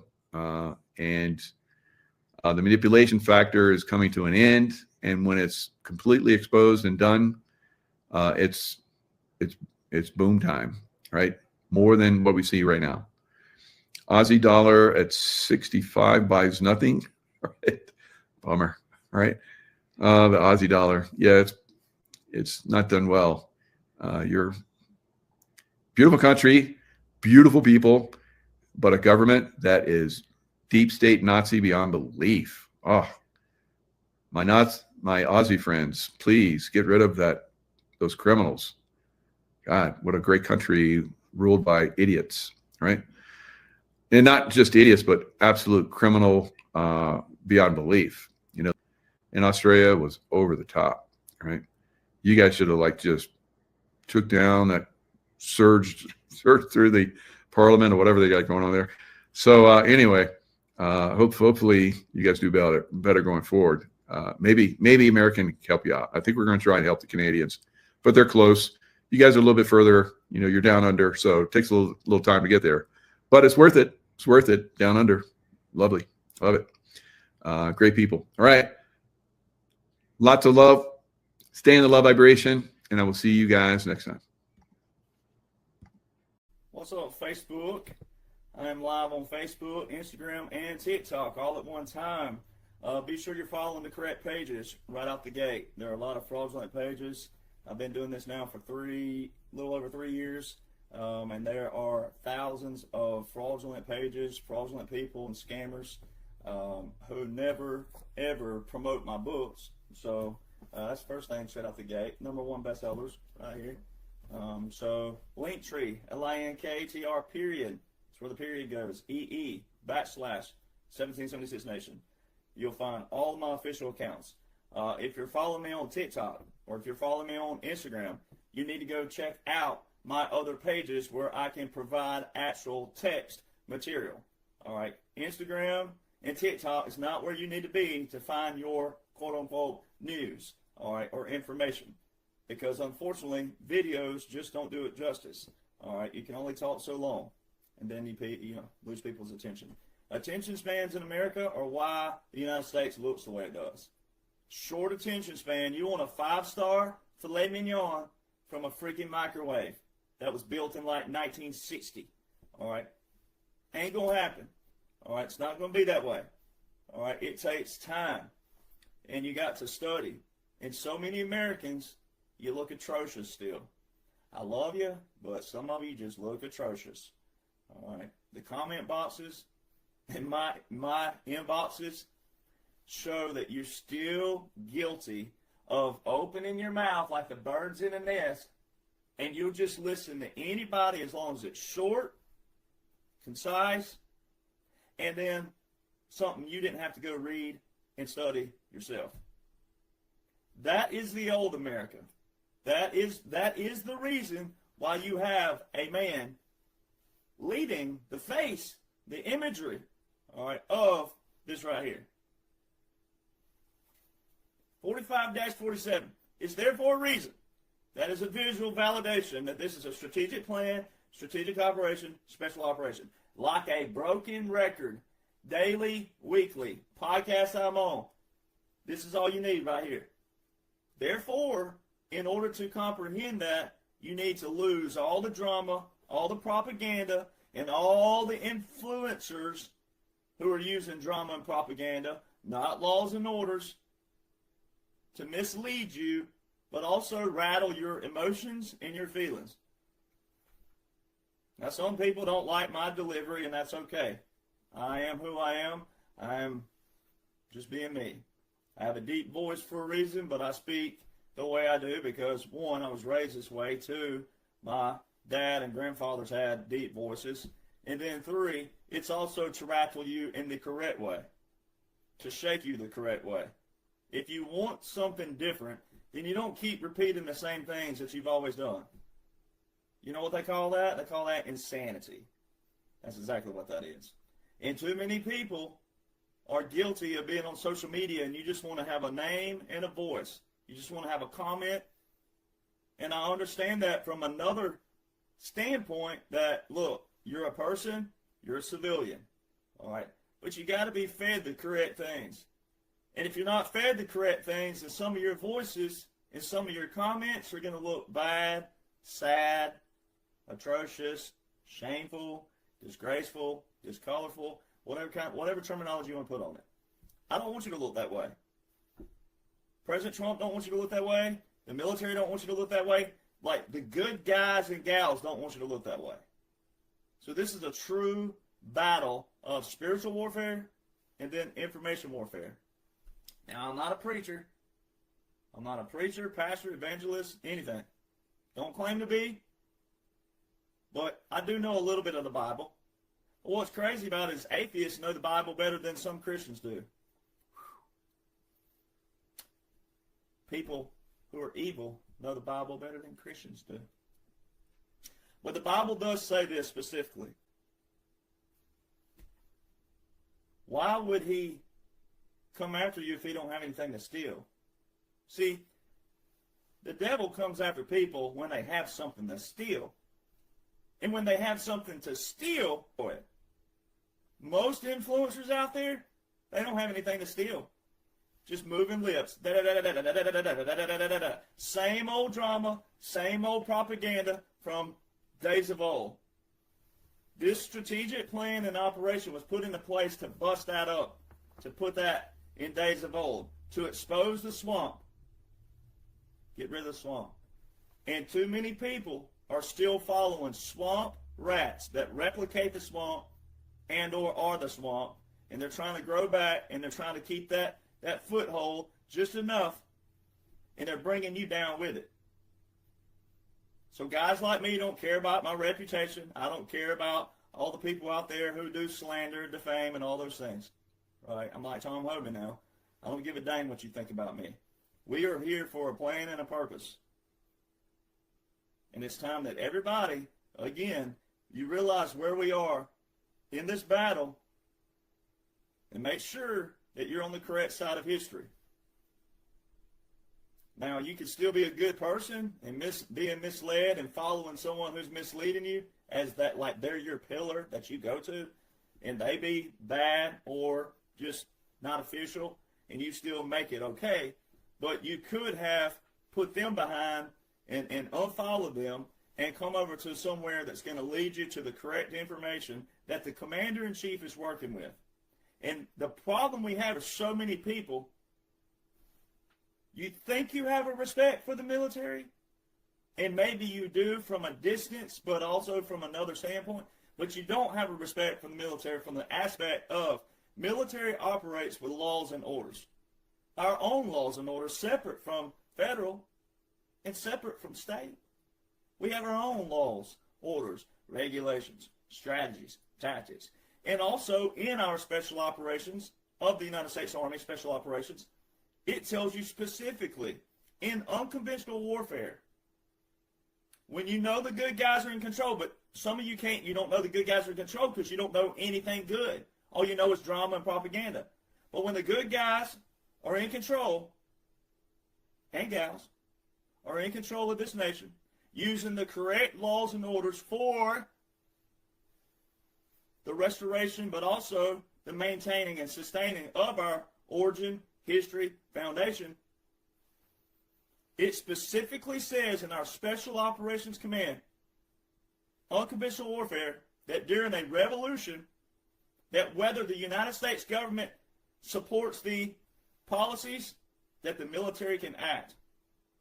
That's why so many people, you look shaken, you get shook over the smallest, tiniest little things. And even things like way back when FJB became a slogan, or Let's Go Brandon, even that showed you still didn't know what was going on, because you didn't even have to chant that, because this man is the face, image, brand, likeness, everything, the face of a military operation. You didn't even have to chant any of that stuff. Chanting that still showed you were captured and controlled by emotions and feelings.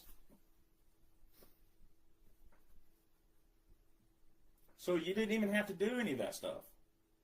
And the same thing that's going on right now, people are getting hung up on like a governor or a mayor. You're getting hung up on things that you wouldn't even have to get hung up on if you knew what this stood for.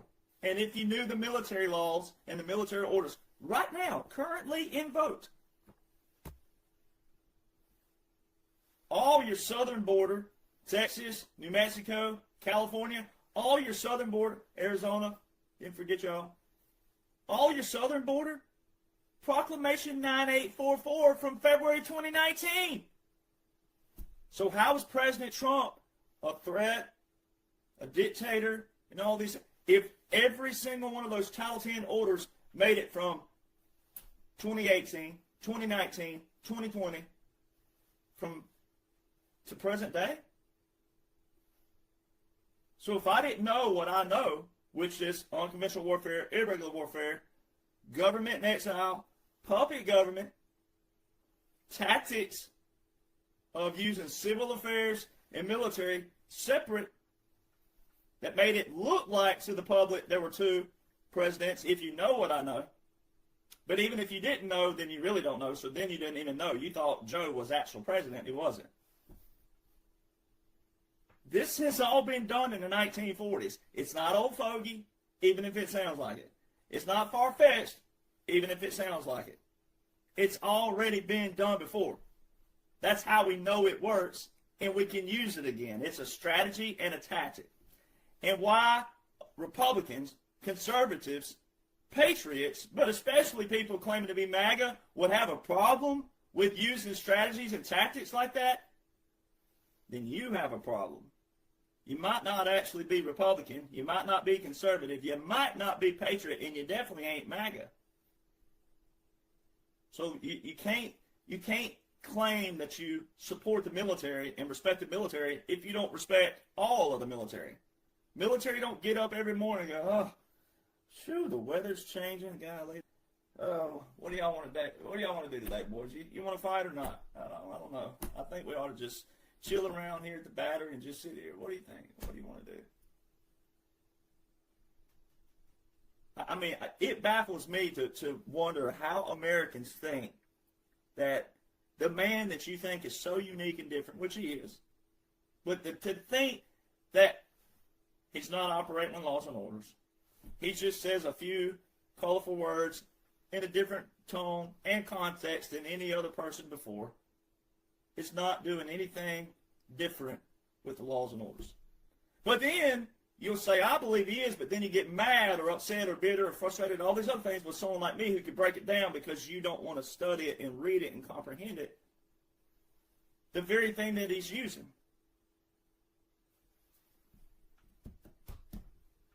So like all these things that's taking place, it's all pre-planned. It's choreographed. It's already pre-planned. That is what a strategic plan is. That is what strategic operations are. And there's daily visuals, daily, that prove this. So what typically happens is Americans will go, well, my cousin was a colonel and he ain't never heard of any of this. Well, your cousin may be a dirtbag. Sorry, not sorry. Your auntie, your uncle, your daddy, your grandpa, whoever, if they don't know the current laws and orders in vote and what they mean, it don't matter if they were a general.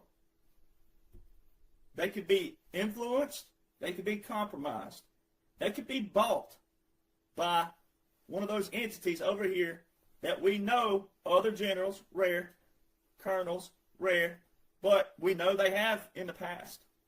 We have examples of that in the past. Good versus evil. We're not in a Republican versus Democrat. Those titles have to be used sometimes to show who is and who ain't. But overall, this is a good versus evil. This is a spiritual warfare and an information warfare.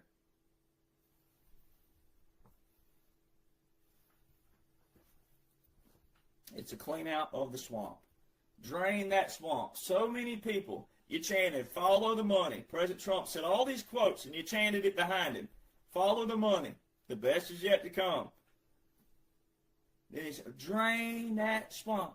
Drain that swamp. Boy, y'all chanted that thing and chanted that thing.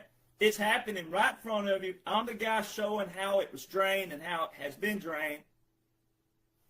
And how everything you're watching is choreographed, strategic, pre-planned, day by day. It's already happened.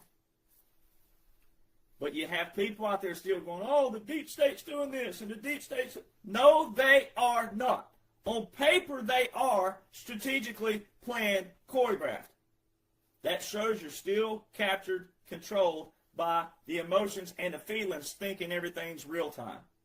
And if you would divorce your emotions, divorce your feelings, and comprehend, seek to comprehend that this is a strategic plan, strategic operation, special operation, then you would see that the whole thing's been pre-planned, and what you're watching day to day is the rollout process, And it is designed for the target audience who has yet to hear someone like me, who has yet to study the laws and the orders currently invoked by this operation.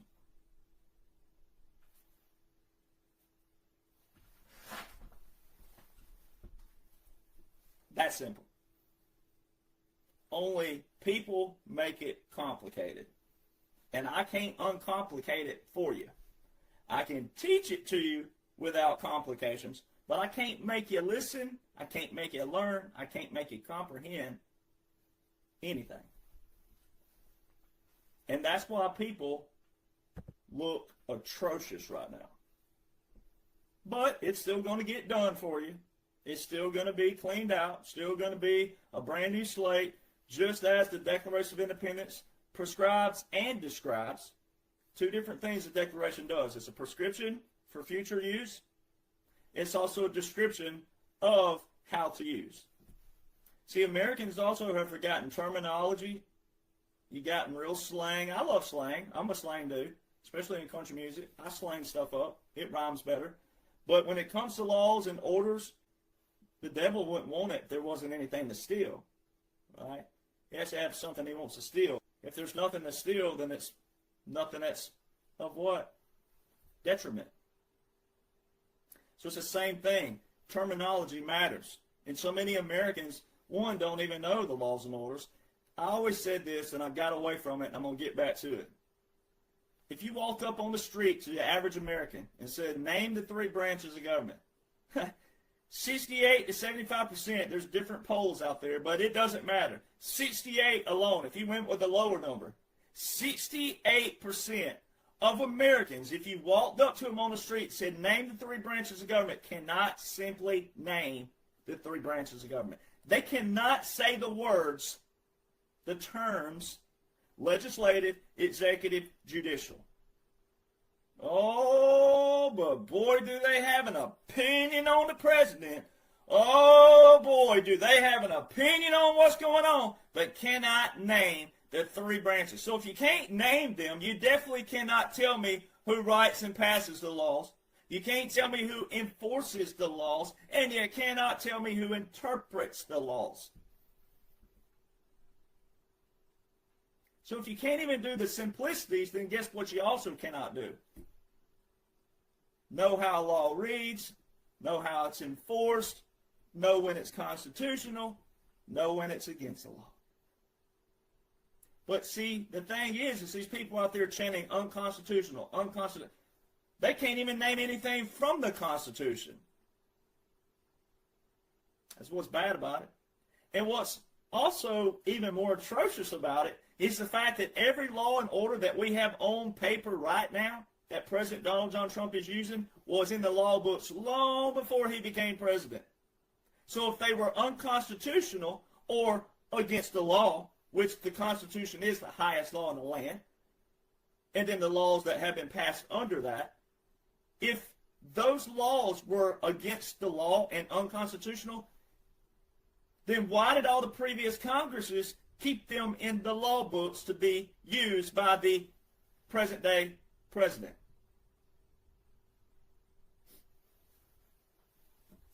So see, anyone who's yelling, chanting against the law, unconstitutional, they should be mad at the previous Congresses.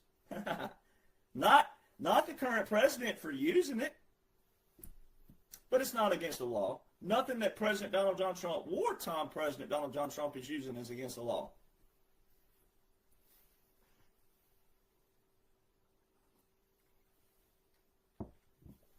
We have a bunch of spoiled, toddler-acting children that call themselves adults that identify as libtards. They're a bunch of tainted atoms, all right? The brains don't even operate and function correctly because they've never even had an opportunity to operate and function correctly because they've been brainwashed and controlled on their side, all right? They're upset because they thought their little comfort of their DEI and all their inclusivity, they thought all that was secured. They thought it was, right? Until the good guys got in control and said, no longer are we going to print money and then raise taxes and create more taxes and then tax the American people for your selfish and sickening and disgusting ways of lives. If you want to chop your ham candle off, then you can go find you a doctor in a barn in the back of the woods somewhere and chop your ham candle off. But guess who ain't paying for it? We ain't. Ain't gonna happen. You're also not gonna have your little drag queen shows and go down to the schoolhouses and try to cram crap down the children's throats. You're not gonna do that. Enough's enough. We had enough. It's done. It's over. So see, all this little world that these libtards thought was built for them, had the rugs been snatched up under them, they're being put back in their rightful place, and they're mad and pissy, but they're not that big. They bark loud, but they're not that big. But let me tell you what they do good. They're cohesive, and they all hate the same thing equally. And President Trump says this all the time. Why is it Republicans who cannot get on the same page with each other? Boy, Republicans, conservatives, you're everywhere. Simply because you don't even know the laws and the orders of this land. You don't know the laws and the orders that the president's working with. If you had those attached to your personal beliefs, which a lot of you are Christians, or at least spiritual, if you had the laws and the orders of the man you claim to love and support, if you had that as your foundation, you'd be lethal in a good way.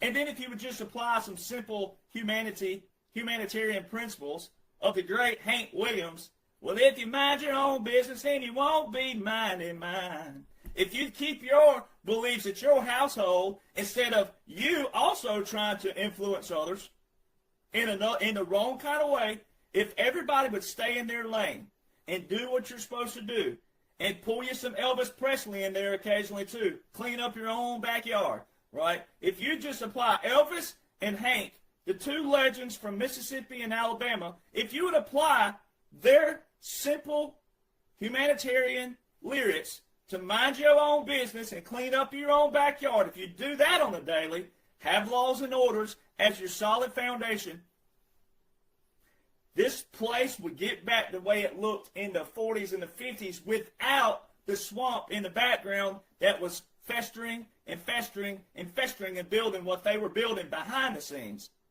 See, we have the great Jimmy Stewart, James Stewart, actor, who was an actor, but also he ended his career as a brigadier general in the military, pilot.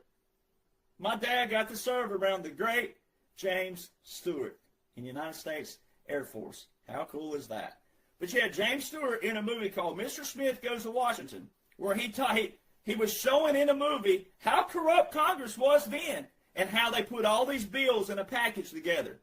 So what you're seeing right now with the quote-unquote shutdown, what you're seeing, even though we're in a continuity government, but for the people that don't know that yet, what you're seeing and think you're seeing, that's what Congress did all these years. They go, hey, you get you a couple bills, and we're going to get us a couple bills, and we're going to pass them together. Well, you could have 5 good bills, 1 bad one, and that 1 bad one hang up the 5 good ones. See, they consolidated their process, and they put all these things in a package. And then that's why you've seen in the past a certain congressman or woman get blamed for the 1 vote. No. Ain't how it works. Not how it works. Then in 1939, in the movie Stagecoach by the great John Wayne, real name Marion Morrison, all right, but known as John Wayne's stage name, 1939 in the movie Stagecoach, the riding in the stagecoach, he's on the floorboard. There's a man in a suit sitting in the stagecoach, and he says, what this country needs is a president who's a businessman. That was 1939. How long did it take to have a businessman as president? Do your math, people. It ain't difficult. It ain't difficult. So, 80 plus years. So many Americans don't know how this nation functions and operates. And it starts at the small local levels, because when you're voting for your local representatives and your state representatives, that's where you got to apply your voice. That's where we, the people, are effective. And where we're effective down there, knowing those laws and orders, and also the functions of the 3 branches of government with those state representatives, then they also have that influence with your United States Congress, your senators and your representatives. So many people just don't know the functions of government and how it gets to the federal level. You're arguing and fussing over federal and don't even know the state portion and the local portion. That's where you're messing up. If you're still mad and captured in control, that's where you're messing up. And yelling at the federal level when you don't know anything is kind of like sitting and watching a football game from TV, or even in the stands. It really don't matter. But you're yelling, your voice is being drowned out by all the other yelling voices in the audience. But especially if you're yelling at a TV where no one can hear you but your friends and your family. And a lot of people look like those people who take a remote control or something and throw it at the TV. You're getting that mad over something you cannot control at that level. Where you control it is when you get into the functions and also know, okay, where's the coach going to be speaking this week? Oh, maybe there's a place I can go speak to the coach. Now, football and those are even worse than politics. So it's really not even a great example. But it's the closest thing that you can come to see kind of what you're doing when you're yelling at the president when you don't even know the laws and orders. Because the laws and the orders currently in votes right now are good laws and orders. Everything the military is doing is all constitutional, it's all lawful, and it's all been in the books for years. So many people are just looking atrocious for no reason at all. Because it's all strategically planned, choreographed, pre-planned, so you don't have to look like that. You don't even have to look like that. So that's what guys like me are doing and trying to say, hey, I know it sucks sometimes to have to show don't follow this person, They're drama. They're part of the swamp drain out. They're part of this. They think they're equal to President Trump. They think they're better than President Trump. They think they have influence on President Trump. Get out of here. Get the you-know-what out of here. If they had influence on President Trump, they would already have been in his inside circle. Dan Scavino is a great example. Devin Nunes is a great example. We can sit here and name people that are influential people, but are on the inside of President Trump's team. There's so many of them. Then there's others that you have got to learn who are pawns, right? They have big platforms, so yeah, there are people who watch them, so they use them as a pawn as we flip the narrative all along the way in this 45-47 operation. So what you should do as an American is first seek out this. That's the first thing. This should be your foundation right here. This is your foundation. Therefore, you got to know the laws and orders of this dash. Now, we're already through the dash visually. We're in the 47 portion, but that dash is very important. 45, 46, and 47. And you heard President Trump say this. He's validated multiple times.